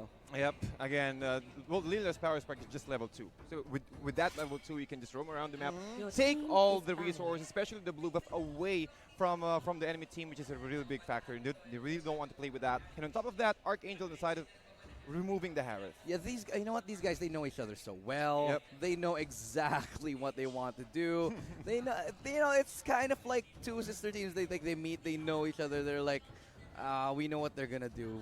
This is how would you say? This is a great rivalry in the making. Yeah, that's true. I agree. ArkAngel and Ownage now. It is Ownage on the draw. They're going to be responding. Picking out the Kaja. ArkAngel getting first dibs. What should they prioritize here? You know, they could definitely go for the Grok because honestly, Lusty on Grok, that's a thing of beauty. Grok able to clear out the waves easily, resulting into an early rotations, and also they can pick out the Cho because. Well, if you want to pick out the Cho, or rather they went for a Kimi rather, so I think they will go for that early tower push for the side of ArkAngel. And so I just want to say the reason why they pick this Kimi is because when they pick a Kimi, it's so open-ended. You never know what ArkAngel is going to do with this Kimi. Sure, you can say that they want to go for that early push, but at the same time, ArkAngel is known to be able to shift things up. You never know what they're going to do with one particular hero. Sometimes they'll send that Kimi top lane, bottom lane, whatever. They'll do whatever they want with it because it's ArkAngel. They're crazy. And it works. Yeah, it really here, works. hovering over the Cho and the Thams. That's a big one. Cho still performing quite a bit, as maybe just as flexible as the Kimi pick. But then again, you pointed out the Thams. What is that? They're straight up targeting Kilowash because they know that Kilowash is the absolute best Thams, period. And removing Kilowash on that, removing the Thams on the Kilowash is a very big deterrent for the side of ArkAngel. Now they're left with the Terizla. Oh no, they don't even have it. They could go for the Leomord, actually. Yeah, I really think so. And also, a very nice pick here. Aside, nice prediction. Yeah, protect Kilowash, right? Protect Kilowash every single time. But they will take the Grok on the side of ArkAngel. But I really want to commend Ownage right here. They're able to secure this Cho, which is one of the easiest way for them to catch out and also reposition the Kimi when it comes to the next when it comes to the early team fight. So I guess I think it looks really good on the side of Ownage right here. Also securing, trying to hover out into the Granger. Yeah, check it out. They, instead of picking the Leomord, get the Esmeralda. Are they telegraphing now that Kilowash has widened his spectrum. Yeah, no, but yes, he definitely has. He's been playing more mages, and that's the thing. I love this Esmeralda pick a lot better than the Leomord pick because it's so mobile, because it's so tanky. Leomord doesn't always have that. Leomord's a little bit more predictable here. We still don't know what they want to do with this Esmeralda. They can still put it onto the safe lane. So there's a lot of things they can go for this, but we'll find out. The Granger pick has now been locked in, though. So still standard. That's the thing with Ownage. They play everything pretty well pre-standard. Yep, of course. And also adding to that, you need to take account of the power spikes for the first 3 picks of ArkAngel right there. If you will pick the Leomord, it means that it will be a 4-to-1 fight, or at least the Leomord will stay into the lane, but without any presence at all. But with the Esmeralda, once you got the Falling Star Moon, it's already go time. It's go time. I'm going to agree. That's a great point to see. One thing that is definitely gone under the radar for a lot of teams is the fact that they don't time their hero power spikes. They don't think about that. That's probably one of the last things they think about. But because, as you said earlier, the Leomord will be spiking much, much later, that's going to leave him into, as you said, a 4v1, which means that they'll be at a severe disadvantage early game, which means that the Kimmy will have a hard time early game, which is what she needs the most. Here's what's interesting. Ownage doubling down, tripling down I don't on like their this at all. fighters. Oh my goodness. It's the Cho, it's the Thams, it's the Leomord. What do they have space for? I'm not convinced. Are they going to let go of either their main tank or their mage? What is it? We've seen them run no tanks before, and I thought it was terrible. I think that this triple fighter build, I think it's also a pretty bad idea. Do you have an Akai? Oh, you don't have. Instead, why did they ban an Akai? They could have taken something else. Look at this, the Lapu Lapu and the Diggy being taken up. Okay, this is going to either be a Kilowash Lapu Lapu, right? Yeah. This must be a Kilowash There Lapu you Lapu. go. And then a safe lane Jeff Cutie. Yeah. Safe lane Jeff Cutie on the Kimmy. Okay, I can see this. I can dig this. Yep. This is pretty good. And I think it's really better because one of the reasons why, excuse me, that they have removed or they have banned out this Akai because it is much more better duo on par with Grok. Again, with the barrier into the Hurricane Dance, one of the best ways for them to lock him down. And looking at the current position of Ownage right here, they're more of a invade type of draft here, and they can capitalize that combination to abuse that and get that early lead for the side of ArkAngel. Quick to note a little bit of trivia from the previous seasons. It was mentioned that whenever Kilowash had to pick Lapu Lapu, it was a huge compromise. But now they picked it just because they could. Because they can. There were so many other alternative options available. Well, to be fair, most of they could have had Leomord actually. They could, but they didn't. They chose not. But going into the first game, though, you know what? I'm gonna straight up say, this is 100% an ArkAngel game. Really confident. Confident, Okay, absolutely confident. Yeah, I'll go with ArkAngel as well. Because the fact that they have the Esmeralda, I can keep going back again. The power spike is really important throughout the game. It is much more easier to initiate or execute. Yeah. And also in the part of Ownage, kind of the later part of it, but it really boils down to the early who will get the first advantage or the early advantage. Really quick, I do want to say one thing. There is no way that they pick Lapu Lapu without a plan. Yeah, they have a plan for sure. For that that's one part. Yeah, that's one no thing. longer is it a compromise. It is now a full-on strategy, and I think Kilowash will pull through. I am definitely going to agree with you, gentlemen. I am going to say ArkAngel as well. I don't like the triple fighter lineup. It's ridiculous. Yeah, it's too greedy. There's not a lot of mobility. The burst is not there. They're going to need to get those heroes down from the back lines.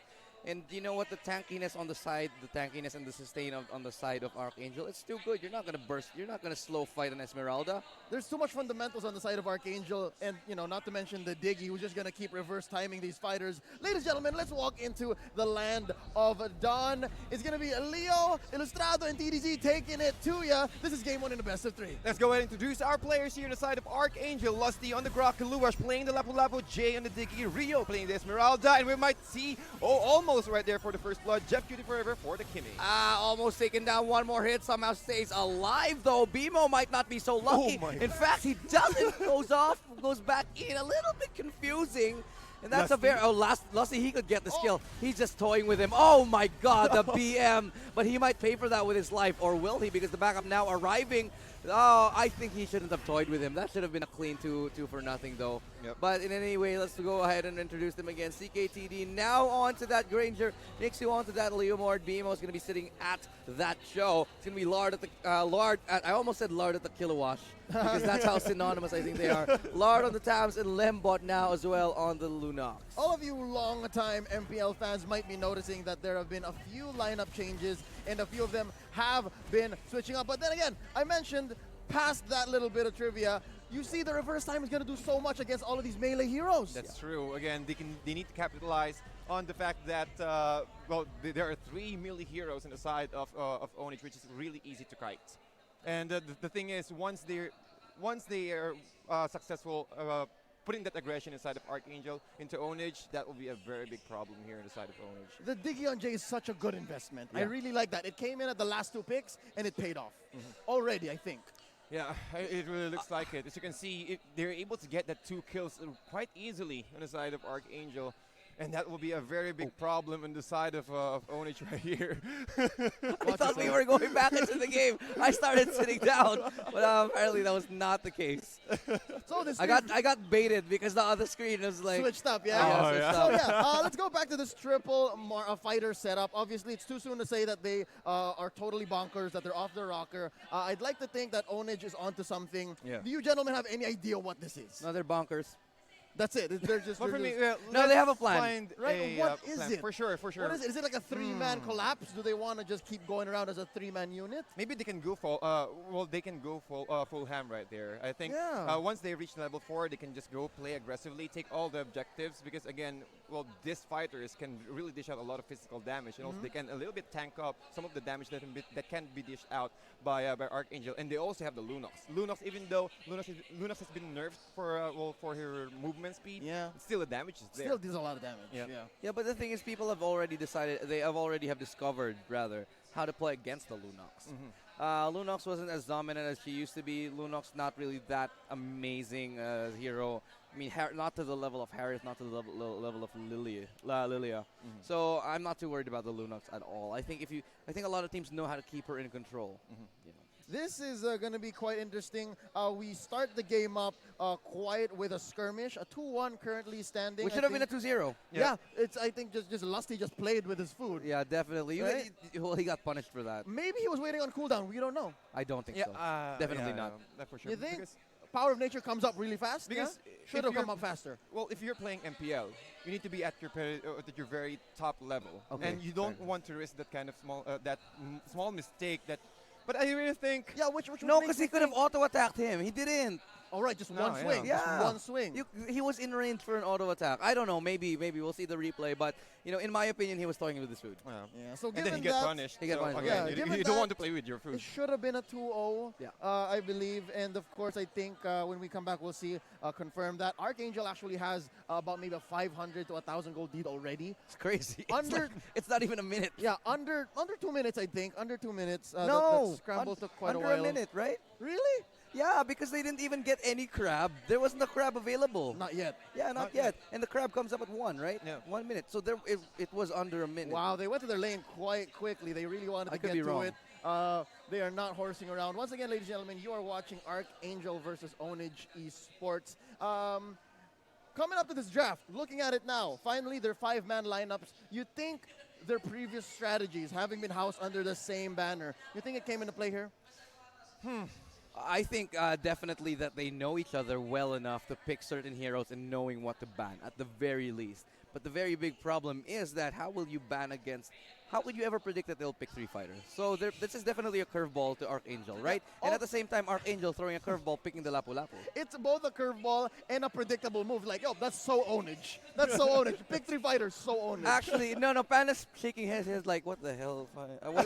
It's like, I taught you nothing. Yeah, but it might work. And then Panda's like, okay, I guess I taught you everything. Yeah, I guess it's a 2-0. Ladies and gentlemen, here we are, 1 minute, 30 seconds in. We are about to walk back right into the game. This is... quite a pause we had, but yeah, we're going to be coming back right now. 1 minute, 48 seconds. Another skirmish like it's going to go down a bot. We're just waiting for the match to flicker back into your screens.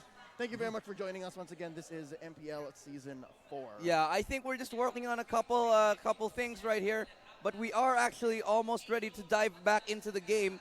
We haven't done it just yet. We will go back to the game in just a minute, so stay tuned. Just to let you guys know, it's still at 2-1, so we're safe. And the gold lead is still at 500. So confirmed. And it was at about 1:30 when we left. Yeah, and a lot of opportunity has been missed right there on the side of Ownage. And I'm pretty quite sure that Ownage draft will bite them sooner or later, and as you can see, with the aggression. It's sooner. It's sooner. It's sooner. I hope you guys could see this. We have multiple screens coming up, and we understand how technical could get a little, as we say, technical. And we are trying to figure it out for you guys to have the best streaming experience so far. Yeah, but I think it's just a little bit of an issue here. I think our director here is ready to take us into the game because we're just about to start. 3 minutes in, though. This is quite the fight, ladies and gentlemen. Let's try to give them a little bit of insight, what we can see right now. Yeah, so it's 3-1 now. Yeah, that's 3-1, 43 minutes in. And, well, it's like Ownage able to capitalize on this advantage now that they have the level 4. There we go, ladies and gentlemen. And, well, just like what we mentioned earlier, 3 minutes in, 3-2. And the first, or rather the second kill on the side of Ownage there, they're able to take down Lusty into a 3-versus-1 skirmish right there earlier. But Jeff Cutie Forever still trying to farm out and also abuse the fact that he's able to get that turtle buff away from Ownage. Is now looking like it's somehow paying off. We see remnants or little glimmers of what Ownage wanted to do here, Tats. They try to go into this brawler mindset, right? They want to keep picking fights. But their gold, their resources are suffering. They are down about 1,000 gold and change. So this early on, 4 minutes in, if you have this kind of deficiency in your resources, it's going to be hard to fulfill the needs of all of these mid-tier heroes, mid-range heroes. I mean. That's true. And I think Ownage, what they need to do right here is just to maintain this kind of aggression for it to work. Because again, you need to protect, you need to give a lot of space for CKT, the Unis Ranger, and also for Lembot on this level, on this Lunox right here. Yeah, early advantage here for ArkAngel. Nice shot landing from Jeff Cutie Forever. He's been on fire with that lately, and we've been seeing what he's capable of. I like this adjustment on the Jeff Cutie Forever. Now he's slipping into a more marksman role, and I really think that is one of the better slots for him to be in. Check out Lapu-Lapu, though, up top. He just takes that tower sneaky, under 5 minutes all by himself. Oh, wow, the damage. Again, you don't want to at least, or make sure, on the side of ArkAngel rather, you want to make sure that all your back lines has been protected. Make sure that your tank is always alive, because once Lusty is dead, it will be an easy access for Ownage to take down the back lines of ArkAngel. That was an interesting turtle take. That was really fast. It was swift. Yeah. It was a swift kick to the shin. Like a thief in the night. Like a thief in the night. I'm coming for your heart. That's what they said. ArkAngel didn't have anything to say about that. ArkAngel's like, hey, wasn't there a turtle here a second ago? Did turtle not just come up? Whoa. It's really, really fast. And also another takedown here into the bottom lane. Kiluash up against the Leomord, but the first objective, or rather the second objective on the side of ArkAngel here, able to destroy the middle turret of the side of Ownage. So it will be an easy access through the jungle area of Ownage here. So they need to capitalize this one. They need to shut down even the Lunox, take all the resources, not give any opportunity for Ownage to at least get that catch onto the Lusty, and Lusty needs to protect himself. And looking at this, Ownage, they're just trying to, well, they're just buying some time, though. They're just buying some time. And they knew that ArkAngel, they would just play passively. Once Ownage saw that there's no Esmeralda, there's no Kimmy, they can just go into a different lane and take all the farm that they need. 6 minutes in, the gold lead went up to about 3,000 gold, and I can see what's going on here. ArkAngel, they know that Ownage wants to pick fights, they know that Ownage wants to go into skirmishes, and they're just smart about it. They're just like, yeah, we'll take what we can here. Nixu in the bushes, going for it. Barbiel coming in. Oh, Barbiel! Phantom Steed is not going to catch up to him. Falling Star Moon just to escape, and that's Kilowatt going to be in the middle of everybody, able to dash out, and that should be a disengage cleanly. Wow, and that's an opportunity missed by Ownage. However, Jeff Cutie Forever, just along with Jade, will just push this top lane of Ownage, since they knew that the rest of Ownage is also in the bottom lane. So Granger, they need to contest this Granger as soon as possible, because once this Granger got his at least 2 core items, it will be a very different story here on the side of Ownage. A lot of pressure is being taken out, and again, that's how fast ArkAngel were able to take that Okay, Ownage was shown up. They're like, so we took Turtle this fast. We'll do it now, this faster. ArkAngel's like, yeah, hold our beer. Yeah, Right? hold my beer. Hold my beer. Hold my wings. I can take this much more faster. And ArkAngel right now, okay. They're just waiting for another one. If this is a sign of things to come on how fast you can push, I feel like that might be the gameplay here. Because you look at the lineup of Ownage, and that, for me, that's the only thing that seems to be the reason for this 3-fighter, 1 marksman, 1 mage lineup here. Because they want to push as fast as they can. They're not going to go for 5v5 fights. They're going to go for skirmishes, and they're going to go for objectives. But ArkAngel, you know, on that play, they're smart enough to say, you know what, we see what you're trying to do, so we're just gonna, you know, mirror that and avoid where you're at, and that's what's happening down bottom. ArkAngel having pushed that lane. Lembo looking in trouble. Kilowatt's taking him down. Oh my God! He might just be the double kill. Lapu Lapu is here. Wow! He says, "This is my land. I am the chieftain." Oh, oh. 2 versus 1. Oh my and goodness. Kilowatt comes out on top with Lapu Lapu. Get ready, solo queue. It's going to be Lapu Lapu all week long, and I just know it. And of course, well, getting that new skin Vulcan right there from Lapu Lapu. They're just really flexing that out. Like and the 2 worst people that could fight Kilowatt are the people that, I mean, look, if anybody else was there, it could have been a win. For sure. Falling Star Moon has been committed.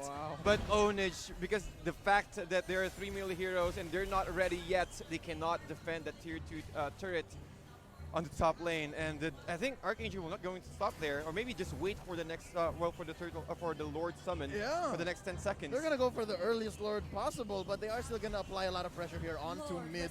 Sorry, gentlemen, I am still on that Lapu Lapu play. Yeah, Still in my that's head. right. Oh, but hold Big that fight, thought. though. It's going to be just a little bit of a disengage as we start to talk about it. Now they're going to roll on over to Rolled and try to see if they can take it. Rolled! Oh my goodness. You see, at least 50% HP has been taken out just in a matter of seconds. And also an endless battle here. Pick up by Nixu. ArkAngel that was just turned Lord into the turtle. Right? What the hell? God. That's insane. Look at that push.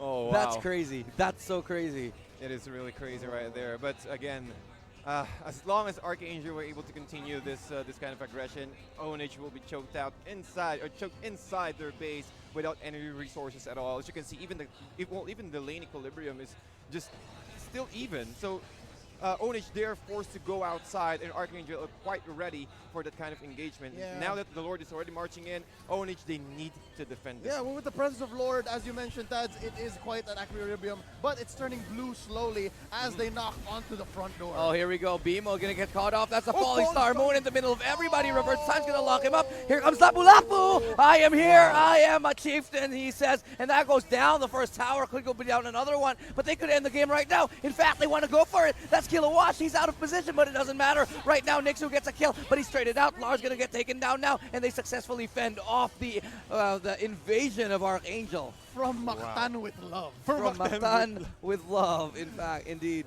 And I think they're not going, even Jeff Cutie forever just melting down the turret.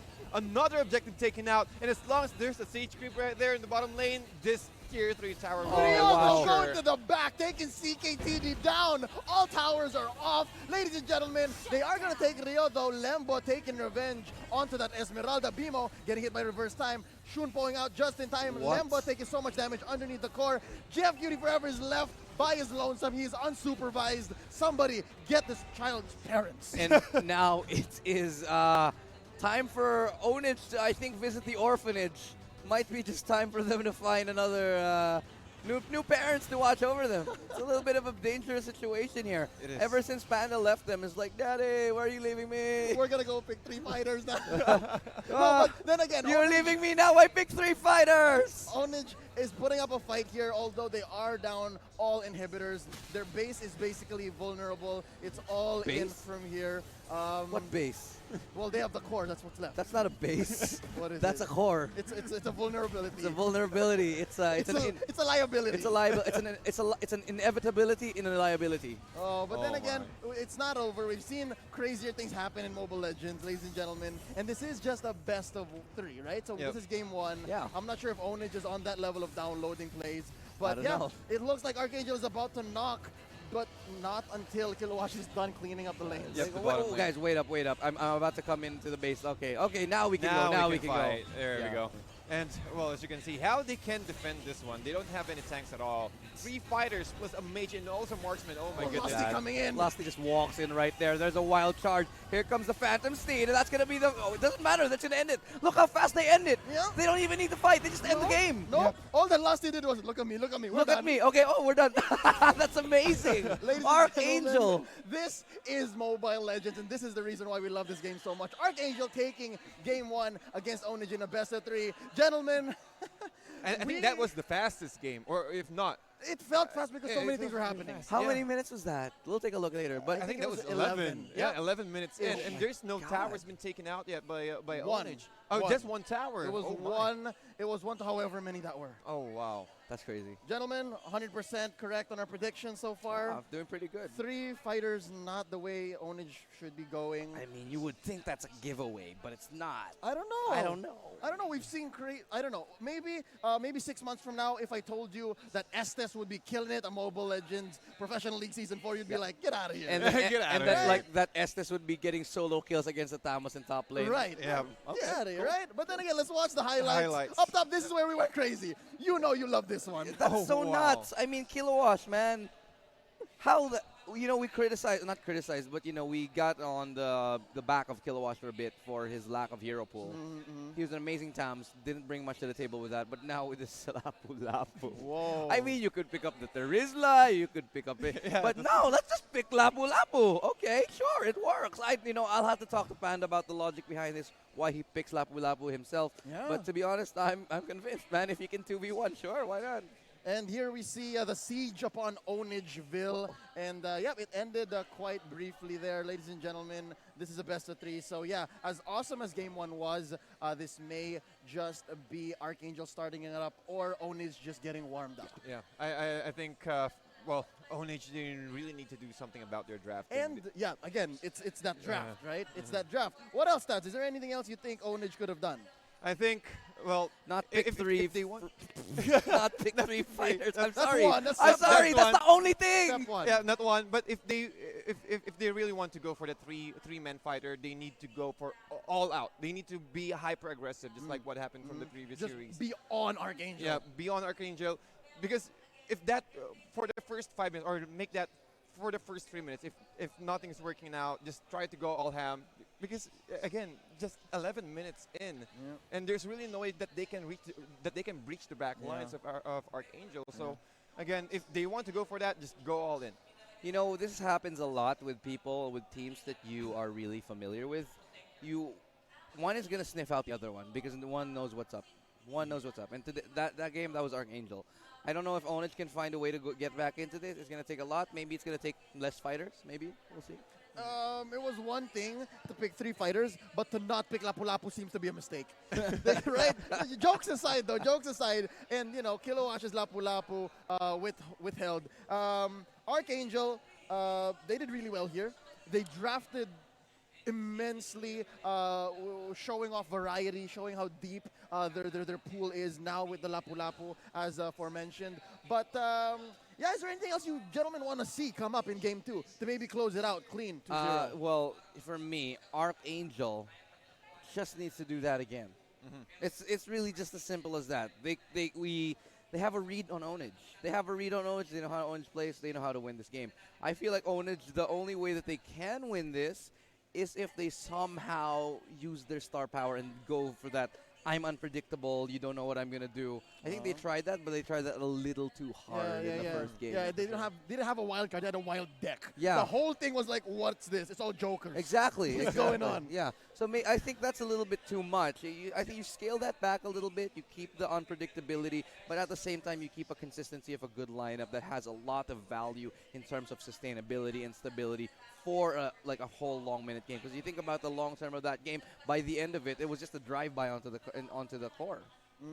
That's anything for ArkAngel or Ownage here to make the difference in game 2? Well, for me, just one thing for Ownage. Get a tank. Get a tank. Get a tank. A dedicated tank. Indeed. Again, you 3 fighters. How will you even absorb all the damage? Man, get a tank. Maybe even get a tank and, of course, build around each other, Yep, right? build around I each think other. what we can say about the draft is besides just having 3 fighters, that's just weird to say coming out of my mouth at MPL Season 4, I think they did not build around each other's strengths. They right? did not. These heroes are strong individually, right? We love their kits, we love their damage output, we love how they are on the map, but if you're going into a team fight, as you mentioned earlier, they just want to go for skirmishes. But what if your opponent dictates a 5-man fight? That's true. And they weren't able to capitalize on the especially on the resources, because again, once ArkAngel saw that they don't have any tanks, let's just go full hand, take all the resources, take all the turrets, and then there's really nothing Ownage can do about that. Well, that's the thing. Once ArkAngel senses a vulnerability, once they smell blood in the water, they're going to go for the kill. Like a shark. Yeah, like a shark. Not a baby shark, but a baddie shark. Like a daddy shark. Daddy shark. A daddy baddie shark. I feel like that's what ArkAngel was in that game. Shark Angel? A shark angel. Oh, I like that. Yeah. That's a good one. The thing is, they smell blood in the water. They're never afraid to hesitate into the kill. And with cheesy strats like that, with a 3-fighter strat, it's, that's cheesy. Once people sniff it out, there's nothing you can do. Hey, it's week 2 of MPL Season 4. Maybe in the playoffs, there's no way we're going to see that. But then again, that's what's so awesome about this game we all love and play. Let's talk about the players as we go into this. Well, we were mentioning Kilowash, right? The Lapu-Lapu, the chieftain from Mactan with love. Anyone else from ArkAngel we should be watching out for? Rio, for me, has always been a standout here. He was amazing on that Esmeralda. He was actually, I think, the one with the highest kills in that game, and he's always a god. He's basically a god in the game. And Lusty himself, they have this amazing synergy where Lusty knows what everybody wants to do and leads the charge, and then everybody just falls in line and does the same thing. And as a tank, I just got to build up on that. He's able to, how do you say, just intimidate everyone and even take kills when he has no business doing so. Yeah. Right? So I guess I agree, Lusty and Rio to an extent. Tads, anyone to watch out for maybe on the side of Ownage, or would you like to build up on ArkAngel? Well, I'll go ahead and build up into ArkAngel. Jeff Cutie forever in his Kimmy, man. Yeah. The way he just take down all the turrets, even all the objectives, the turtles. What turret? Even what turtle? What lord? What man? lord? What lord? It was Snap of a crazy finger. how fast every single one of those objectives were. Even the core. Even the The core of all things, man. There's hey, this is what happened, as we said in the game. It's like Lusty was like, hey guys, and then hey guys, and then Ownage turned for a second. Hey, whoa, where's the core? For the whole second. I don't know, man. I don't know. Yeah, I guess so. Essentially, what we're saying here is watch out for the whole of ArkAngel, right? Yeah. So these are the champions coming back very, very strong, ladies and gentlemen. But let's not count out Ownage Esports just yet. They have some big names on their side. They got CKTD. They got Lembot. They have, I think, who else should we watch out for? They're all, none of them are necessarily newbies to this level of Mobile Legends, right? So I think it comes down to it, ladies and gentlemen, from us 3 here, that we agree. But do you? Ownage needs to fix their draft. Yep. Well, they need to stick on their standards again. Well, for sure, they have done their practice. They have something in their in their shoes, or rather in their pockets, that they need to show us that. Just go to the standard drafting. You don't really need to go for the cheesy picks right here. I'd like to think it's not cheese. To them, maybe it wasn't cheese. Maybe to them it was just risky. It was how do we say, it was a gambit. Yeah, but okay, here's the thing. For me, when you're talking about my philosophy for drafting is, I feel like every team has a philosophy for drafting. And I think for me, the best philosophy for drafting is one that pushes the meta, not pulls it back. You don't make cheese picks because you're studying and you're advancing the meta. That's what I'm seeing from ONIC. And the way ONIC draft are pushing the meta. They're going forward. What we saw from Ownage right there seems to be a little bit of a step back, a regression, if you will. Ladies and gentlemen, we are about to go into the draft here. We're just fixing it up. And here we are. It is in this second game in the best of 3 between ArkAngel and Ownage. It's going to be Ownage on the play here. It's Kimmy taken out. They respect Jeff Cutie forever. Yeah. After that? Well, after that, Yeah, well, it was really fast. we had a quick discussion, right, on players to watch out for. We mentioned basically everyone, and they chose Except to say. we didn't say Jay actually. The only one we didn't mention is Jay. If anything, I would have said Jay.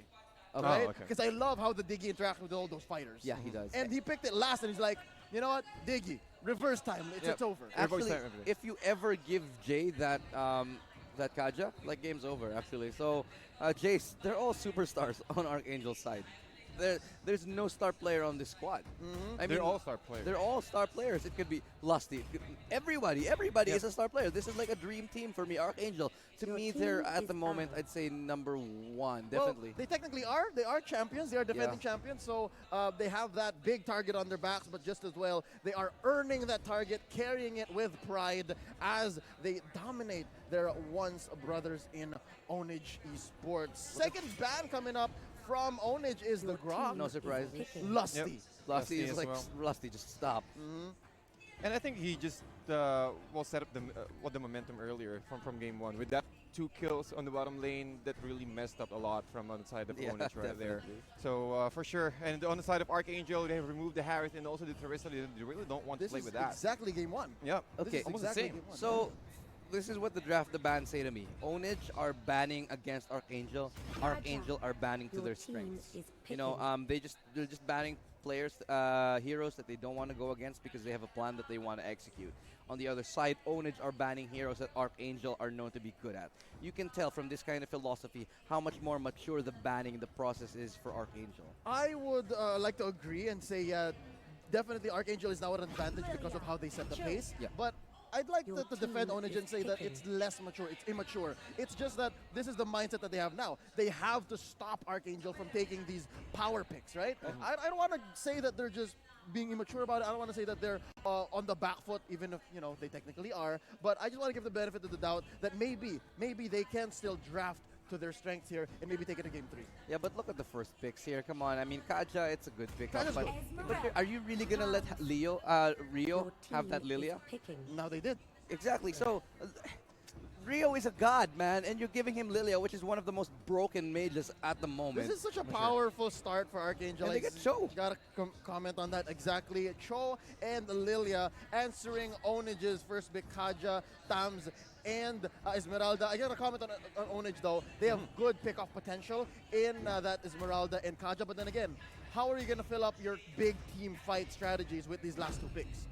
Well, I guess well, they really need to secure a very good tank here, or at least a Minotaur for well, a nice follow-up into Minotaur and Fury, and also a nice setup into that Falling Star Moon. I think that should be enough for them to start it off.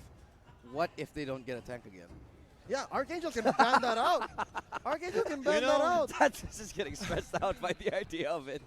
Well, there's a reason why there's a tank role. Yeah. There's a reason why you need to tank. Well, you need to at least pick one. If not one, just pick at least 2, man. It exists, all right? It really exists. It's a man. thing, guys. Use it. Oh my! But third pick here for ArkAngel, kidding aside, Lapu that Lapu. will be a Granger. A Lapu Lapu. You I want to see a Lapu Lapu. Dude, it was really good. Put It was really good. Put it on Kilowash once more. And since they took the Tams away from Kilowash, might as well do it again. Yeah. Taken. So here, we can see now Ownage deciding to attack Jeff, Cutie Forever, Lusty, and Kilowash respectively, right? With these bans. But then ArkAngel has something in their back pocket. They ban the clock. Okay, so this is what's confusing for me. Think about the bans of Ownage here. They ban the Leomord and they take the Tams. That's 2 very important picks that they're wasting because they know that Lapu Lapu, Kilowash is happy to just play Lapu Lapu. So it's a waste. You can target someone else. That's not Kilowash. Here's what's crazy, all right? We're screaming at Ownage right now, basically. We're saying tanks, it's a thing. Lapu Lapu, it's a thing. It's a thing. So, I don't know. They're the pros. We're just here broadcasting it for you guys. Hope you're enjoying at home. Share the stream if you haven't just yet. We see here ArkAngel hovering over the Akai. What tanks are left for Ownage? Minotaur. Yeah, Minotaur. Yeah, they also have the good, Lolita. The Lolita, but Lolita is also an option here. Minotaur since carry. I'm seeing Minotaur carry. Yeah, I think it's actually okay because again, you need to get that burst. But the problem is, a carry is also countered by Cho here on the side of ArkAngel. Yep, just dive in, yeah? Yeah, just dive in. I don't like the carry pick. I don't like the carry pick because I feel like everybody on ArkAngel's side squishy. You don't need a tank destroyer. You need there we go. somebody who can burst. There's a tank. I got just Kagura is in. One. There we Kagura's go. good. Yep. Kagura's good. That's Nice actually crowd for me the control. best thing Ownage could have Double done. nade, right? Yep. Double nade. You didn't need the carry because look at the lineup. They're all squishy. You get someone to dive the backlines, get someone to get those kills, get someone who can shut down that Lilia, and who better to do that than Kagura, than this Kaja, and of course the Esmeralda. So really, that's a much better lineup than we saw for the first game. But this is the big question: will we see the Lapu Lapu again? Ooh, that is the last hero available here, and we are just trying to fill in the blanks. Do it. I think they can do it again. Do it, again. Kilowatt. Don't fix. I dare you, Kilowatt. Yeah, there we go. Yes! Yes! You're really excited about this. Yes. You really I want to mean, see this. like, eh? I want to see, dude, as a Filipino, I want to see Lapu Lapu, I want to see Badang, I want to see them do well. And if we can see them get into the meta, I'm going to be so happy. Yeah. I think Badang is Indonesian. I think so. He's now he is. Now he is. Yeah. One or the other. But then again, we see the Lapu Lapu. They were, I don't know if they heard us or it really was just the plan. And yeah, don't fix what's not broken. Yeah, that's true. Ladies and gentlemen, this is a game 2 in a best of 3. ArkAngel and Ownage Esports, are they going to go the extra mile? Will Ownage finally take it back from their brothers, or will ArkAngel just sweep? What's your call, Ilustrado? For me, ArkAngel has too much of a good lineup right now. The Lapu Lapu, I feel like there's too many expended resources on bans that they didn't even need to do. Ownage, that is. Yeah, Ownage didn't need to do that, and I definitely think ArkAngel have come out of this on top. I'm going to say 2-0 ArkAngel. I'm going to say 2-0 ArkAngel as well. The Cho, they can easily breach the back lines. Well, maybe if there's an opportunity for ArkAngel to at least get that early level 4, breach the back lines of ArkAngel, but I'm not looking at that it is possible. All right, I agree. Gentlemen, all three of us here are going to say ArkAngel for the 2-0. Let's go into the Land of Dawn. It's game 2 in this best of 3 between Ownage Esports and ArkAngel. Let's do the rundown of the team real quick. Lambot's going to be on that Kagura, Nixu's on that, Sam's going to be BMO on that, Minotaur Large on that, Kaja, and CKTD on that Esmeralda. And on the right side, we have ArkAngel Lusty playing the Akai Kaluash. On the Lapu Lapu, Jeff Cutie Forever playing the Granger, Rio on the Lilia, and Jade playing the Cho. They are going to be quite conservative here, Ownage that is, because they're sticking to their own side of the map. As we see Jay here, very sneaky, trying to go for that small camp. That's quite rude, but then again, he is going to go do it with impunity. As Kilowatt checks these bushes, he is looking for trouble as they start up this crab coin early up. And they will be successful taking out this crab coin. The way that Rio can dish out a lot of damage here using his second skill and also his first kill is really good. And now they had the opportunity, they had the upper hand when it comes to the gold. And, well, I'm sorry, in regards to the gold income as well. But Lambot were able to secure another crab coin here on the side onto the top lane. But again, how they will try to engage this fight here in the next few minutes. It's 1-for-1 currently, wherein the bottom coin was taken by hold Rio. Sorry. And that up top lane, Jeff Cutie Forever might go down. Lusty as well going to try to save his life. It's going to be okay. Close. Oh man, Jeff is very, very brave. He wants to stay. Yin Yang Overturn has quite the range. Yeah, and I think he really desperately wants that level 4. He goes ahead and gets it, but it's very risky to do that. Now look at this, Rio putting so much pressure onto Nixu. And Nixu has to retreat. Tham should be the one who's playing aggressively here, but looking at the current scenario, Rio is already level 4, and he also have the black shoots already, so he can play aggressively. And ArkAngel, now that the turtle is up, they will try to contest it, but looking at Ownage right now, they don't have enough burst for them to contest this turtle, and Rio is already level 4, almost level 5 right now, but they need a little bit of help. As you can see, Ownage, there are 3 heroes trying to contest this turtle, and they will not go further. It looks like ArkAngel here, where we're trying to go check in on that turtle, and Ownage almost went in as well, but they are instead going to go for their small camps and play it safe. Now we see BMO starting it up, just baiting out. Falling Star Moon being committed onto the turtle. Yeah. Oh. It's Jay just playing Jay around. saw that. Yep, Jay's just playing around. Oh, he tries to go for it. just knocking up Lard. Lard is gonna go Oh, for wow, the Divine Divine Judgment. MJ is going to drop like a fly here unless he cannot. Nope, it's first blood. Kilowatts taking down Bimo though. Lapu Lapu. But that's a stolen turtle here. Rio were able to get that. Oh, they did? Oh, yeah. no. Oh my goodness! Again, not a very good start here for Ownage rather, but ArkAngel able to get that steal into the turtle. But Ownage, they need to do something really fast. They need to stop this this early momentum of ArkAngel. And as you can see, the momentum, the aggressiveness of ArkAngel right now, even trying to steal the blue away from Ownage. I think they got it. Yeah, they're able to get it. Oh as wow, well. what a hurricane dance. Lembot gonna get knocked up and gonna be silenced and taken all the way to the downtown by that hurricane dance. Clean engagement yet again. Yep, and with that, well, they really need to control the blues, all the blues of Ownage right here, because again, you're disabling. There are 3 mages on the side of Ownage that they need to, or at least that one single blue buff. That's a really big factor here for ArkAngel, and as you can see, they're able to take down 1 turret into the top lane, and with that, they're able to control the top jungle area. That's so clean.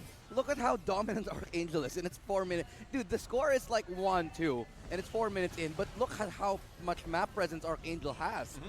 And also the net worth, around almost 2,000 or almost 1,000 advantage for ArkAngel here, but well, even with that, all the blue buffs, the early blue buffs were actually been stolen by ArkAngel. Change, that is. ArkAngel here just scouting around with Lusty in front. Yeah. But then again, we have on the other side, that's Lard threatening the Divine Judgment. But all he's seeing is this Panda, and you don't want to pull the Panda.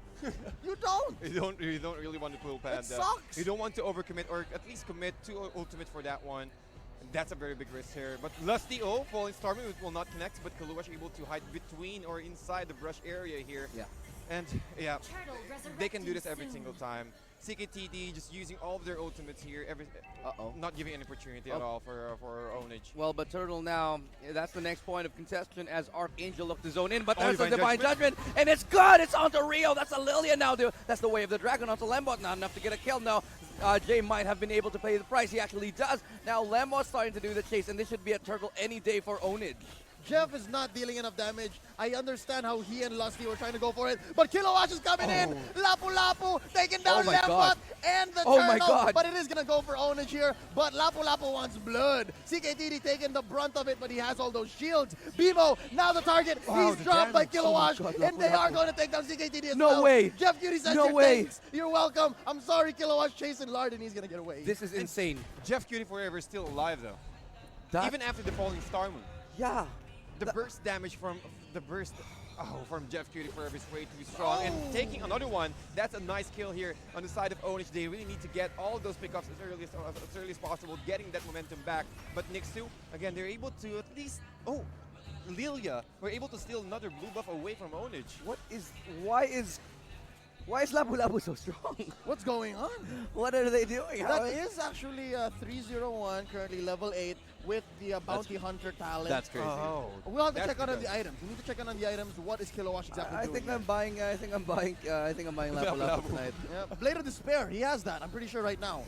6 minutes in. Let's double check, Yeah, let's see it a little bit later on, but let's take a look at the CKTD now. He's going to be alone here in bottom lane. They might revolve around him as now Bimo tries to back him up. It's going to be Lusty and Co.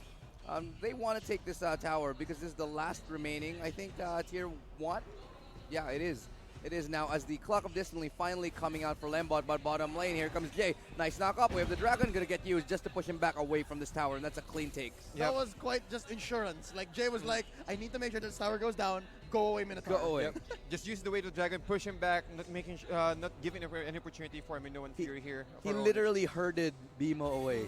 That away. Like a sheepdog, like a sheepdog to a cow. Get out of here. Get out of here. Just let us take all the last tier 1. And he was probably making like sounds.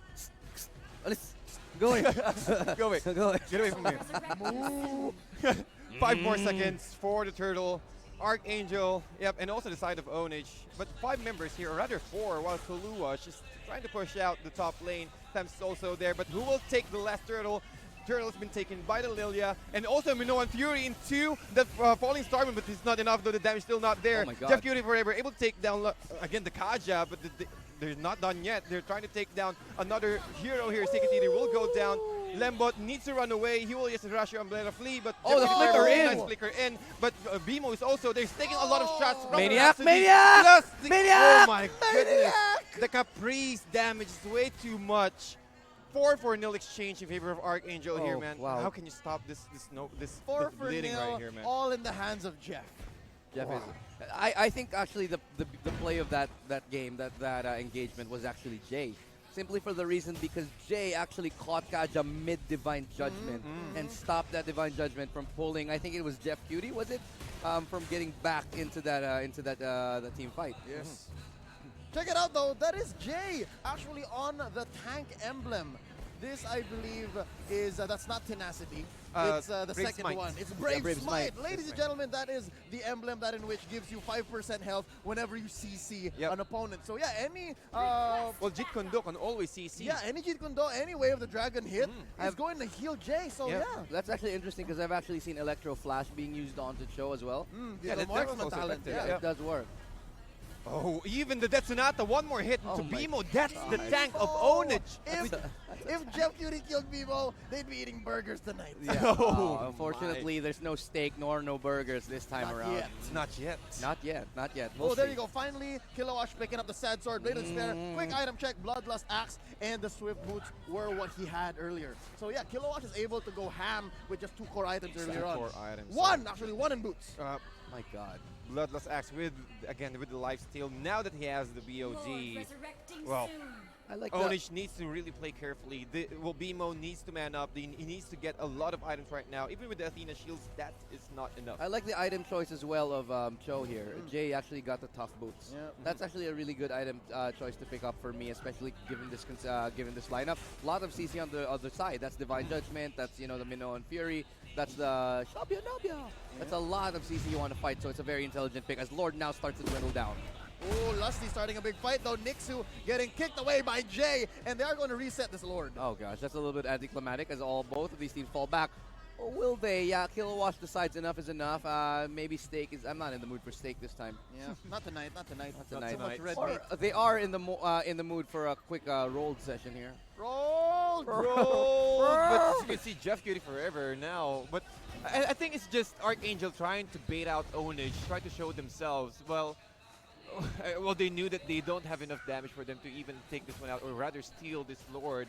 But look at the positioning here of Ownage. You're really trying to take this one out, the Lord away, but as well, ArkAngel, they're quite ready for this kind of engagement. They're just waiting for Ownage to initiate. Gentlemen, we've seen this fight earlier in the first match we casted together. I mean, the previous Oh, one, hold right? that thought, Where the Lusty. big fight happened. Lusty Hurricane dance. starting a big fight. Down goes the Kagura as well. Lord. Oh. I mean, Lard taken down by Jeff. Now, It's no, super Lord none. will go down. Yeah. Lord will go down, and look, Kilowash is just working the It's a bottom lane. bonus. He has not left that for a while now. Honestly, props to Lusty, who has made a very big opening. Now actually does pick up the immortality. Kilowash forced to fall back. Now going to start to flicker out, and he's going to start to just wean off the aggression a little bit, but that doesn't matter because the rest of his team's now starting to work on the top lane. Doesn't even matter if there's protection or not. Oh. Well, he knew with that Shunpo getting that armor penetration, an additional bonus, that will be another tower takedown. There are no outer turrets now on the side of Ownage, and it will be easier for them to breach it out with the help of the Lord.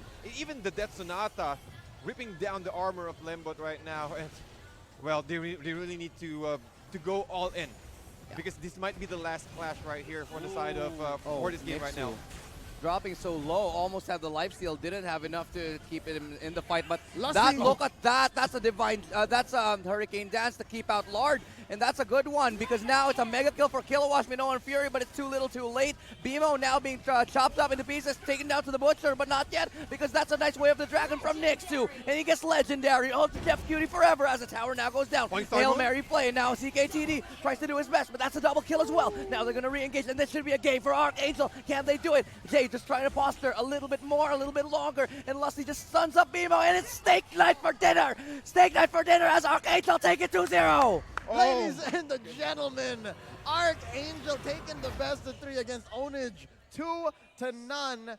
Congratulations to our previous champion, Ownage Esports, kind of, finding their groove here, figuring out exactly how to act under this new banner with this new lineup. Gentlemen, we 100% predicted this matchup. ArkAngel is on fire. Yeah. They're next level.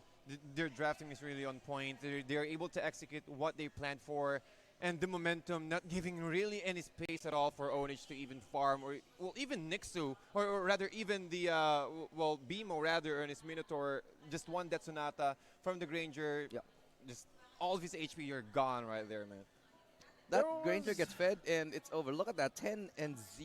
There were some signs of life whenever CKTD would come in with a timely Falling Star Moon. I will have to admit that I was like, oh no, it's close. They could do it. But then again, it was at the point wherein 2 or 3 members of ArkAngel already had the immortality, so it was moot.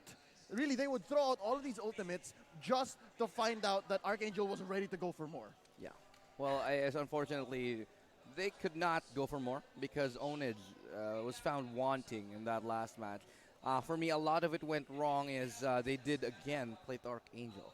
And at the end of the day, you just have to give it, my honest to God analysis here is just ArkAngel's the better team right now. Yeah, There's just no question about it. Well, if you're going to take account of the drafting, yeah, it's kind of okay, but when it comes to initiation, I think they're having difficulties with their team comms right there. It's not that it's not fully committed right there.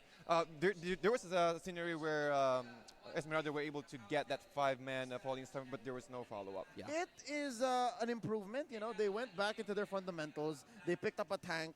They made a lineup that was a little more closer to what we're used to instead of the 3 fighters that we saw in Game 1. But yeah, check out these highlights. This one was really good. I think Lusty did so well in this game, right? He, towards the end, I just got to say, I'm not sure if our replays caught that, but he basically pushed out Lard out of his base. He just evicted Lard. Yeah.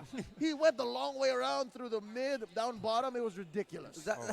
You know that Akai, you don't think he's that mobile? He's that mobile. He was going all the way from the Lord to the top lane to get that Hurricane Dance. And then he went down to Lard onto the bottom lane. He was everywhere. He was all over the place. I don't know what he was doing. I don't know how he did it. Here's that Maniac by Jeff Cutie Forever. There you go. Yeah, Caprice damage, man. Ridiculous. 1,800, almost half of the HP of this Kagura.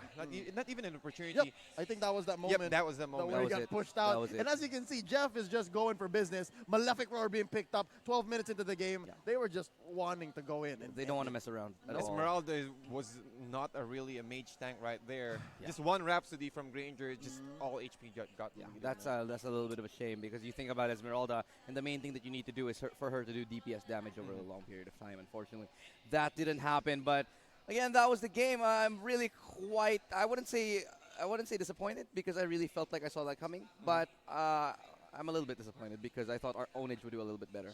I think what's important here is we watched some pretty good Mobile Legends action. Okay. And you know what? I think it counts here to say that earlier on in the season, there's a lot of time for our teams to pick up, right? This is not the end for Ownage. And of course, ArkAngel can still learn a thing or two from the team that in which they used to share a banner with. But gentlemen, going from here, we're going to be seeing more fights tomorrow in the next few weeks. What could Ownage pick up from ArkAngel in this series? Yeah, Ownage could pick up a lot of things, including drafting. Yeah, drafting for me as well. Again, and then if they really want to go for that for those cheesy picks, or if they or at least do that again, or just go with the plan. Just go with the plan. Listen to the captain, get a much better shot call. Just go into priority.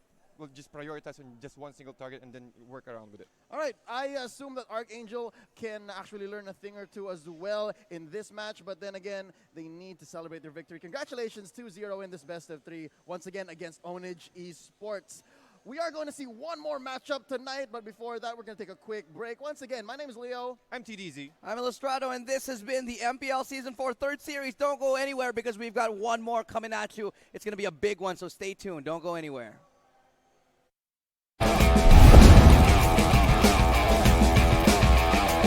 俺一人で十分だ。いずれみんな死ぬんですよ。出番だよ。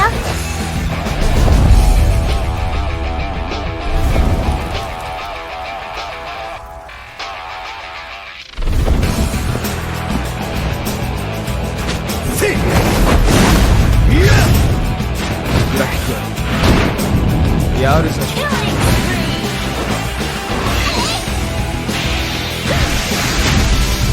Yeah?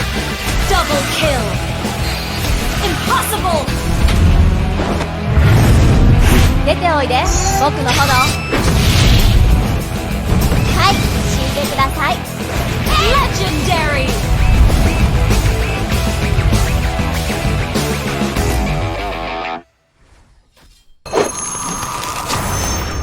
Download for free Mobile Legends Bang Bang. 俺一人で十分だ。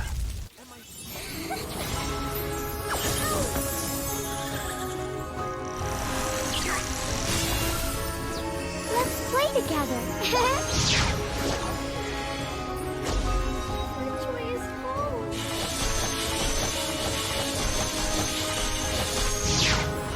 You have slain an enemy. Godlike. Mega kill. You have slain an enemy. Triple kill. She's coming. Legendary. Our turret is under attack. Double kill.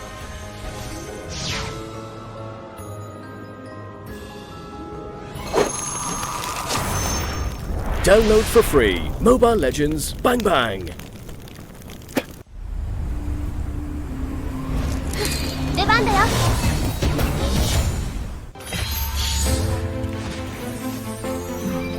The dance of the swans is so graceful and charming.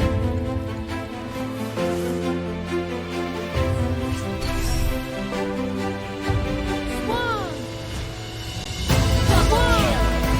Triple kill. Legendary. Double kill. Triple kill. Don't ask me why I know like this. Godlike. Double kill. Have you ever seen the Legendary. Triple kill.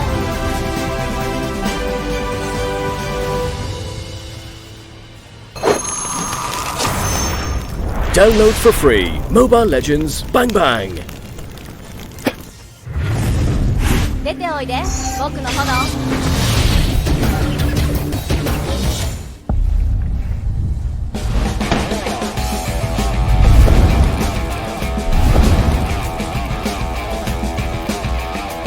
俺一人で十分だ。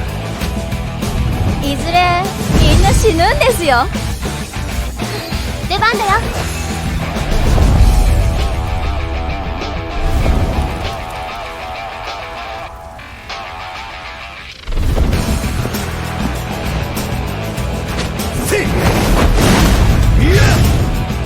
ブラックやるじゃん。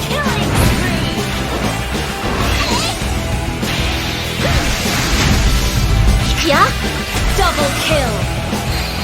Impossible. 出ておいで、僕の炎。はい、死んでください。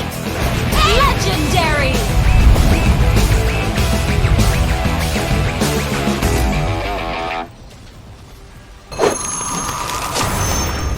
Download for free Mobile Legends Bang Bang.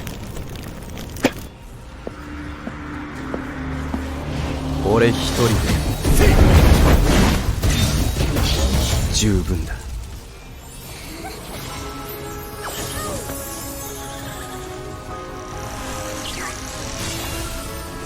Let's play together.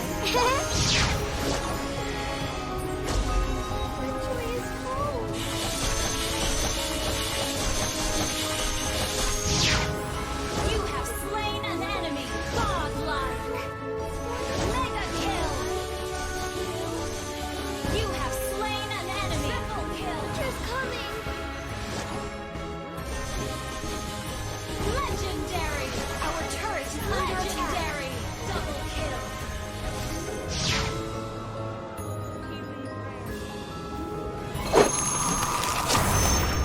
Download for free Mobile Legends Bang Bang. 出番だよ。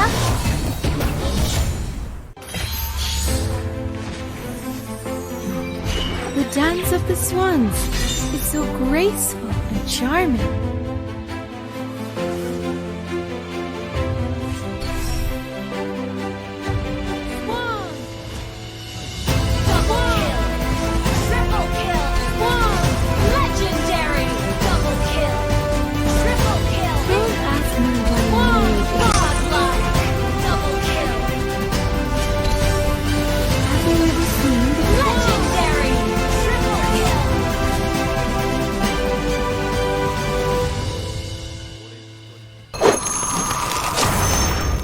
Download for free Mobile Legends Bang Bang.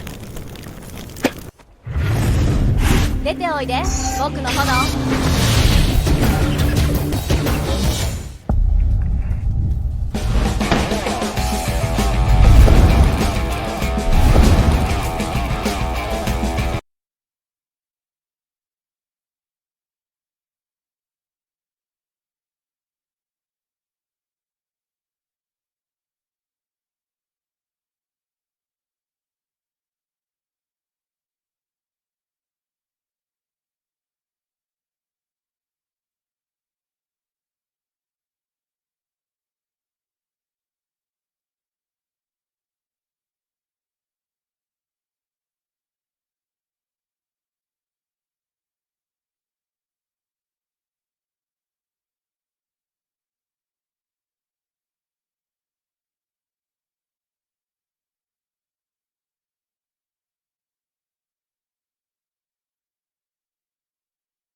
俺一人で十分だ。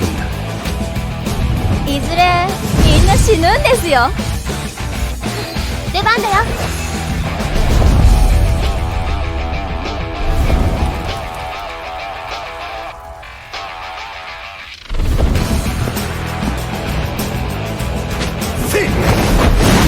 グラフィックやるじゃん。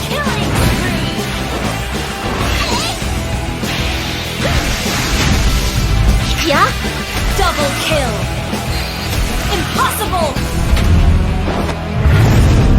出ておいで僕の炎。はい死んでください。 Legendary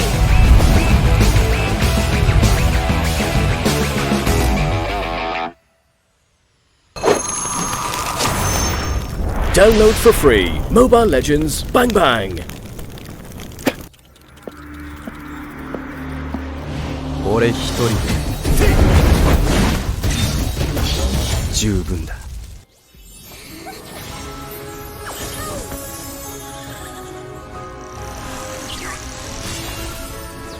Let's play together.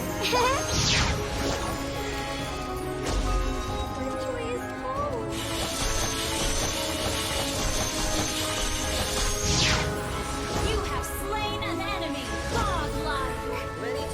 Mega kill. You have slain an enemy. Triple kill. He's coming. Legendary. Our turret is under legendary. Double kill.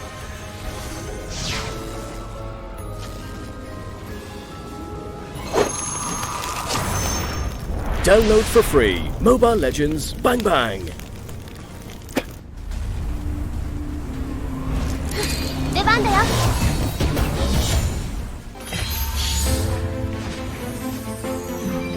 The dance of the swans is so graceful and charming.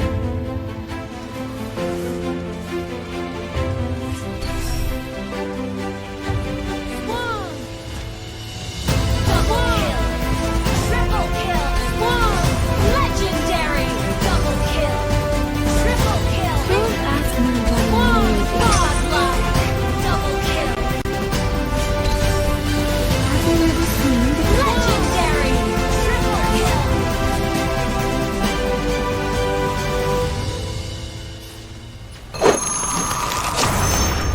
Download for free Mobile Legends Bang Bang. 出ておいで僕の炎。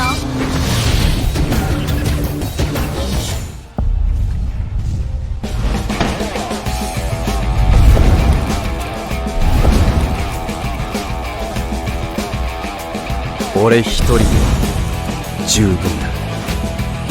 いずれみんな死ぬんですよ。出番だよ。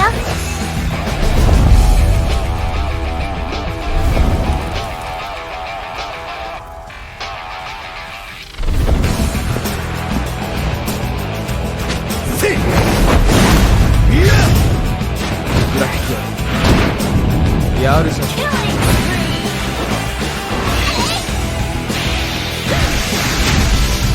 Yeah? Double kill. Impossible. 出ておいで、僕の炎。はい、死んでください。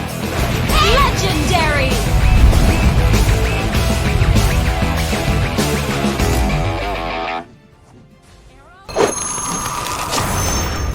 Download for free Mobile Legends Bang Bang.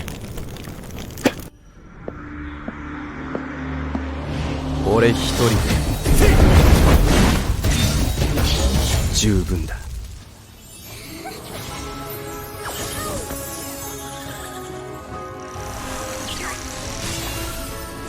Let's play together.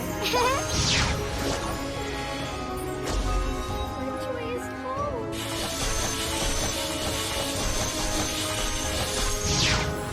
You have slain an enemy. Godlike. Mega kill. You have slain an enemy. Triple kill. Just coming. Legendary. Our turret is legendary. Double kill.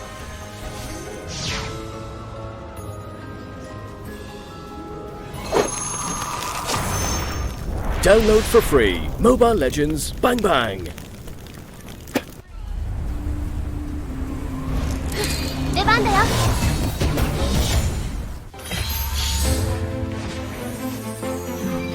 The dance of the swans is so graceful and charming.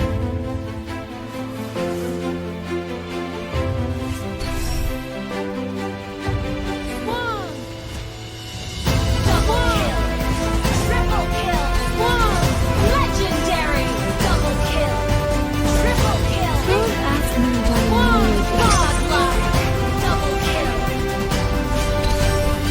Have you ever seen the Legendary. Triple kill.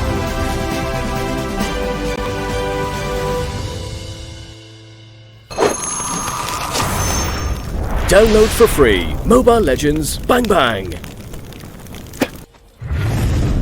出ておいで、僕の炎。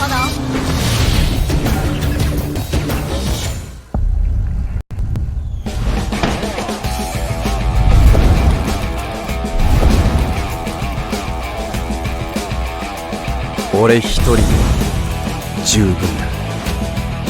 いずれみんな死ぬんですよ。出番だよ。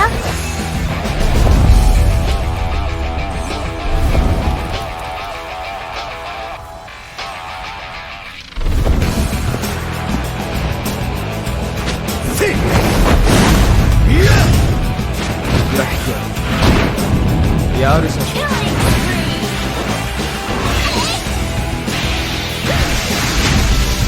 くよ。Double kill. Impossible. 出ておいで、僕の炎。はい、死んでください。Legendary.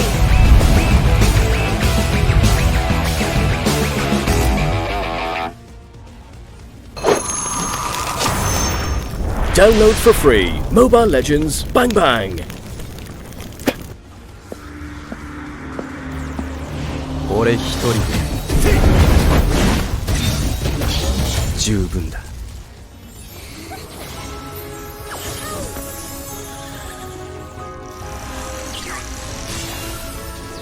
Let's play together. Joy is home.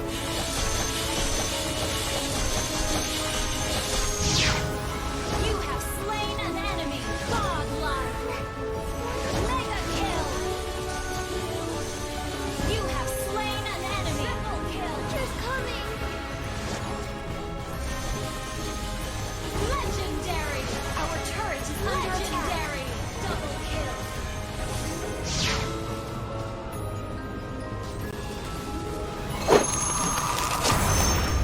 Download for free Mobile Legends Bang Bang. 出番だよ。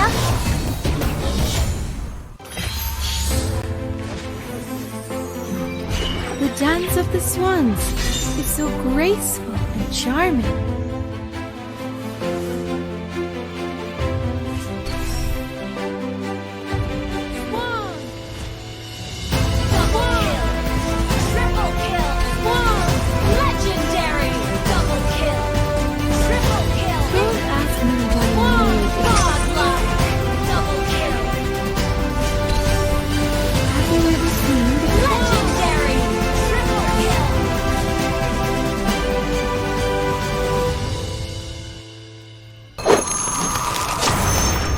Download for free Mobile Legends Bang Bang.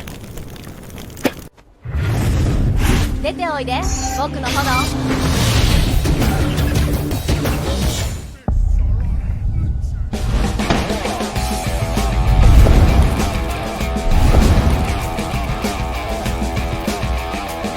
俺一人で十分だ。いずれみんな死ぬんですよ。出番だよ。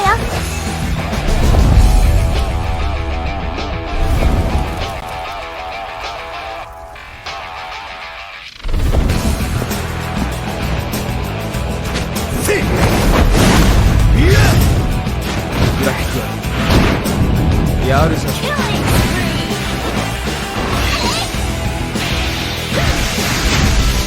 引きや Double kill Impossible 出ておいで僕の炎。はい死んでください。 Legendary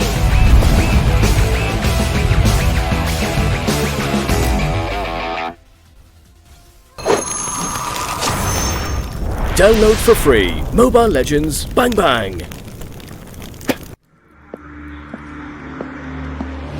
俺一人で十分だ。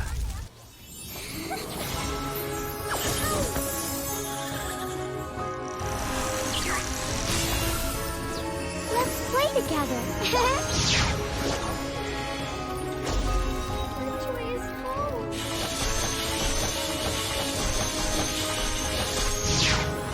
You have slain an enemy. Godlike. Mega kill. You have slain an enemy. Triple kill. Just coming. Legendary. Our turret is under attack. Double kill.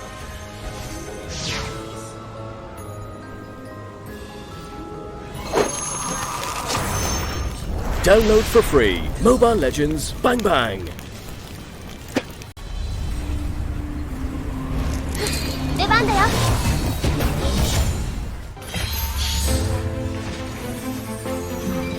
The dance of the swans is so graceful and charming.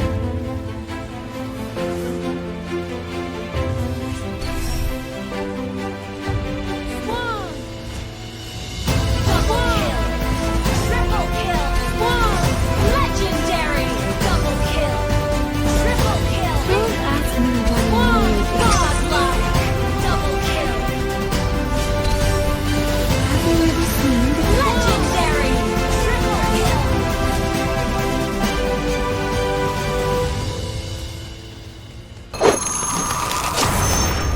Download for free Mobile Legends Bang Bang. 出ておいで僕の炎。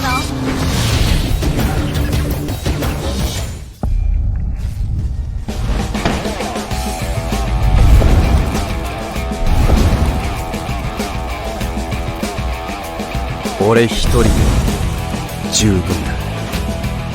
いずれみんな死ぬんですよ。出番だよ。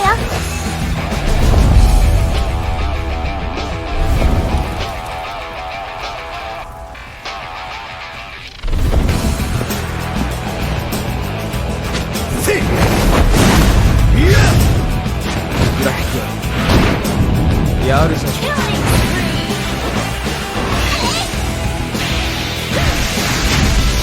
引きや Double kill Impossible 出ておいで僕の炎。はい死んでください。 Legendary.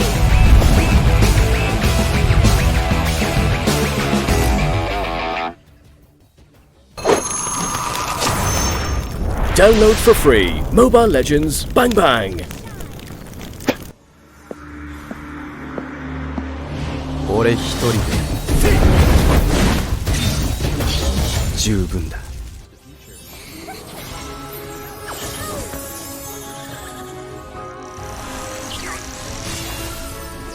Let's play together. Victory is close.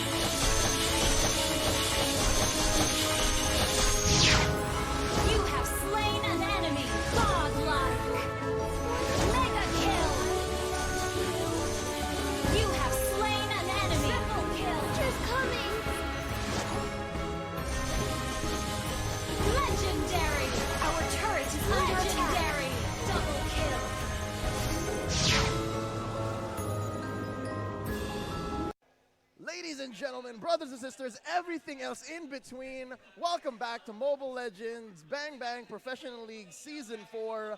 My name is Leo. I'm TDZ. And I am Nomad. We are down to the last match to be broadcasted tonight. It is week 2, day 3 of our competitions, and we are treated to no less than a grand finale worthy of this Saturday night. Ladies and gentlemen, coming up next is Bren Esports against Cignal Ultra. Wow, the El Clasico. Woo! The revenge. The revenge of the fallen. The studio is air conditioned, but it's so hot.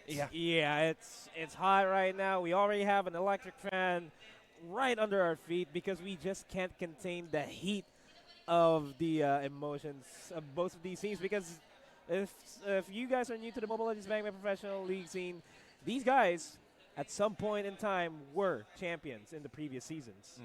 And these two teams taken Season 1 and Season 2 respectively, have always been consistently on top of their game, right? Yep. One, known as the only one who is strong. That's Bren Esports. Bren lang malakas. And of course, Cignal Ultra, they are known as the Comeback Kings, and they are known to consistently perform. This is going to be one hell of a best of 3. It is going to be one hell of a best of 3. And an interesting point to look at here is Bren Esports and Cignal Ultra are facing against each other once again. So there's the storyline. It's going to be a revenge plot from the lower bracket finals from Season 3, from the grand finals during Season 2. But at this time around, they're not at the top spot. Well, talking about the spots right here, Bren Esports, they're currently on the fifth place, and also for Cignal Ultra, that is on the 7th place. So both of these teams are really hungry to get those points in total. That's an interesting way to start this matchup. There's a lot riding on this narrative, this competition between these two giants of MLBB Esports in the Philippines. Let's go right into the draft. This one's pretty quick. I know you guys can't wait as well. Let's get right into it. Bren Esports here on the play, banning out the Harith and the Chu, picking up the Lilia, most likely going on the Mage Dad. UG on the other side, though, it's Cignal Ultra taking out the Terizla and the Kimi. What are they going to be picking up here? Well, they can start off with the Grok or rather into a Cho combination. So I think that will be a much more open-ended. Oh, the Cho has been removed by Bren Esports, though. So I think the Grok is a really good one. And maybe try to secure a mage here. Grok and Ka? Oh, Kaja might be picked up. But I kind of sort of got excited when Few was hovering over Fanny. Because that was like his classic Season 1 almost securing the title when they were still riding the Digital Devils Pro Gaming title. That's one of the games that almost lost, where Aether Main, now Bren Esports, almost lost to that Fanny from Few. Off of a Fanny. But now, the meta is real. We got sustained meta showing up here. We got an SS being locked in.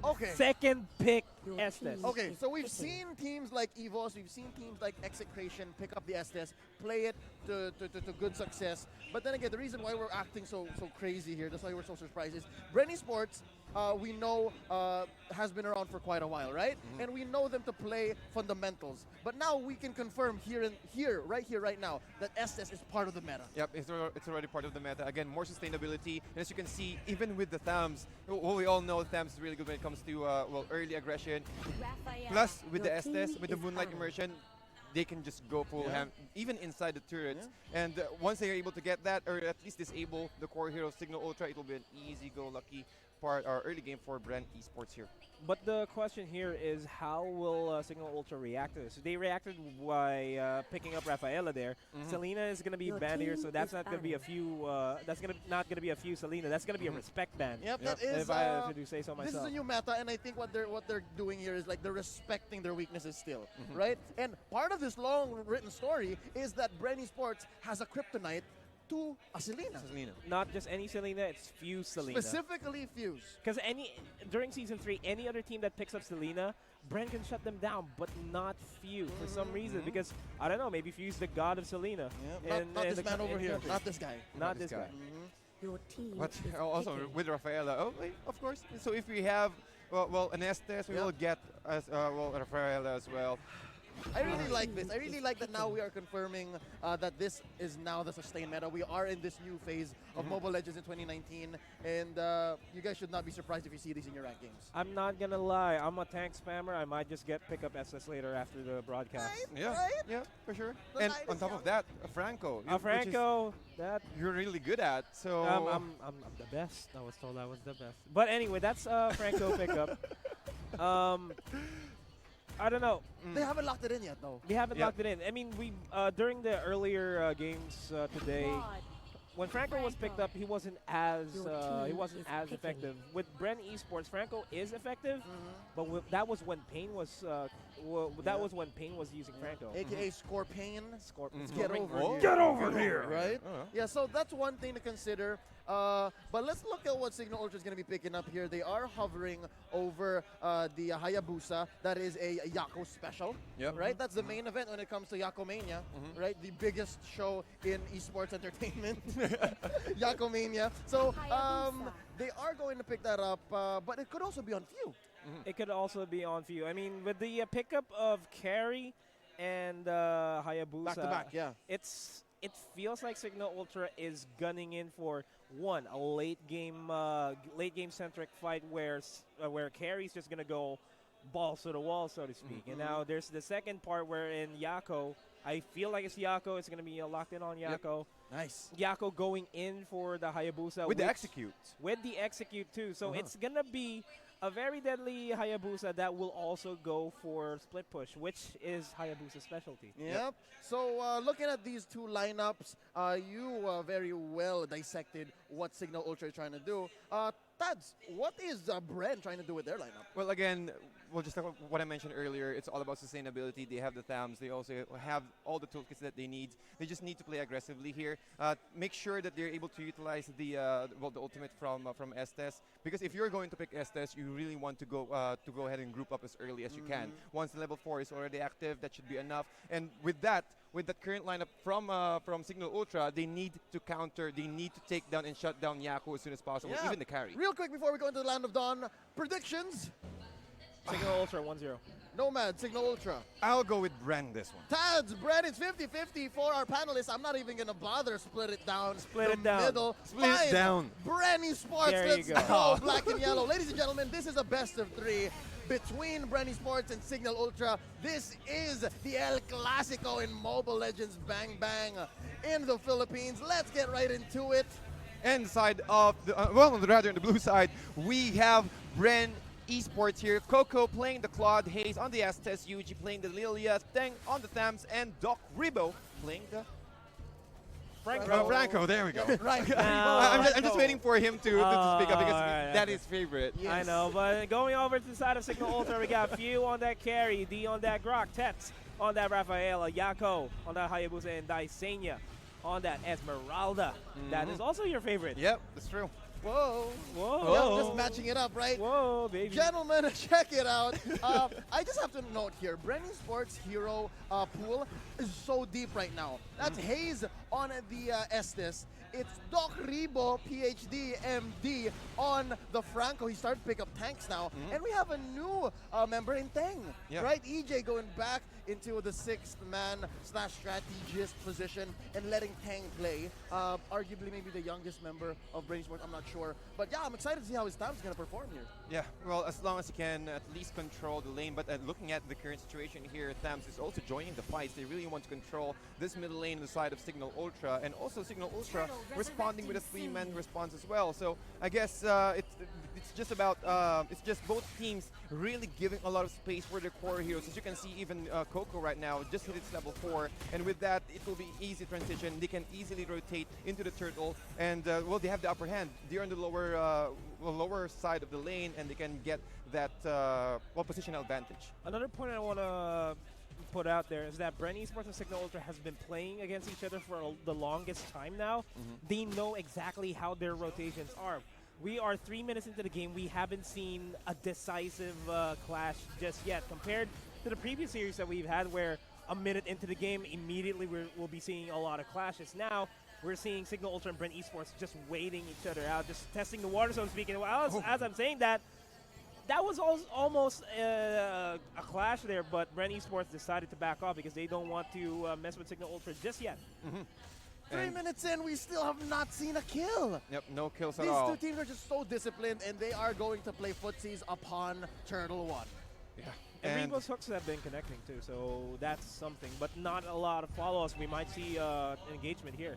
And a little bit of a contest, almost 50% HP left for the Turtle, and as you can see, they're quite ready for them to take. A nice takedown for Yuji, and he'll be punished. The Grok will fall down, and Bren getting that upper hand advantage against Cignal Ultra, plus the Turtle buff in the hands of Bren Esports. Here's what's crazy. Doc Rebo hit that hook just point blank, and he still has not committed the bloody hunt. So any other team fight that occurs here could still go Bren's way. Yeah, that's true. And well, it's all about the rotations. You can see even Bren now counting up the waves, making sure that they're able to take down this tier 1 turret in the bottom lane, disabling the farm of Yako, and at least giving them a little bit of space, making sure that this bottom lane cannot be easily contested by Cignal Ultra, or at least find a way for them to at least equalize the creep equilibrium here, or the minion equilibrium to the bottom lane.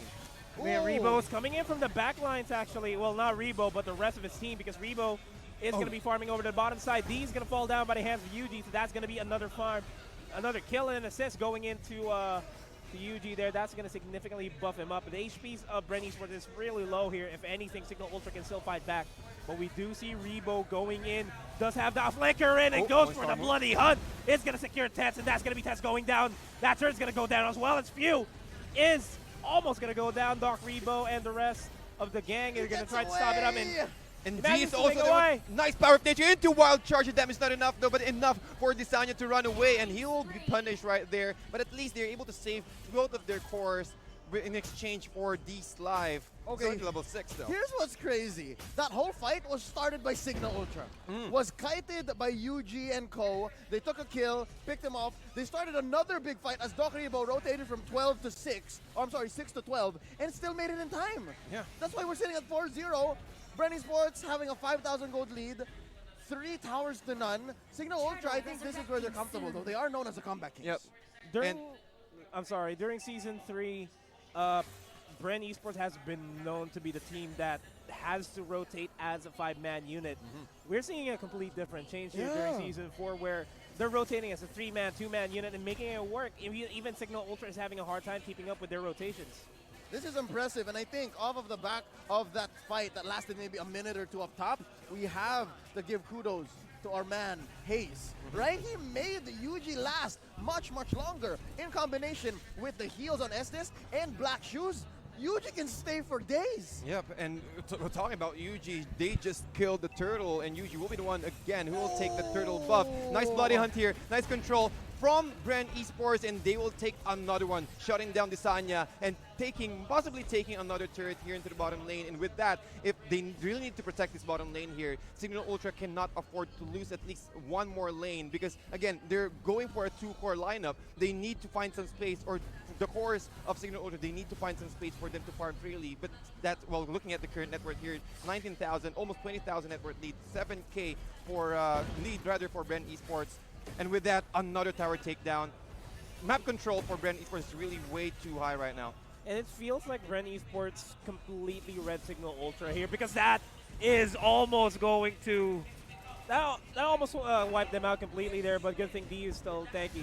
Going back to the point, it seems as though as Bren Esports completely read Cignal Ultra's game style here because there was a point in time where D's Grok has been feared in the competitive scene. Right now, Bren Esports doesn't even give a damn anymore. Nope, don't care, will not even flinch. Ladies and gentlemen, I really like what Bren Esports has done here. They have just dominated the map, and not even just through team fights, but through towers and objectives. Yeah. What's going on here? I don't know what Cignal Ultra is on, but again, I've seen crazier things happen, and I've seen them come back from worse. I'm not writing them out just yet. Because I guess, well, looking at their draft right here, Yaku and also the carry, they really need to get those farms. They need a lot of time. Yeah, they need a lot of time for them to be online. Rafael is not enough for them to sustain this amount of damage that Bren Esports can dish out. As you can see, even Coco getting 2 core items right now, 7 minutes in, a Demon Hunter Sword plus a Golden Staff, and he might go for another endless battle here, maybe not, but also with Yuji, a Demon, well, a nice Queen 1 and also a Demon 1 right there, getting that a lot of damage. Oh, even the Black Shoes will be committed here. That was a good wall off by D, completely blocking out the minions from pushing in mid lane, giving Cignal Ultra a lot of time. But while that's happening over the bottom lane, though, Coco, he is farming freely. I mean, look at how Cignal Ultra is playing this game.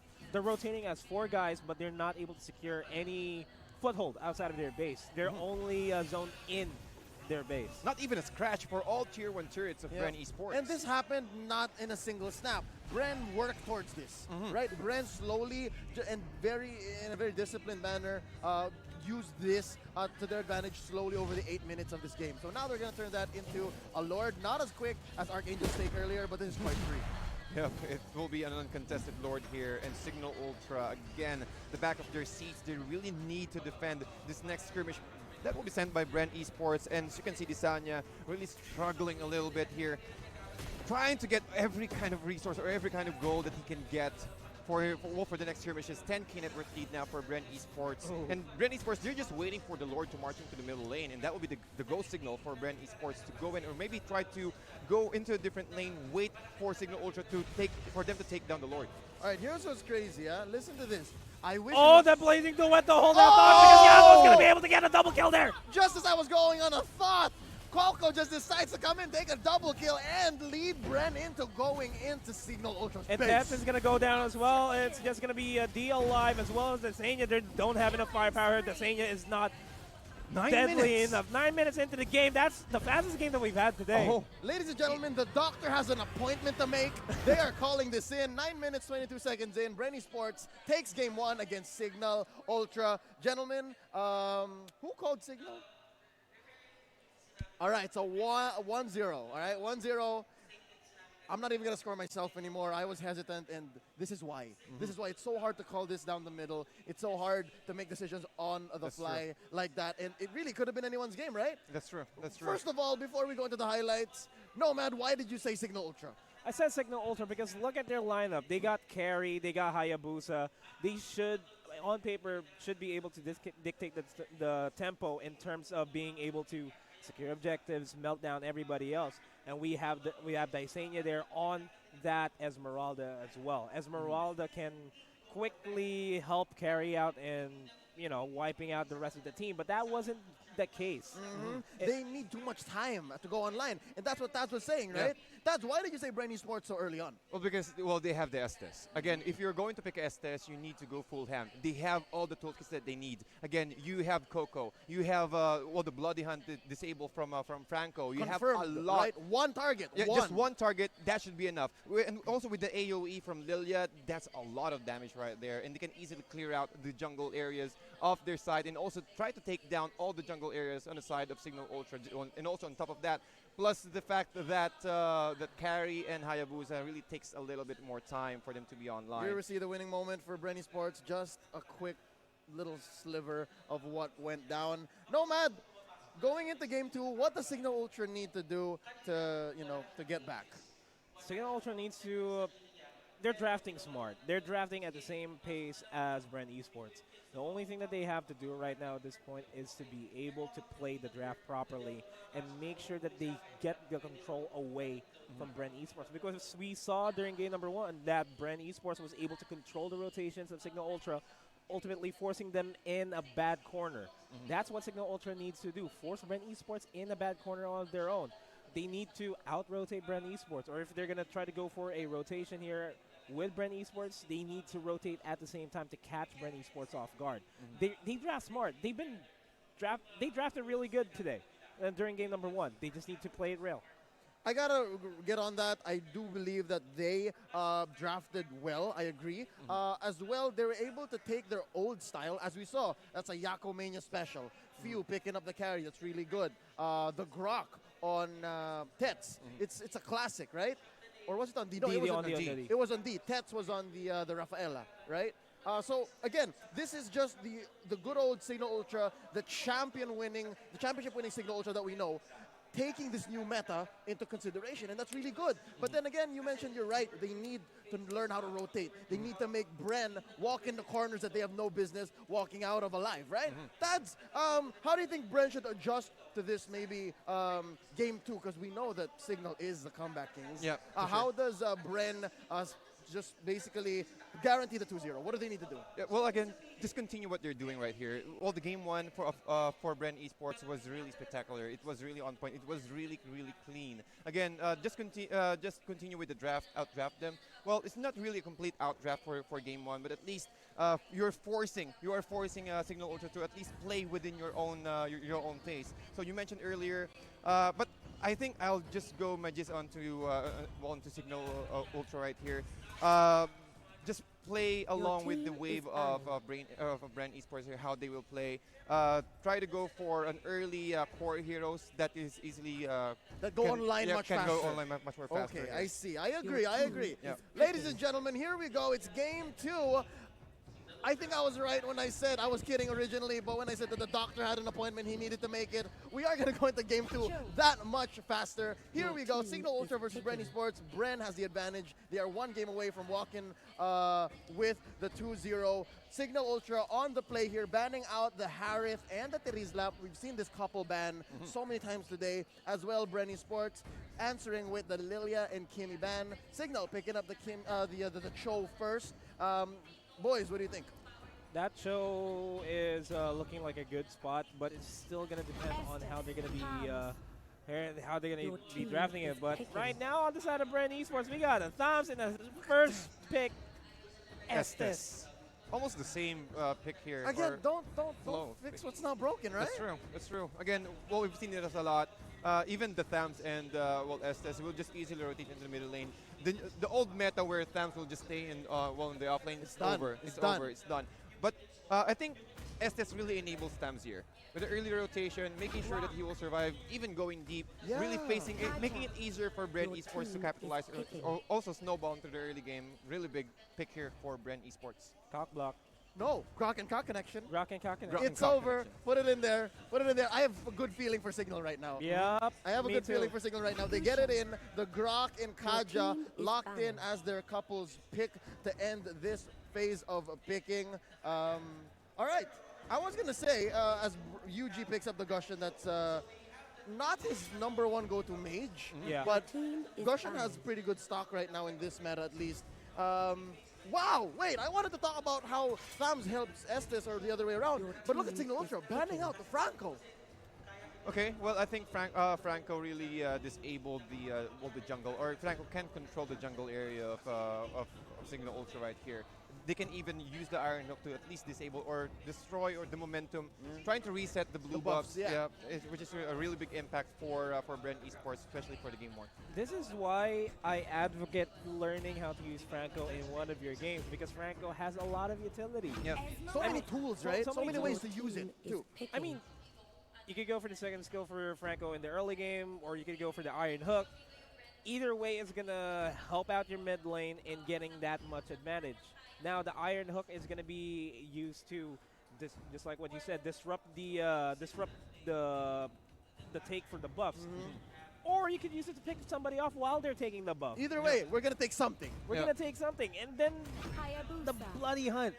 It completely disables that person. The Bloody Hunt. The Bloody Hunt there. Well, you cannot dispel the Bloody Hunt, and that's that's the thing. And well, if you're in the shoes of Cignal Ultra earlier, well, even the Purify can't save you. Even the Purify can't save you. But look at the next picks, though. Check it out. It's Yako picking up the Hayabusa once more. And I'm guessing that is Desenia on the Lunox for sure. But on side of Bren Esports, let's talk about this. They already have the Thams, and they already have the Gushin. Why the Esmeralda? What's going on? Is this a double mage lineup? They need to get that AoE. They need to get that early aggression. Well, just like what happened before on the previous series. Once Esmeralda got his level 4, it's already go time. With the help of SS as well, it will be full HP every single time for this Esmeralda. He just needs to go in, soak dish out a lot of damage, and also steal all of the shields away from Cignal Ultra. And this Akai is going to be the final pickup here for Bren Esports. Now, this is looking like a... I think it was forced there for Bren Esports to go for the Akai because they got a Minotaur, which might be a hell of a lot useful. Against the Grok and Cock connection, I would not.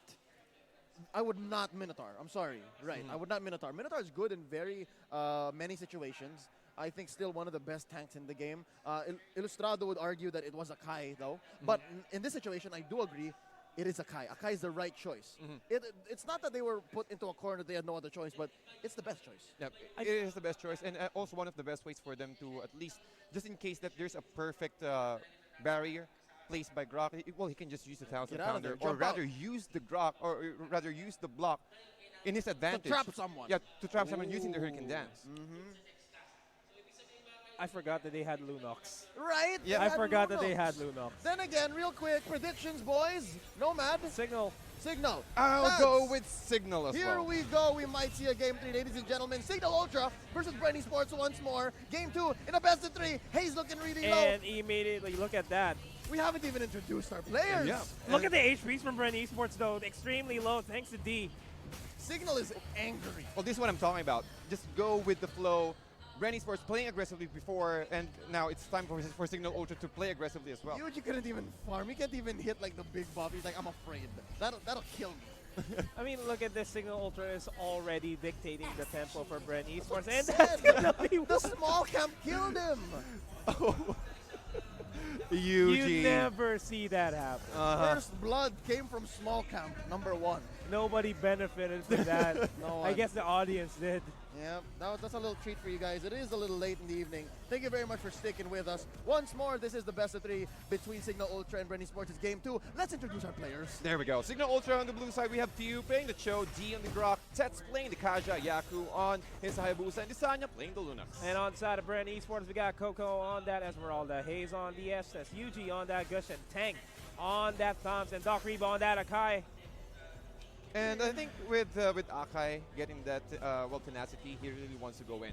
He really wants to at least disrupt the back lines and also catch out this Lunox every single time. Because again, once Lunox uses Darkening, you really need to disrupt him, prevent him from using his Chaos Assault, to spam his Chaos Assault, and that's one of the best ways for Bren Esports to control the back lines and prevent any kind of aggression for Cignal Ultra. I just noticed this too. There are a lot of CCs on the side of Cignal Ultra. We got Kaja, we got D, we got Few. To name the least. And Desanya also has a slow on Lunox as well. Yako's the only one that doesn't have CC here. On the flip side, Bren Esports, sure, they got a hard CC there in terms of the Hurricane Dance onto Akai. Skill shot. It's a skill shot, right? Skill shot. You need a wall and a person. And the Blender and the 1000-pounder as well is also a skill shot. Right. Now for on the side of Tang, you got the sights there, which will work for them. What else? Exactly. What else? Falling Star Moon, you need to get that in. You have to charge that up and make sure that it lands. So all of these, none of these are confirmed stuns, right? But look at these two. Right? That's Grok Wall, that's already one down. Tets with a Divine Judgment, already one down. Few with either a Wave the Dragon, goes for the Jeet Kunda for the knockup. It depends on what's going to happen. Well, in the middle, the top lane rather, nice Tetsu and also Shadowblade Slaughter will be used, but he will not go down though. Oh, he clicked it first, but Yuji, he might get punished here. Few moving forward, nice Wave of the Dragon, trying to control him back, and also the Power of Nature, Order of Brilliance, that should be enough for them to take that kill. And also, Cignal Ultra getting that nice momentum into the early game here. 2 seconds for Tets, but at least Bren Esports were able, not enough though, there's no creeps at all. Not just yet. Not just yet. And but that's Cignal going to Ultra. be a siege here over in the mid lane by Cignal Ultra. They should be able to take down that turret without a shadow of a doubt, and Yako will be trying to shove the lane as much as he can.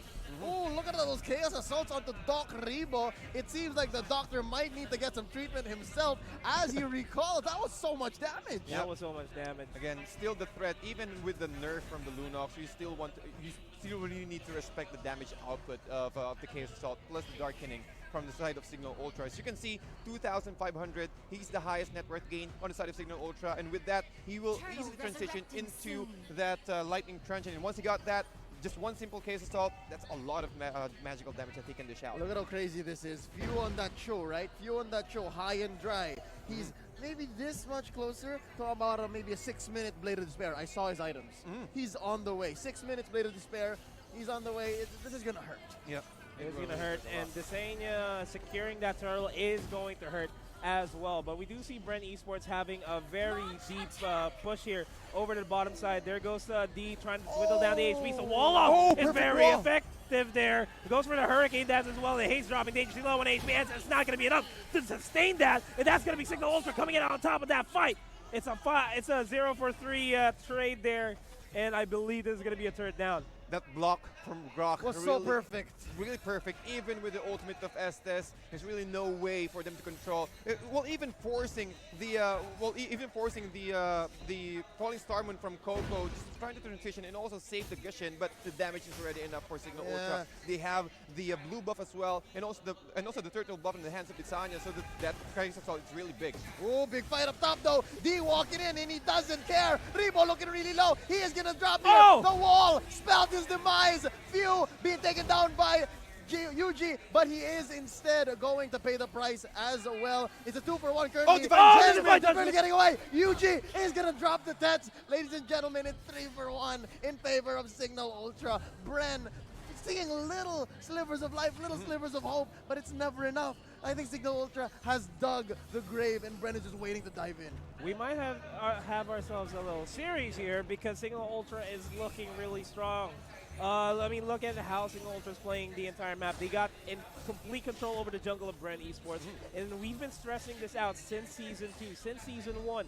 Jungle control is very important. The way for you to get jungle control is to clear the tier 1 turret altogether, and with Cignal Ultra securing the tier 2 turret over to the bottom lane, that opens up the bottom lane jungle, the bottom side jungle completely. You know what? It seems like Cignal Ultra took Bren Esports game 1 and just flipped it on their heads. Look at this. They also have no towers taken down, and they're on their way to going to wipe all of the towers of Bren. So it looks like a replay of the other game, but on the other side. Yes. Just flip the names, it kind of looks the same thing. Yeah, right? And I really think the Necklace of Durance is really a very efficient item here in the side of Cignal Ultra. As you can see, they're able to, they're disabling the life steal of Tang on his, on his stamps, and also the life or the healing factor of Haze here. So again, how will you save your core if you're also disabled by yourself? Again, there's half of the healing will be removed by that health, by that Necklace of Durance. So a lot of nice itemization. Off of Desenia alone. Yeah, on the Plus the Genius Wand,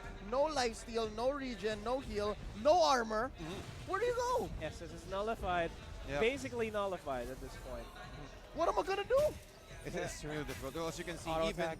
even the auto attacks and even the items of Desanya, or rather the Coco right here, is being controlled. Only Calamity Reaper, and that is not enough. How will you dish out damage if you're being bursted out by this Lunas and the Cignal Ultra?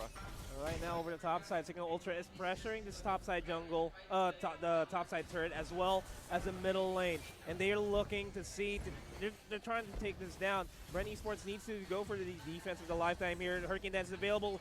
1,000 Pounder in the blender connects. The 1,000 Pounder does not connect, the blender does. And they're going to be forced back here. Cignal Ultra might as well just go ahead and go for their other options here, bottom lane and the top side. Even Doc Rebo really trying to go and catch D, but D is way too strong right now, even using the Ancestral Grip in his favor. No disable that will go in. And as you can see, even the position of Cignal Ultra right now, they're really into this tier 2 turret. And now that the tier 2 turret has been destroyed in the middle lane, all the jungle areas of Bren Esports are now being controlled by Cignal Ultra. This is crazy. Signal is dictating where Bren can go. And so far, Bren can only go where there are towers for them. That's it. And that's a very, very scary and dangerous way to play Mobile Legends. Well, as you can see, even the block. Yep, he's like, no. D. Okay. No. This is ours. This is ours. You see this tower? No more. That's exactly how Bren played during game number 1, where they were able to dictate how Cignal Ultra is playing the game. To an extent, they were holding the reins. We have been saying that the entire day, and that's the game style of all of these teams. They're controlling their opponents, and that's what Cignal Ultra is doing right now. Bren Esports is having a hard time going for objectives outside of their own base. They're limited to the jungle camps that they have here. Lord is going to be secured. I'm guessing this top lane turret is going to go down, but they're going to be risking their tier 3 turrets there, their inhibitor turrets, and now they're going to be forced back, not able to push out the tier 1 turret. And I also want to commend the positioning of Cignal Ultra right here. 3 members of Cignal Ultra were trying to take down the Lord, but the positioning of the Few, is just really waiting inside the brush and waiting for someone from Bren Esports to at least try to get some idea or make some a information. mistake, Make a mistake right here. So again, nice positioning for Cignal Ultra. This is the revenge. Again, we don't want to be 2-0 by Bren Esports. We will try to make a way. And looking at the, which is really a topsy-turvy game right now, which is the complete opposite of what happened from game 1. Yep. This is pretty good. Kudos to Cignal Ultra. They know how to come back, and they play to their strengths. Shadow Mask here being popped by D, making sure that Bren does not know exactly where to strike. But then again, they have to check down bot. They have to defend from this Lord, knocking down this inhibitor turret. That's actually flickered in, hoping to go for a Divine Judgment there. Instead, Rebo's going to go for their Hurricane Dance to try to push D back. Flicker's going to be expended there. This their base is being targeted right now. Look at the damage being outputted there on the side of Bren Esports right now. Cignal Ultra is looking like they're coming out on top. It's currently a 0-for-3 trade, and this is going to be a Cignal Ultra game. Wow. 1-0. We're going to go to game number 3. Ladies and gentlemen, we have a ball game on our hands. It's the El Clasico, and the boys from Bren and Cignal Ultra know how to not disappoint the MPL fans. Wow. And that was a very nice finish. A wipeout plus the takedown. What more can you ask for? Cignal Ultra really flexing their muscles. We will find a way to turn this around. It's legit a switch up, right? Yeah. Bren finished at what, 9 minutes, 30 seconds? Cignal finished at what, 10 minutes, 15? Yep. Yeah, more or less, yeah. Crazy. Well, I guess it's 1-0, 1-0 right now for me. 1-0 for me, 2-0 for you. Yep, 2-0 for me. And currently perfect. Okay. Yeah, sure. perfect. That's how it is. Perfect call. But I just want to point out how Cignal Ultra was able to control the entire game there for Bren Esports. Yeah. The Kaja plays were not spectacular, but they were on point. They were on to the primary targets here for these people, going in for the proper objectives. Grok's walls. Yeah, that one. Grok's The Grok's wall. A lot of time, even, well, looking at our screens right now, that Grok wall really just established or just making sure that this is our momentum. No opportunity for you to to come back. And also, well, just like that as well, there's really a lot of opportunity for them to choke them out. And also, a nice divine judgment from Tets, picking off the right targets. Really awesome playstyle from Cignal Ultra right there. A certain precedent would be proud right now because of those walls. And that's exactly why Cignal Ultra came out on top in this fight.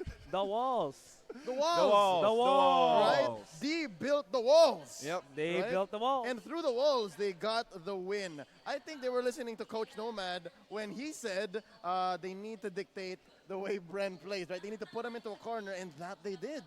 That they did. But on the side of Bren, though, it seems like at the start, they were going for the same strategy. And at pick 4 and 5, things got a little iffy.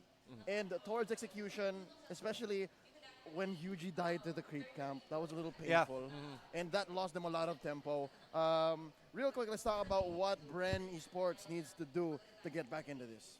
Again, just go for those very comfort hero picks as well. And also, I think they just really got disabled by the Necklace of Durance right there. Yeah. The early Durance, yeah. Early Durance, just disabling 2 heroes right there, man. They need to break the walls down. Oh, ban the Grok. They need to break the walls down. They need to be the best in the world. Yeah, break the walls. And, wow, what more can we ask for, man? This is the El Clasico, 1-1, of course. Cignal Ultra will not let that 2-0 happen. Bren Esports as well, they need to find a way for them to come back from this one. I think it will just all boils down to the drafting as well. Because equally, both, all individuals are really great when it comes to playing the game, but it's just more into just playing with the current draft, how we will execute it, and then just play around with it. Here's what's crazy, though. These two teams, they've been around for quite a while. A lot of people, when you ask, who is your Mobile Legends idol, they would name, people from these teams, right? These players. But then again, through the years, the meta has to change. The meta has to shift. And you know what? To me, evolution is a mystery. I don't know how these two teams are able to keep their soul, their play style, and adapt it to basically what these other top-tier teams are doing and say, you know what? We can fit an Estes. We can fit a Rafaela. You think in the next few matches they're going to do the same thing? I feel like it's going to be the same thing because if you're not... Or get banned even. I mean, if you're not keeping up with the meta, there's going to be a clear sign of degeneration there. And it's going to be a huge problem for your team if you're not able to adjust to the meta. We're seeing the SS is going to be picked up. Might as well ban out SS straight out. We're seeing Rafaela being picked up. Not going to be a straight out ban. There's still a lot of viable picks. The meta is currently changing. That's why it's called the meta. What's crazy about this as well is I think based on what the current leaders of our brackets, of our league are saying, ONIC PH. They're young and they're amazing. They can learn so quick, and now they're showing these much more experienced and wiser teams. Yo, this is a new world order, right? We are going to show you what heroes are useful, and you guys are going to have to adjust. You guys are going to have to use these heroes to your advantage, take what you can, and that's what we're seeing right now, right? Estes has been in what? At least 70-80% of the games we casted today. That's true. If not picked, banned, so they're pretty contested. What do you think that says about how the meta is evolving? Taz, do you think we're going to go towards this straight sustain meta, or do you think Necklace of Durans is the way? Yep, Necklace of Durans is the way for them to counter SS. We've seen a lot of SS, just like what you mentioned earlier, almost 80% of the time. I think after that match, well, both teams will just stick with their comfort heroes. Again, well, SS is still viable though, but after with that Necklace of Durans pickup from Lunox, it might be a different story for Game 3. I guess it just goes to show that both these teams needs to find the order in order for them to be able to come out on top of the series. It's going to be hard. I mean, literally, it's just going to be a flip point right now to decide who's going to be winning this, because that's how good these teams are.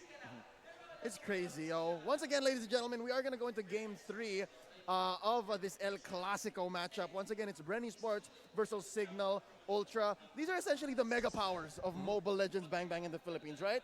Hulk Hogan, Randy Savage, this is it, right? This is them, and we are at Game 3. I would not have expected any less from these two teams. Going into Game 3, we're about to get into the draft in just a bit. Which player should we watch out for, Tads? Well, let's go for Yaku. Again, Yaku is also one of the best core heroes, rather. He's really patient. He's just focusing on just one goal, just get his farm as soon as possible, get online as soon as possible, and then just join the fights. And then, yeah, I think Yaku really needs to get his comfort here. I agree. Yaku is one of the most cerebral assassins in the game right now. And the way he played in that last game on the Hayabusa, he was able to know which fights to pick and when to just focus on turrets. So I got to give it to them. I got to give it to him, actually. I'm sorry. Yaku, watch out for Yaku, ladies and gentlemen. No man, who to pick out, who to watch out for?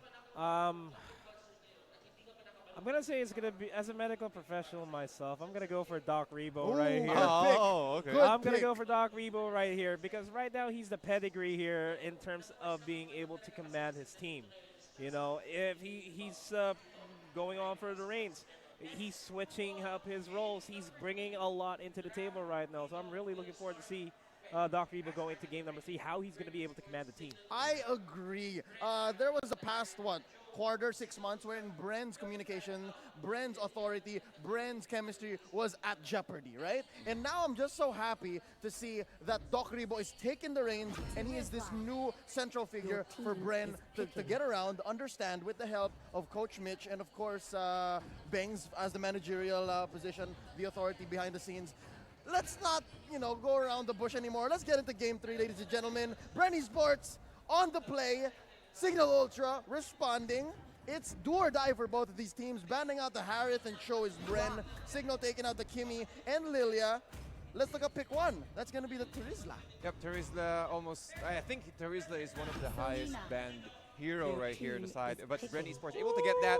Penalty zone is already online. But in return, we have the few on Selena plus the Brock from Cignal Ultra. Man, Few's going to be the heartbreak hit here for Bren Esports. I can completely tell that, because this is a kryptonite. Yeah. This is crazy. I'm not sure if Bren Esports really just gambled here. This is basically just week 2 of the MPL, and it already feels like the grand finals, right? It already feels like it is. The stakes are so high. The stakes are so high. We see, really good initiations from Cignal Ultra. Could be the Abyssal Arrow from way downtown. Could be the Spear coming out of a D right there. I'm just so excited to see how this is going to go. But on the side of Bren Esports, though, let's note this. Rafaela and Tams. Estes going under the radar. What's going on here? Again, yeah, well, because of that Durance pickup right there for Cignal Ultra, really hit Bren Esports in the right spot. Well, they knew that just one single second skill of Lunox just disabled every member of Bren Esports, so that is not viable anymore. Yeah, I think Rafaela, because Rafaela can really reposition himself really in the very back lines and then boost the movement speed of Bren Esports, and making it easier for them to initiate. And they also have the Terizla already online, the penalty zone, which will really help Bren Esports to go in after the penalty zone. I think SS will not be picked right here. Not picked up will at not all, be not picked even right here. contested, right? Because of how he was telegraphed earlier on. That's crazy. That's Got totally shut down. yeah. If Bren Esports still decides to pick S this year, that's going to be the tombstone in their game. I agree. But then again, let's check out what Cignal Ultra is going for. Noting though, Kaja and Claude getting banned out, respectively by Bren and Cignal. There is the Desania Gushan. I believe that's going on Desania, That's right? gonna be on Could not Desania. go on anyone else. There's a lot of potential for stylish clashes here. I'm excited to see where this is going to go for Cignal Ultra. It's so hard to predict at this point. It is. We it have is. 2 picks left. I'm really having a hard time right now. What or who will win this this next fight? Because well, even Bren Esports, if they will lock in this Granger, this is really good. This is one of the best ways for them to pick off the Diggy of Cignal Ultra. Again, disabling the Diggy, there will be no additional time bombs. There will be no reverse time. No. Again, at least that's controlling the whole AOE of Cignal Ultra right here. And I remember there was a time when Diggy was so OP because of the time bombs, where Diggy was just spam the time bombs in a brush, and as soon as somebody comes in, that's going to be a completely different thing. That's going to be a Leomord though. Yep. The final pick, that's going to be a Yako Leomord if I've ever seen one. Okay, so again, Leomord went under the radar in the first 2 games, I believe, right? No one picked him, no one banned him, and now it's time for, I'm guessing the only horseman in well, the second, Hylos. Would you count Hylos? The only horseman in Mobile Legends to show up. And ladies and gentlemen, this is your Game 3 in tonight's broadcast lineup. It's Bren Esports versus Cignal Ultra. Let's make predictions, boys. Nomad. Cignal Ultra, those picks are the guillotine in this game. I agree. I think the beast has been unleashed. Yeah, that's true. Nomad says Cignal Ultra. Tads, what's your call here? With that last pick, Leomord, it is a really easy access on the back lines of Cignal Ultra, or rather of Bren Esports. I'll go with Cignal Ultra this one. Few with the Kryptonite, man. Yes, I agree. Oh man, I can already hear the sweet chin music coming for Bren Esports. But then again, I'm gonna go for the dark horse here. I'll say Bren. I'll say Bren just for the sake of the show. Ladies and gentlemen, what are your picks? What are your calls? Put it in the comments below and share the stream if you haven't yet. Thank you very much once again for joining us on this lovely, lovely Saturday evening. It's perfect for some Mobile Legends. Once again, my name is Leo. I'm TDZ. And I am Nomad. Game number 3 is coming up in just a bit, so let us know who you think is going to come out on top in this fight. Ladies and gentlemen, let's go into it. The Land of Dawn awaits. Bren Esports versus Cignal Ultra. It's Game 3. Do or die for 2 of the biggest titans in Mobile Legends. Bang, bang in the Philippines. Oh my God, we guessed 2-1. Cignal, Bren. Yep. I feel outnumbered as it is 2-1. But then again, the lineups don't say anything except for that few Selena. So well, a lot of people said that Bren Esports were already done with the Kryptonite, but I'm pretty quite sure Cignal Ultra were really confident, not trying to at least, or not securing that Selena pick on the side of the Cignal Ultra here. And let's go into the Land of Dawn. Bren Esports playing the blue side, Coco on the Thams, Hayes playing the Rafaela, Yuji on the Lunox, Tank playing the Terisla, and Doc Rebo on the Granger. And now on the side of Cignal Ultra, we got Selena on Few, because that's basically it. Yep. Beyond that Brock, of course. Tets on that, Diggy on that Tets, Leomord on that Yako, and Gushan on that Daisenia. Oh my God, quick engage down bottom. D taking a lot of damage. Ancient Blessing just doing him well to protect himself. Hayes just raining down those blasts from afar. But up top though, Tets looking really low. It seems like Coco and Yuji have a lot to say. A lot to say indeed. But as you can see, even the even the traps of Selena here will try to at least give an idea if Bren Esports will try to transition and also try to take down the green on the side of their lane. But Bren Esports, I think if they can get that early advantage, or at least try to get that early kill, since Doc Rebo pick up the Bounty Hunter, it will be at least a good way for them to scout out, or for them to kite out the Selena. But the thing with Selena is Selena just want to stay inside the brush area and try to get that right angle for that arrow. But let's see what will happen here. All of the members of for both teams are just really trying to get that upper positioning, or that advantage into the turtle area, and I think that will be the next objective. Okay, I just noticed. Bren Esports has no main tank. They have 2 fighters, chunky fighters at that, but then no main. Oh yeah. Because I think, well, they're just heavily relying into the body of Smith from the Terizla. Well, Terizla is really tanky as well. Yep. The damage reduction he gains, the lower his health is. Yeah, that's true. I get it. But then again, this hurdle is getting contested. Ladies and gentlemen, that will go towards Desenia. He chokes and he slams the turtle, scoring it for Cignal Ultra. They get about a 300 gold lead, which is impressive for Bren Esports. That's one big turtle, but then they stay to their guns and they just farm up and they keep that lead not so big. If anything, Cignal Ultra needs to be able to counter any aggression from Bren Esports. There goes the time journey being committed by Tess just to protect Few there. Oh, dang! With the delayed damage on Terizla, Coco taking that free turret up top. Bren is ahead.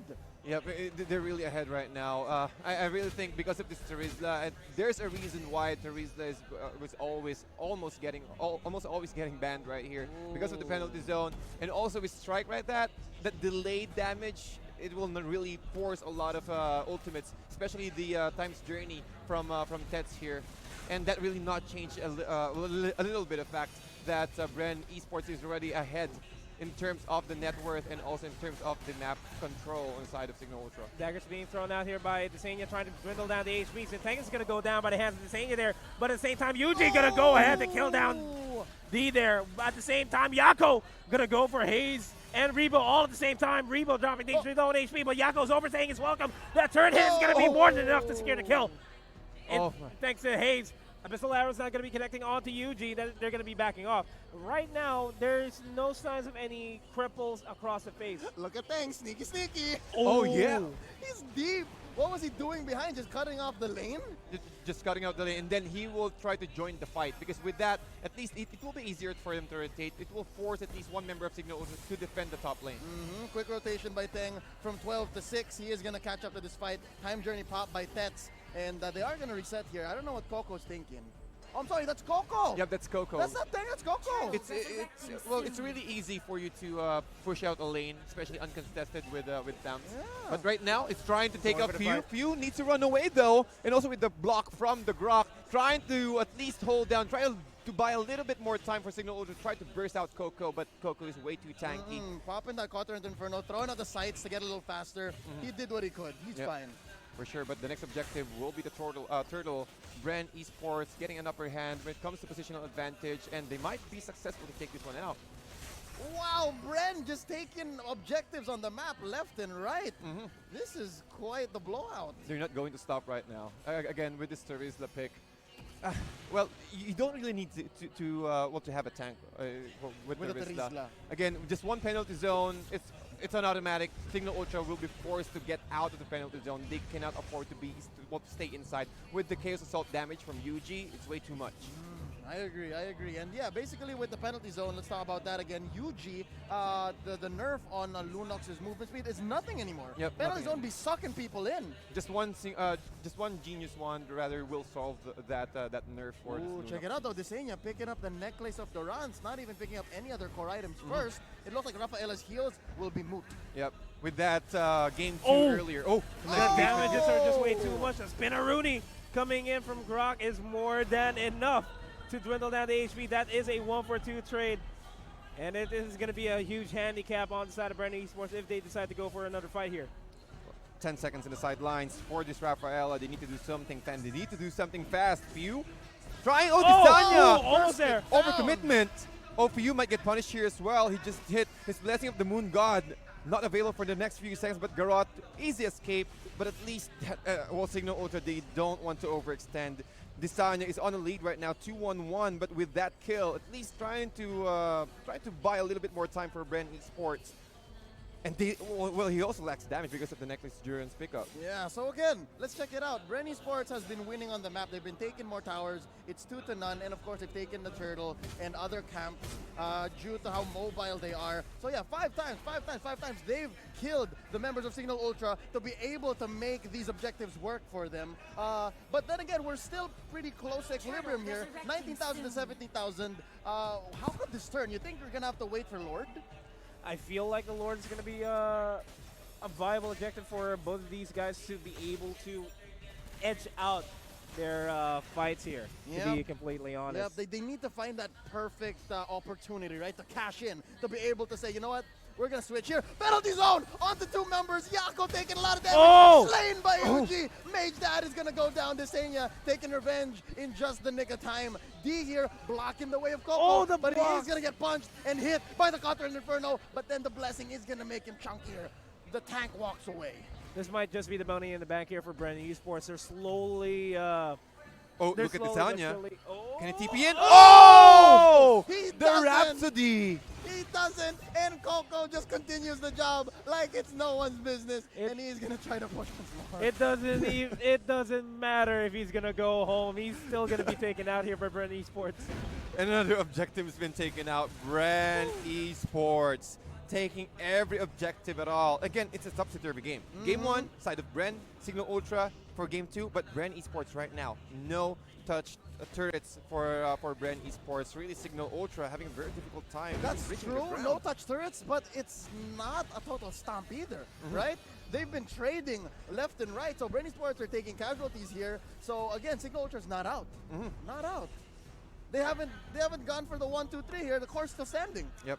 Of course, they're really standing, but well, looking at the map control, as long as Bren Esports are able to continue deleting or at least taking or stealing all the resources away from Cignal Ultra, they can continue with this assault.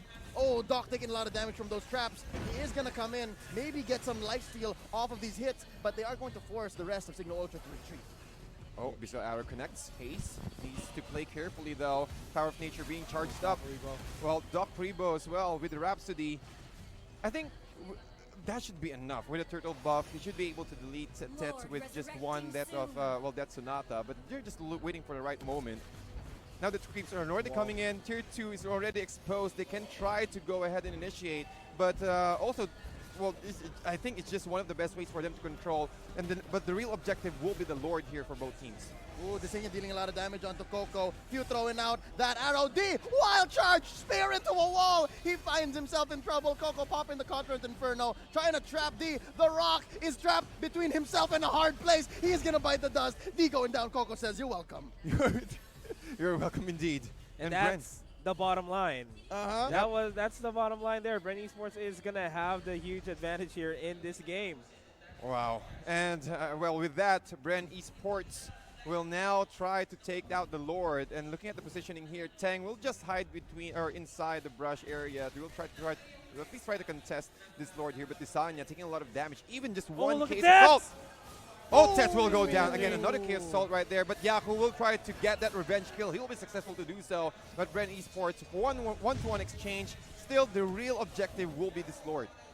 Again, we talked earlier, this might be the money in the bank that these two teams are trying to withdraw. They're trying to get this, but then again, penalty zone onto Yako. He is going to be trapped in the middle. Theo biting the dust. Coco once more going for it. Coco biting it now.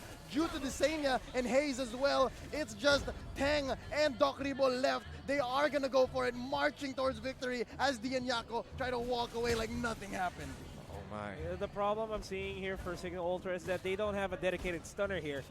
Because it's just going to be Selena with the Abyssal Arrow, nothing else. I guess the Wild Charge could get some CCN, but yeah, you're right. The lack of a stunner could lead to, quite the Stone Cold finish for Cignal Ultra here, and Bren might just capitalize. So yeah, we haven't seen that yet.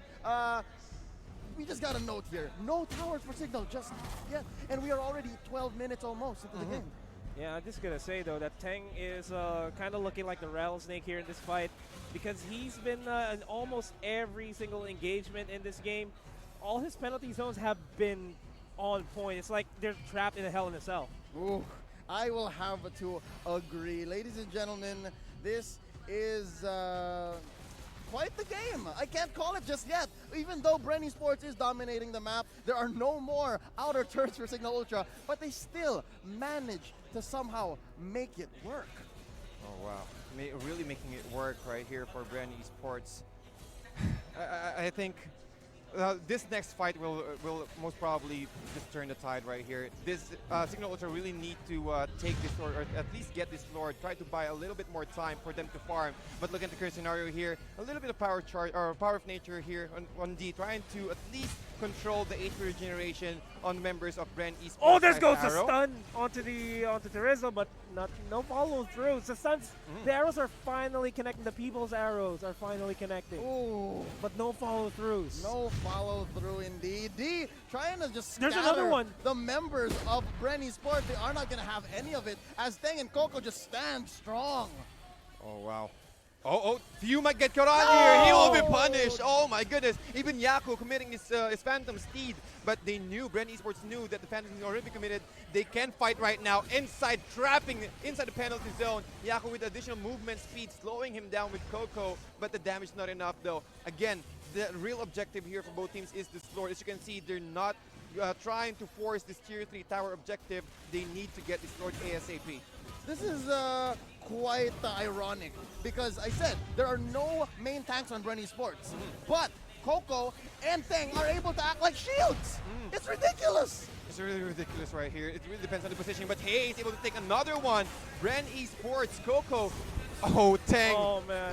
Almost able to take another one here. 3-0 exchange. Yaku will be punished. And One more hit. Doc Rebo. It's a figure 4 headlock here for Bren Esports, taking 4 people down without any casualties of their own. It's just going to be Few in a 1v5. This is going to be a battle royale for his survival, for his team survival here. This is quite the handicap match. Few is not looking good. They are going to go for the core. Few is going to go down, deleted off the map. Ladies and gentlemen, it's over. It's the JJ. Bren Esports taking game 3, 2-1. Congratulations, Bren Esports. Cignal Ultra put up quite a fight. This was in no way a throw game. This was just what both teams could bring to the table right here, right now, tonight. And I am proud to have said that I was part of this. Ladies and gentlemen, boys, thank you so much. What do you think happened there? Again, we've been casting left and right, and none of it felt like work anymore because it was such a match, such a it was battle. a very good match. And again, Bren Esports really proved something that Selena Kryptonite, it's already over. It's done. It's the not gonna magnet happen was again. once with them, but it was passed on to someone else somewhere, somehow. And it's not with Bren anymore. Yep. We know that for a fact. Man, you can feel the emotions of Cignal here. It's kind of like 3D right now at this point. You can also feel the presence of Bren Esports. They're all over the place. They're able to out-rotate, outsmart Cignal Ultra at that point. The draft looks very, very promising here for Cignal Ultra. The only problem is that Senya wasn't able to go online as fast as he can. Diako as well as Few, they needed to go online as soon as we reached the mid-game stage of the game. It's just so happened that, again, Doc Rebo, he's the Granger. He didn't dish out a lot of kills, but he got a lot of assists. Yep. Sans the emotions right now. This was a very well-fought match for both teams. Cignal Ultra just has to take this. They have to suck it up and, of course, go home, come back stronger tomorrow, next weekend. It's electrifying. MPL Season 4 is just that. It's electrifying. It's the greatest show in esports in the Philippines right now, dare I say. Ladies and gentlemen, thank you for being a part of this. Nomad, TDZ, our friend Ilustrado, my name is Leo. It's been an honor. Hopefully, this has been a good show for you all. Cignal Ultra and Bren Esports, what else could we say? What else could we say? This is a good way to close off an awesome night of Mobile Legends. It is going to be an awesome night of Mobile Legends, and we still got more action coming at you tomorrow and the following weeks to come. But for now, this is the Mobile Legends Bang Bang Professional League Season 4, and once again, we are going to see the highlights first. It's nice to actually just relish what was once done. What happened. And it was a really long match. I'm not even sure how long that was. 15? 16? That's the longest match in this series. I didn't even see the timer. I'm more focused on the game itself. Who cares about the timer at this point, right? So here's about 6 minutes, 7 minutes. Big punishment zone here. Penalty zone. Penalty zone. Even this Sanya, he really was thought this he was would run such a away. nail biter. He's like, recall. Incandescent. Incandescence. The Shadow Beast Order, but again, the Rhapsody really strong, and they're really way ahead. But at least Bren Esports were able to capitalize, able to turn that around. And again, that Lord, I really want to say a lot with that Lord, because that is the final objective for both teams right here. That can change a lot on the side of Cignal Ultra there. Yeah. Well, a lot of skirmishes happened there, as you can see. Big fight there. One thing's for sure, though, this is not any sort of a screw job for Cignal Ultra. Bren Esports, really just outplayed Cignal Ultra. This right is a then and there. pure competition. I love it. I love it. And of course, tomorrow is going to be a new day. This is by no. This does not mean in any way that there's trouble in paradise for Cignal Ultra. They get by. They communicate, and that's what makes a champion, really, right? How you get back from your defeats, and that's as well the key for Bren Esports to still come here to MPL Season 4, despite the lineup changes, despite the communication breakdown, despite the troubles that they've had just always coming up second. They're still here, and I think that these two teams are still teams to watch. All these seasons passed, right? Yeah, all the seasons passed. I love it. Any parting words? Nomad. I'm just looking forward for the rest of the season. It's going to be a very, very exciting season here in the Mobile Legends Bang Professional League in the Philippines, because it's all of a sudden everything has been shooken up. Yep. Shook up. Shook up. Shook up. Shooken up. Shook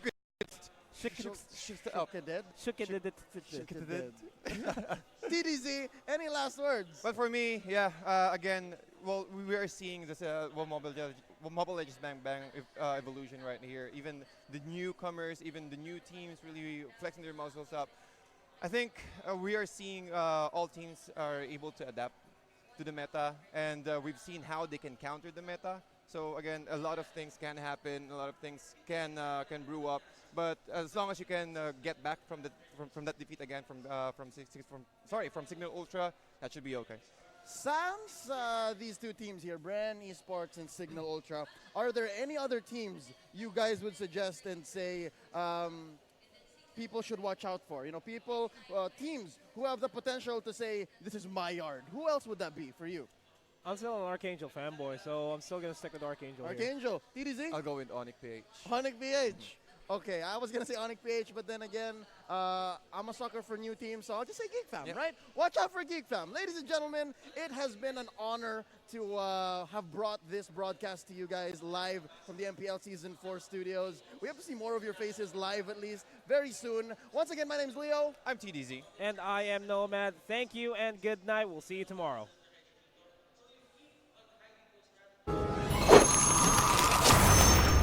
Download for free Mobile Legends Bang Bang.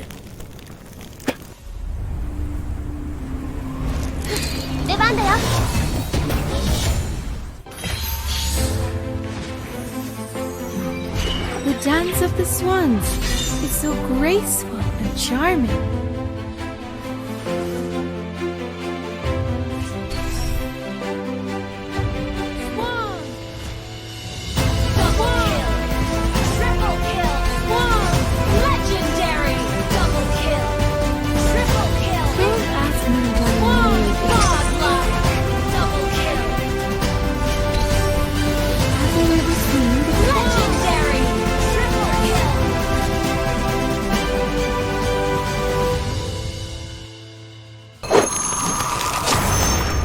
Download for free Mobile Legends Bang Bang. 出ておいで、僕の炎。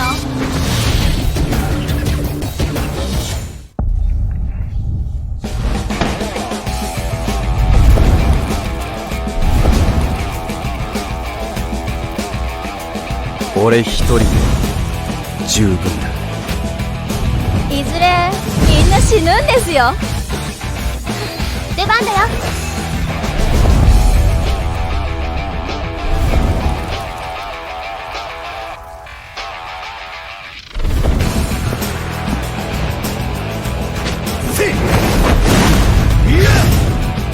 ブラックやるぞ。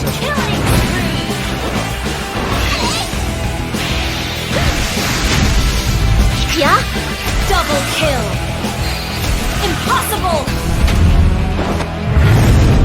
出ておいで、僕の炎。はい、死んでください。Legendary.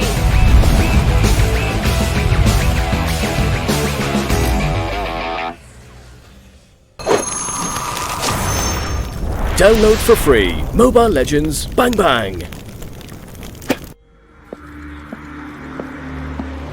俺一人で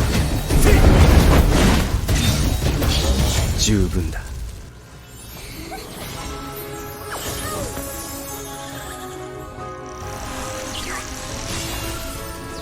Let's play together.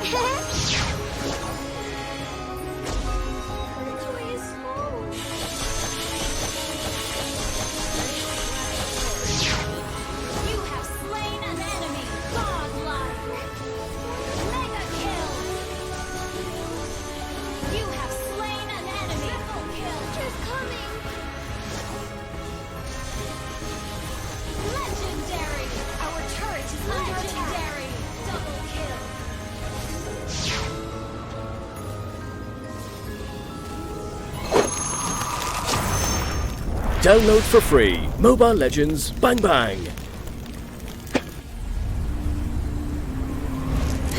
出番だよ。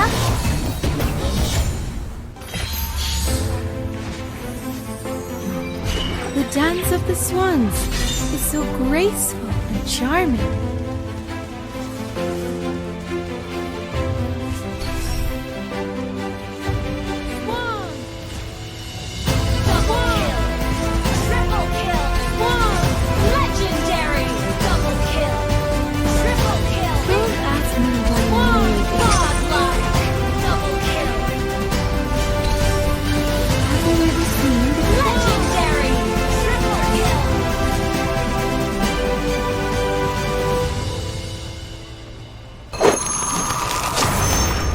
Download for free Mobile Legends Bang Bang.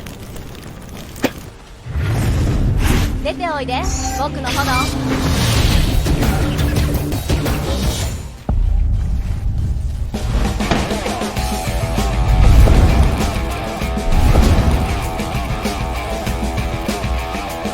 俺一人で十分だ。いずれみんな死ぬんですよ。出番だよ。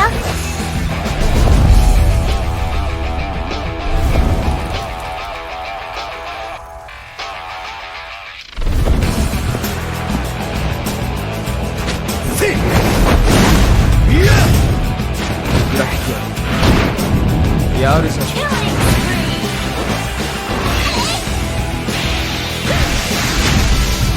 いや、Double kill. Impossible. 出ておいで、僕の炎。はい、死んでください。Legendary.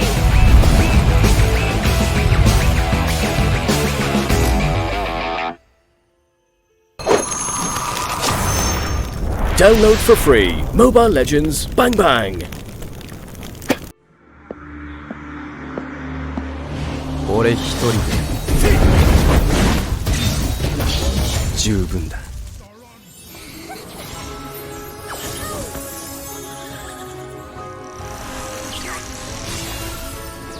Let's play together.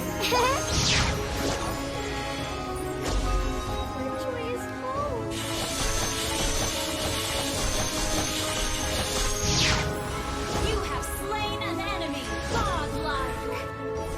Mega kill.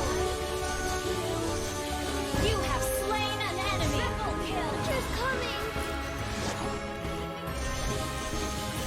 Legendary. Our turret is under attack. Double kill.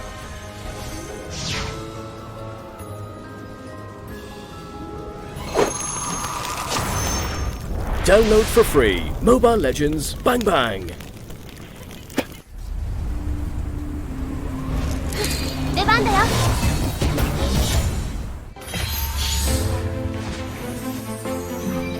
The dance of the swans is so graceful and charming.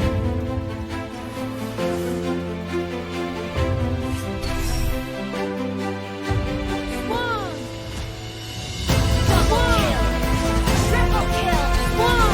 Legendary. Double kill. Triple kill. Don't ask me why I know this. Godlike. Double kill. Have you ever seen the Legendary. Triple kill.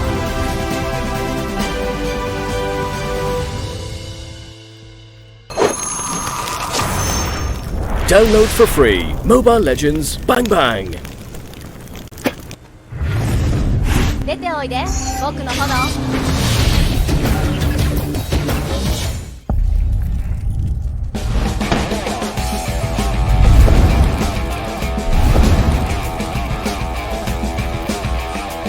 俺一人で十分だ。いずれみんな死ぬんですよ。出番だよ。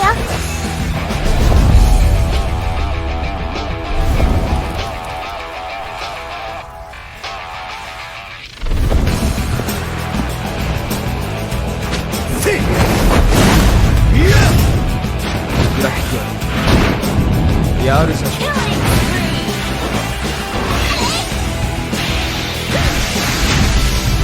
いや、Double kill.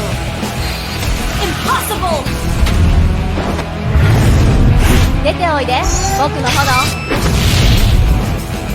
はい、死んでください。Legendary.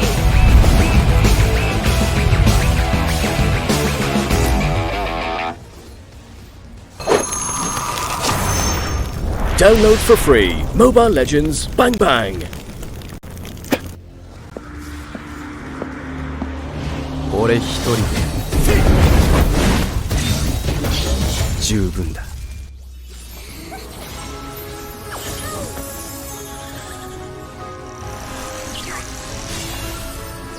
Let's play together. Victory is home.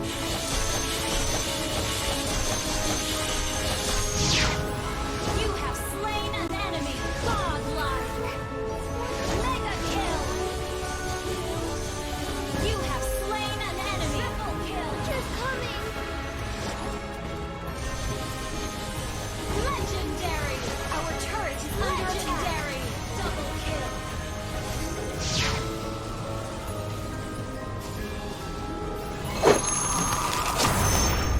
Download for free Mobile Legends Bang Bang. 出番だよ。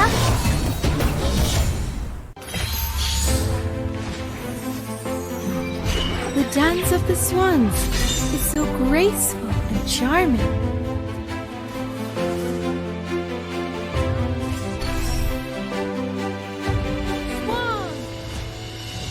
Double kill. Triple kill. Legendary. Double kill. Triple kill. Don't ask me why I know this. Godlike. Double kill. Have you ever seen the Legendary. Triple kill.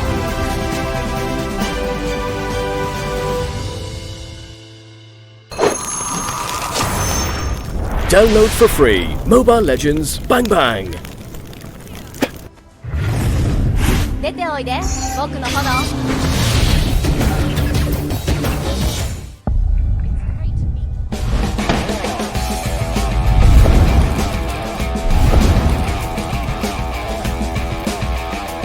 俺一人で十分だ。いずれみんな死ぬんですよ。出番だよ。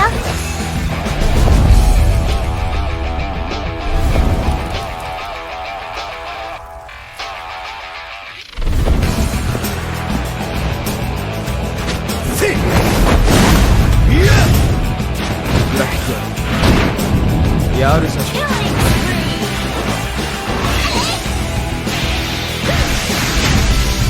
いや、Double kill. Impossible. 出ておいで、僕の炎。はい、死んでください。Legendary.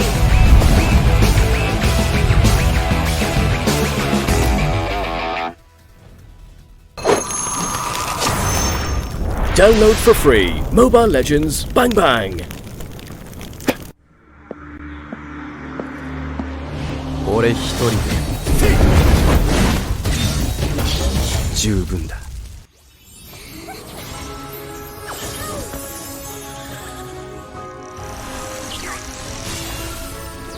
Let's play together.